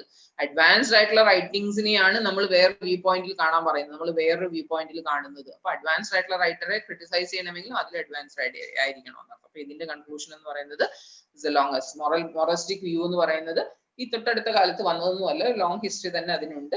ഗ്രീക്ക് റോമൻ ക്രിറ്റിക്സ് ഒരുപാട്, പ്ലാറ്റോ, അവരെ കുറിച്ചൊക്കെ പറയുന്നുണ്ട്. And the largest sense, all great literature teaches. അപ്പൊ ഒരു വ്യൂവില് നമ്മൾ എടുത്തു കഴിഞ്ഞാൽ എല്ലാ ലിറ്ററേച്ചറും നമ്മൾ എന്തെങ്കിലും പഠിപ്പിക്കുന്ന, നേരത്തെ ഞാൻ പറഞ്ഞു, ഇറ്റ് വിൽ ടീച്ച് സംതിങ്, നമ്മൾ എന്തെങ്കിലും പഠിക്കും. It teaches. Important thing in the moral philosophical teaching on its highest plane, this is not superficially didactic, though it may be first seen so. ഡയഡാറ്റിക് എന്ന് പറഞ്ഞാൽ നമ്മൾ എപ്പോഴും ഒരു ഡബിൾ മീനിങ് അല്ലെങ്കിൽ ഒരു കൺസെപ്റ്റിനെ തന്നെ രണ്ട് വിധത്തിൽ കാണുക, അല്ലെങ്കിൽ ഒരു ഇന്നർ മീനിങ് കാണുക, ഇങ്ങനെ ഒരു കൺസെപ്റ്റ് ആണ് സാഹിത്യത്തിനെ കുറിച്ച് നമ്മൾ പലരും മനസ്സിലാക്കി വെക്കുക. സോ നോർമൽ കൺസെപ്റ്റിനെ തന്നെ അഡ്വാൻസ്ഡ് ആയിട്ട് കാണുക എന്ന് പറഞ്ഞാൽ അതിനൊരു ഇന്നർ മീനിങ്ങോട് കൂടി പറഞ്ഞാൽ സാഹിത്യമായി, അല്ലെങ്കിൽ ഒരു ഡബിൾ മീനിങ്ങോട് കൂടി പറഞ്ഞാൽ സാഹിത്യമായി എന്നൊരു കൺസെപ്റ്റ് ഉണ്ട്. ആക്ച്വലി അതല്ല, ഡയഡാറ്റിക് വ്യൂ അല്ല ഒരു ലിറ്ററേച്ചർ എന്ന് പറയുന്നത്. Critic who employs a moral philosophical approach insist on ascertaining and stating what is taught. എന്ത് പറഞ്ഞു, എന്താണ് നമ്മൾ അതിനെ എന്താണ് നമ്മളെ അത് പഠിപ്പിക്കുന്നത്. ദിസ് അപ്രോച്ച് എന്താണ് നമ്മളെ അത് പഠിപ്പിക്കുന്നത്, ലിറ്ററേച്ചറിൽ നിന്ന് എന്താണ് പഠിപ്പിക്കുന്നത്, വാട്ട് എന്ന വേർഡിന്റെ മീനിങ്, അതിനെയാണ് അത് preserve scholarly discipline and balance in literary criticism. Discipline and balance in literary criticism, സാഹിത്യത്തിൽ എഴുതുന്നതിൽ വായിക്കുന്നതിൽ ലാംഗ്വേജിന്റെ യൂസിൽ ബാലൻസിങ് ആണല്ലോ, യൂസ് ഓഫ് ലാംഗ്വേജിന്റെ ഒരു ബാലൻസിങ് ആണ് ലിറ്ററേച്ചർ ആണല്ലോ. ലാംഗ്വേജിന്റെ യൂസിനെ സിമ്പിൾ ആയിട്ട് നമുക്ക് മറ്റുള്ളവർക്ക് മനസ്സിലാവാവുന്ന ഒരു കൺസെപ്റ്റ് മാത്രം, റീഡേഴ്സിനെ മാത്രം മൈൻഡിൽ വെച്ചാൽ എന്തുണ്ടാവും, മറ്റുള്ളവർക്ക് എന്തെങ്കിലുമൊക്കെ മനസ്സിലായാൽ മതി, പറഞ്ഞാൽ മതി. ഇപ്പൊ നമ്മൾ പറയുന്ന ഭാഷ പോലെ എന്തെങ്കിലുമൊക്കെ പറഞ്ഞാൽ മതി. അപ്പൊ യൂസ് ഓഫ് ലാംഗ്വേജ് മാത്രമേ ഉള്ളൂ. ഇനി use of language, balancing use of ലാംഗ്വേജിന്റെ ഒരു ബാലൻസിങ് യൂസ്, അവരെ ചിന്തിപ്പിക്കണം, കേൾക്കുന്നവരെ ചിന്തിപ്പിക്കണം, ഒരു തോട്ടിലേക്ക് കൊണ്ടുപോകണം, അതിന്റെ സോഴ്സിലേക്ക് അവർ ചിന്തിക്കണം, അതിന്റെ ഇന്നർ ഡീപ്പിലേക്ക് അവർ ചിന്തിക്കണം. ഒരു വെള്ളം കാണുമ്പോൾ അതിന്റെ സോഴ്സ്, വെള്ളം ഒഴുകുന്നത് കാണുമ്പോൾ അതിന്റെ എവിടുന്ന സോഴ്സ് എവിടുന്നാണെന്നുള്ളത് ചിന്തിക്കാൻ അവരെ പഠിപ്പിക്കുന്നതിനെയാണ് ലിറ്റററി ക്രിറ്റിസിസം അല്ലെങ്കിൽ മോറലിസ്റ്റിക് അപ്രോച്ച്. അതിൽ നിന്നൊരു മോറൽ നമുക്ക് കിട്ടണം. ഒരു ലിറ്റററി പീസ് ഓഫ് ലിറ്ററേച്ചർ വായിച്ചു കഴിഞ്ഞാൽ നമുക്ക് അതിൽ നിന്നൊരു മോറൽ കിട്ടണം, മോറലിസ്റ്റിക് വ്യൂ. അപ്പൊ അതിന്റെ മോറൽ എന്താണെന്ന് അന്വേഷിച്ചുകൊണ്ട് തന്നെ വായിക്കുക. നമ്മൾ ചെറിയ കാലത്ത് ഫസ്റ്റ് സ്റ്റാൻഡേർഡിൽ പഠിക്കുമ്പോൾ വായിച്ച സ്റ്റോറിയും, ഇപ്പൊ നിങ്ങളിൽ പലരും ടീച്ചേഴ്സ് ആയിരിക്കും, ഒരു ചെറിയ ക്ലാസ്സിൽ നിങ്ങൾ പഠിപ്പിക്കുന്ന സ്റ്റോറിയും തമ്മിൽ നമ്മൾ സ്റ്റോറി വായിച്ചു തുടങ്ങും, നമ്മൾ പഠിപ്പിക്കാനുള്ള ഒരു സ്റ്റോറി വായിച്ചു തുടങ്ങുമ്പോൾ തന്നെ അതിന്റെ ഉള്ളിലുള്ള മോറൽ എന്താ നമ്മൾ പറഞ്ഞു കൊടുക്കേണ്ടതെന്ന് അറിഞ്ഞിട്ടായിരിക്കും വായിക്കുക. ഒരു ചെറിയ കുട്ടികളാകുമ്പോൾ കഥയുടെ രസമായിരിക്കും, അത് പോയി വന്നു എന്നിട്ട് എന്താ ത്രില്ലിംഗ് ആയിരിക്കും, അതിന്റെ ആ സസ്പെൻസിലായിരിക്കും നമുക്ക് ഇൻട്രസ്റ്റ് ഉണ്ടാവുക. പക്ഷെ നമുക്കിപ്പോൾ അത് പറഞ്ഞു കൊടുക്കാനാണ് ഒരു സ്റ്റോറി വായിക്കുന്നത്, അല്ലെങ്കിൽ നമ്മൾ വലിയൊരു സ്റ്റോറിയാണ് വായിക്കുന്നതെങ്കിൽ അതിനുള്ളിലുള്ള മോറൽ, സ്റ്റോറി വായിച്ചത് കൊണ്ട് ഒരു മോറൽ എന്താണ് കിട്ടുക, അല്ലെങ്കിൽ ഇവർക്ക് പറഞ്ഞു കൊടുക്കാൻ പറ്റിയ ഒരു മോറൽ എന്താ അതിൽ നിന്ന് കിട്ടുക എന്നുള്ള കൺസെപ്റ്റിലായിരിക്കും ബാക്കി. അപ്പൊ ഡിഫറെന്റ് വ്യൂ ആയി. ഒരേ സ്റ്റോറിയെ തന്നെ അതേ നമ്മൾ തന്നെയാണ് വ്യൂ ചെയ്തത്, ചെറുതായിരിക്കും നമ്മൾ വ്യൂ ചെയ്തത്, ഇതേ നമ്മൾ തന്നെ കുറച്ച് കഴിയുമ്പോൾ അതിനെ എങ്ങനെ വ്യൂ ചെയ്യുന്നത്, ഒരു ബാലൻസിങ്. അപ്പൊ ലാംഗ്വേജിന്റെ യൂസ് ബാലൻസിങ് ആണ്. ചെറിയ കുട്ടികളാകുമ്പോൾ നമുക്കത് മനസ്സിലാവില്ല, ബാലൻസ് എന്താണെന്ന് നമുക്ക് മനസ്സിലാവില്ല, എന്തിനാണ് ഇതിനെ ഇങ്ങനെയൊക്കെ വളഞ്ഞു തിരിച്ച് പറഞ്ഞിരിക്കുന്നതെന്ന് മനസ്സിലാവില്ല. കുറച്ച് കഴിഞ്ഞ് വായിക്കുമ്പോൾ നമുക്ക് ആ ബാലൻസിങ് വ്യൂ എന്തിനാണെന്ന് മനസ്സിലാവും, സസ്പെൻസ് വെച്ചിരിക്കുന്നത് എന്തിനാണ്, അല്ലെങ്കിൽ ഇൻഡയറക്റ്റ് ആയിട്ട് പറഞ്ഞിരിക്കുന്നത് എന്തിനാണെന്ന് നമുക്ക് കുറെ കൂടെ കഴിയുമ്പോൾ അഡ്വാൻസ്ഡ് ആയിട്ട് ചിന്തിക്കുമ്പോൾ മനസ്സിലാവും. എങ്ങനെയാ മനസ്സിലാവുന്നത്, ചിന്തിക്കുന്നത് കൊണ്ട്. അതിന്റെ മോറൽ എന്താണെന്ന് ചിന്തിച്ചുകൊണ്ട് വായിക്കുമ്പോഴാണ് നമുക്കതിനെ മനസ്സിലാവും. മോറലിസ്റ്റിക് അപ്രോച്ചോടുകൂടി വ്യൂ ചെയ്യുമ്പോഴാണ് നമുക്ക് അതിന്റെ മോറൽ മനസ്സിലാവുന്നത്. Then limitation deficiencies for the secular humanism of Babbitt and Moore, a new brand of humanism called Christian humanism was enriched by T.S. Eliot. T.S. Eliot ആണ് മെയിൻ അതിന്റെ ക്രിസ്ത്യൻ ഹ്യൂമാനിസം എന്ന വേർഡിന്റെ meaning. അപ്പൊ ഈ ഒരു what is literature അല്ലെങ്കിൽ literary theory, the concept of literary, explain the concept of literary theory and moralistic approach എന്ന് ചോദിച്ചു. അല്ലെങ്കിൽ ഇതിൽ പറഞ്ഞിരിക്കുന്ന പോലെ write an essay on moralistic approach എന്നൊരു ക്വസ്റ്റ്യൻ ചോദിച്ചാൽ you have to write from the very beginning. Moralistic approach എന്താണെന്ന് ചോദിച്ചാൽ what is literature, what is literary theory, എന്താണ് അതിന്റെ എക്സ്പ്ലനേഷൻ എന്താണ്, ഡിഫറെന്റ് വ്യൂ പോയിന്റ്സ് എന്താണ്, മോറലിസ്റ്റിക് അപ്രോച്ചിന്റെ ഹിസ്റ്ററി എന്താണ്, എവിടെ നിന്നാണ് തുടങ്ങി, ഗ്രീക്കിന്റെ പീരീഡിൽ തൊട്ട് തുടങ്ങി, ഭരതമുനി തുടങ്ങി, അവിടുന്ന് തുടങ്ങിയിട്ട് അതിന്റെ ഹിസ്റ്ററി തുടങ്ങിയിട്ട് what is moralistic approach. Moralistic approach literary സാഹിത്യത്തിനെ തന്നെ ഒരു മോറലിസ്റ്റിക് വ്യൂവിൽ കാണുക എന്ന് പറഞ്ഞാൽ എന്താണ്, അതിൽ നിന്നൊരു മോറൽ കിട്ടണം. ടീച്ചിങ് സംതിങ് എന്ന് ഫസ്റ്റ് ഹാഫിൽ പറഞ്ഞു, അത് എന്തോ നമ്മളെ പഠിപ്പിക്കുമെന്ന് പറഞ്ഞു. മോറൽ വ്യൂവിൽ കണ്ടു കഴിഞ്ഞാൽ നമ്മൾ എന്ത് പഠിപ്പിക്കും, മോറൽ പഠിപ്പിക്കും. ഇനി അടുത്ത സൈക്കോളജിക്കൽ വ്യൂവിൽ കണ്ടു കഴിഞ്ഞാൽ നമ്മളെ കുറിച്ച് ചിന്തിപ്പിക്കും, സൈക്കോളജി പഠിപ്പിക്കും.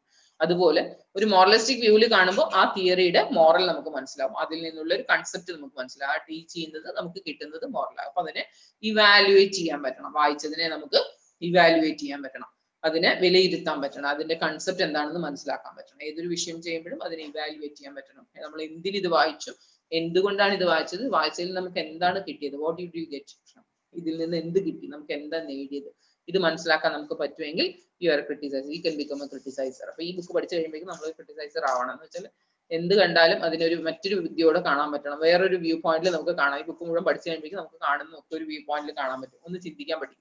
കുറച്ച് കഴിയുമ്പോൾ നമ്മൾ വേറൊരു വ്യൂ പോയിന്റിൽ കാണാൻ പറ്റും. നോർമൽ ഒരാൾ ഡയറക്റ്റ് വ്യൂ പോയിന്റിൽ കാണുന്നതിന് ഒന്ന് ഇങ്ങനെ തിരിച്ച് ചിന്തിച്ചാൽ എന്താ, അതിൽ നിന്ന് എന്താ നമുക്ക് മോറൽ കിട്ടിയത്, ഒരു ചെറിയ വിഷയം നടന്നാൽ പോലും നമ്മൾ അതിൽ നിന്ന് എന്ത് പിടിച്ചു എന്ന് നമ്മൾ ചിന്തിപ്പിക്കാൻ പഠിപ്പിക്കുക എന്നർത്ഥം. അപ്പൊ നെക്സ്റ്റ് ലെസനും പറയുന്നത് അത് തന്നെയാണ്, ബാക്ക്ഗ്രൗണ്ട് ഓഫ് മോറലിസ്റ്റിക് അപ്രോച്ച്. അപ്പൊ മോറലിസ്റ്റിക് അപ്രോച്ചിന്റെ ഒരു ഇൻട്രൊഡക്ഷൻ തന്നെയാണ് ഇപ്പൊ നമ്മൾ പഠിച്ചത്. അപ്പൊ ഇന്ന് ഞാൻ കുറച്ചേ എടുക്കുന്നുള്ളൂ, മോറലിസ്റ്റിക് അപ്രോച്ചും കൂടി എടുക്കാം. ബാക്ക്ഗ്രൗണ്ട് ഓഫ് മോറലിസ്റ്റിക് അപ്രോച്ച് എന്ന് പറഞ്ഞ ലെസനും കൂടി ഉണ്ട്.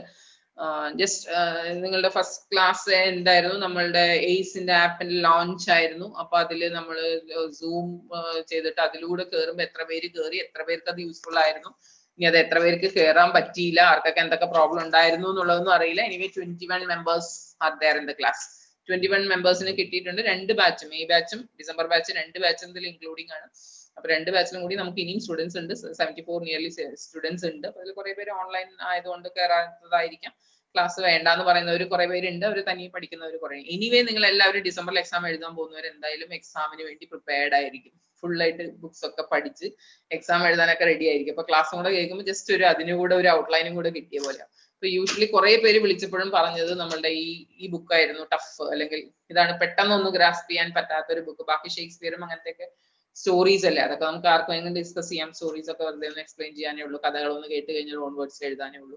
ഈ ബുക്കാണ് നമുക്ക് ഒന്ന് കുറെ കാര്യങ്ങൾ കേൾക്കാം. അതായത് ഈ ബുക്കിൽ പഠിക്കുമ്പോൾ ഒന്നുമില്ല, നിങ്ങൾ ഒരു ഭാഗം വായിച്ചിട്ടുണ്ടാവും, വേറെ വ്യൂ പോയിന്റിൽ കേട്ടിട്ടുണ്ടാവും, ഡിസ്കഷൻ എന്തെങ്കിലും ചെയ്തിട്ടുണ്ടെങ്കിൽ കേട്ടിട്ടുണ്ടാവും. ഞാൻ എടുക്കുമ്പോൾ വേറെ വ്യൂ പോയിന്റിൽ കാണും, കുറച്ചും കൂടെ എക്സ്പ്ലനേഷൻ കിട്ടും. കുറച്ച് ഞാൻ എക്സ്പ്ലെയിൻ ചെയ്തതിന്റെ വേറെ ഭാഗമായിരിക്കും നിങ്ങൾ വായിച്ചിട്ടുണ്ടാവുക. അപ്പൊ എല്ലാം കൂടെ മിക്സ് ആകുമ്പോൾ കുറേ കൂടെ നോളജ് നമുക്ക് കിട്ടുമെന്നർത്ഥം. ടഫായിട്ടുള്ളത് ആദ്യം എടുക്കാന്ന് വിചാരിച്ചിട്ടാണ് ഇത് തുടങ്ങിയത്. Anyway continue. നെക്സ്റ്റ് വീണ്ടും നിങ്ങൾക്ക് ഇതുപോലെ മെസ്സേജസ് വരണമെന്നില്ല, കണ്ടിന്യൂസ് ക്ലാസ്സിന് മെസ്സേജസ് വരണമെന്നില്ല. Monday to Friday evening 7 o'clock same ആപ്പിൽ, സെയിം സൂമിൽ, അതായത് സെയിം നിങ്ങളുടെ എയ്സ് ആപ്പിൽ തന്നെ ഇതേപോലെ തന്നെ കയറുക. 7 മണിക്ക് ഓപ്പൺ ആയിരിക്കും. അങ്ങനെ ഇല്ലെങ്കിൽ മാത്രം സാറെ വിളിക്കുക. പ്രോബ്ലംസ് ഉണ്ടെങ്കിൽ ഫേസ് ചെയ്യുന്നുണ്ടെങ്കിൽ മാത്രം പ്രോബ്ലം. ഡെയിലി മെസ്സേജസ് വരില്ല, കണ്ടിന്യൂസ് ക്ലാസ്സിന് മെസ്സേജസ് വരില്ല. ഇന്ന് മെസ്സേജ് വന്നു കയറി, എനിക്ക് നാളെ മെസ്സേജ് ഒന്നും വന്നില്ല അതുകൊണ്ട് ഞാൻ ക്ലാസ്സിൽ കയറിയില്ല എന്ന് പറയരുത്. വീണ്ടും മെസ്സേജസ്, കണ്ടിന്യൂസ് മെസ്സേജ് വരില്ല. ക്ലാസ് കണ്ടിന്യൂഷൻ ആണ് നമ്മളുടെ ഈ ബുക്ക് കഴിയുന്നത് വരെ, അതായത് ഇംഗ്ലീഷിന്റെ എല്ലാ പേപ്പേഴ്സും കഴിയുന്നവരെ. മാക്സിമം ഇത് ഫസ്റ്റ് പാർട്ട് ആയതുകൊണ്ട് കുറച്ച് സ്ലോ ആണ് എടുത്തത്, കുറച്ച് സ്ലോ തന്നെയാണ് എടുത്തത്. ബാക്കി ഫസ്റ്റ് ഇയറിന്റെ ക്ലാസ് അറ്റൻഡ് ചെയ്തവർക്ക് അറിയാം നമ്മൾ എത്ര ഫസ്റ്റ് ആയിട്ടാണ് പോവാറുള്ളത്, എന്നാലേ ഒന്ന് ബുക്ക് കഴിയുള്ളൂ. അപ്പൊ ടഫ് പേപ്പർ ഒന്ന് സ്ലോ ആക്കിയിട്ട് ലാസ്റ്റ് എടുക്കുന്ന സ്റ്റോറീസ് ഒക്കെ ഒന്ന് ഫാസ്റ്റ് ആയിട്ട് പോയാലും വിരോധമില്ലല്ലോ. കഥകളൊക്കെ നിങ്ങൾക്ക് ഓൾറെഡി അറിയാവുന്ന, പക്ഷെ സ്റ്റോറീസ് ഒക്കെ ഒന്ന് ഓടിച്ച് പറഞ്ഞാലും കുഴപ്പമില്ല. അതൊക്കെ നിങ്ങൾക്കും ഷെയർ ചെയ്യാം. നിങ്ങൾ വായിച്ച സ്റ്റോറീസ് ഒക്കെ നിങ്ങൾക്കും പറയാം, ഞാൻ തന്നെ പറയണമെന്നൊന്നുമില്ല, സ്റ്റോറി അല്ലേ. ഷേക്സ്പിയറിന്റെ ബുക്സ് ഒക്കെ നിങ്ങൾക്കും പറയാം, നിങ്ങളൊക്കെ പഠിച്ച കഥകളല്ലേ, എല്ലാം പഠിച്ചു വെച്ചിട്ടുണ്ട്, കഥകളൊക്കെ നിങ്ങൾക്കും പറയാം, ഷെയർ ചെയ്യാം. അപ്പൊ ഒരു എക്സ്പീരിയൻസ് അല്ലേ. പറയുന്നവർക്ക് കൂടുതൽ മറക്കില്ല, ഒന്നും കൂടെ മറക്കുക. കഥകളൊക്കെ ഞാൻ തന്നെ പറയണമെന്നൊന്നുമില്ല. ഈ ബുക്ക് നമ്മൾ ഇങ്ങനെയാണ് ഡിസ്കസ് ചെയ്തു, കുറച്ച് സ്ലോ ആണെങ്കിൽ ഡിസ്കസ് ചെയ്ത് പോവാം. അടുത്ത ബുക്കുകളൊക്കെ കുറച്ച് ഫാസ്റ്റ് ആണെങ്കിൽ ഇങ്ങനെ തന്നെ. അപ്പൊ ടുമോറോ ഇതേ ടൈമിൽ നമ്മൾ വിൽ കണ്ടിന്യൂ. ടെക്സ്റ്റ് ബുക്ക് എപ്പോഴാണ് കിട്ടുക? മെയ് ബാച്ച് ആയിരിക്കും അല്ലേ, അടുത്ത മെയിലായിരിക്കും. മെയിൽ എക്സാം എഴുതുന്നവർക്ക് ഇപ്പൊ ഇനി വരേ ഉള്ളൂ. ഇപ്പൊ ഡിസംബർ ബാച്ചുകാരുടെയാണ് കംപ്ലീറ്റ് ചെയ്ത് കൊടുത്തു കഴിഞ്ഞത്. മെയ് ബാച്ചുകാർക്ക് അടുത്ത ലോട്ടിലേ വരുള്ളൂ, അടുത്ത ലോട്ടിലെ ബുക്ക് വരുള്ളൂ, അടുത്ത മെയിൽ എക്സാം എഴുതുന്നവരിൽ. അതുകൊണ്ടാണ് നമ്മളുടെ ഇപ്പോഴത്തെ ആപ്പില് സ്റ്റഡി മെറ്റീരിയൽസ് ഇട്ടിട്ടുണ്ട്, അതിൽ കയറി നോക്കൂ. എല്ലാ ബുക്കിന്റെയും സ്റ്റഡി മെറ്റീരിയൽസ് ഇട്ടിട്ടുണ്ട്, ടെക്സ്റ്റ് ബുക്കുകൾ അവൈലബിൾ ആണ്. ഈ ബാച്ചിലുള്ളവർക്കൊക്കെ ബുക്സ് അവൈലബിൾ ആണ്. അതിൽ എന്തെങ്കിലും പ്രോബ്ലം ഉണ്ടെങ്കിൽ നാളെ വിളിച്ച് ഓഫീസ് ടൈമിൽ വിളിച്ച് ക്ലിയർ ചെയ്തോളൂ. ബുക്സ് ഇതിൽ കിട്ടും, PDF കിട്ടും. ഡൗൺലോഡ് ചെയ്യാൻ പറ്റില്ല, ആപ്പിൽ തന്നെ നിങ്ങൾക്ക് വായിക്കാൻ പറ്റും. ബുക്സുകൾ ഇങ്ങനെ വായിക്കാൻ പറ്റും. ആപ്പിൽ കയറി എയ്സിന്റെ ആപ്പിൽ കയറി കഴിഞ്ഞാൽ വായിക്കാൻ പറ്റും, ബുക്സുകളൊക്കെ വായിക്കാൻ പറ്റും. ഇപ്പൊ ക്ലാസ് എടുത്തു കഴിയുമ്പോൾ ജസ്റ്റ് ഒന്ന് വായിച്ചു വെക്കുക, അപ്പൊ നമുക്കൊരു ഐഡിയ കിട്ടും. വേറെ എന്തെങ്കിലും സജഷൻസ്, കംപ്ലൈന്റ്സ്, പരാതികൾ, സജഷൻസ് എന്തെങ്കിലും പറയാനുണ്ടെങ്കിൽ പറഞ്ഞോളൂ. ഞാൻ ക്ലാസ് വൈൻഡപ്പ് ചെയ്യാൻ പോവാണ്. എന്തെങ്കിലും പറയാനുണ്ടെങ്കിൽ പറഞ്ഞോളൂ. ക്ലാസ്സിനെ കുറിച്ചോ എന്തെങ്കിലും സജഷൻസോ കംപ്ലൈന്റ്സോ ഒക്കെ ഉണ്ടെങ്കിൽ പറഞ്ഞോളൂ. വേറെ എന്തെങ്കിലും മാറ്റങ്ങൾ വരുത്തണം, പറയുന്നത് എന്തെങ്കിലും മാറ്റങ്ങൾ വരുത്തണം, ഏതെങ്കിലും പോയിന്റ് പറയാതെ വിട്ടുപോയത്, പറഞ്ഞതിൽ എന്തെങ്കിലും മിസ്റ്റേക്കോ എന്തെങ്കിലും ഉണ്ടെങ്കിൽ പറഞ്ഞോളൂ. എനിത്തിങ് എന്തെങ്കിലും പറയാനുണ്ടോ, ക്ലിയർ ചെയ്യാനുണ്ടോ? ക്ലാസ് വൈൻഡപ്പ് ചെയ്തോട്ടെ. നിങ്ങൾക്ക് ഇങ്ങോട്ട് സംസാരിക്കാൻ പറ്റില്ല, ചാറ്റ് ചെയ്യാൻ മാത്രമേ പറ്റുള്ളൂ. ഞാൻ മ്യൂട്ട് ചെയ്ത് വെച്ചിരിക്കുകയാണ്. എല്ലാവരെയും ബഹളാവും, എല്ലാവരുടെയും സൗണ്ട് കേട്ട് കഴിഞ്ഞാൽ എല്ലാവരുടെ വീട്ടിലുള്ള സൗണ്ടും കേൾക്കും. അപ്പൊ ക്ലാസ് ഡിസ്റ്റർബ് ആവും. അതുകൊണ്ടാണ് മ്യൂട്ട് ചെയ്ത് വെച്ചിരിക്കുന്നത്. നിങ്ങൾക്ക് എന്തെങ്കിലും പറയാനുണ്ടെങ്കിൽ ചാറ്റ് ചെയ്യാനേ പറ്റുള്ളൂ. ചാറ്റ് ഓപ്ഷൻ ഉണ്ട്, ചാറ്റിൽ ഇടാനേ പറ്റുള്ളൂ. So I am going to wind up the class. ഇന്നത്തേക്ക് ക്ലാസ് വൈൻഡ് അപ്പ് ചെയ്യുന്നു. Thank U.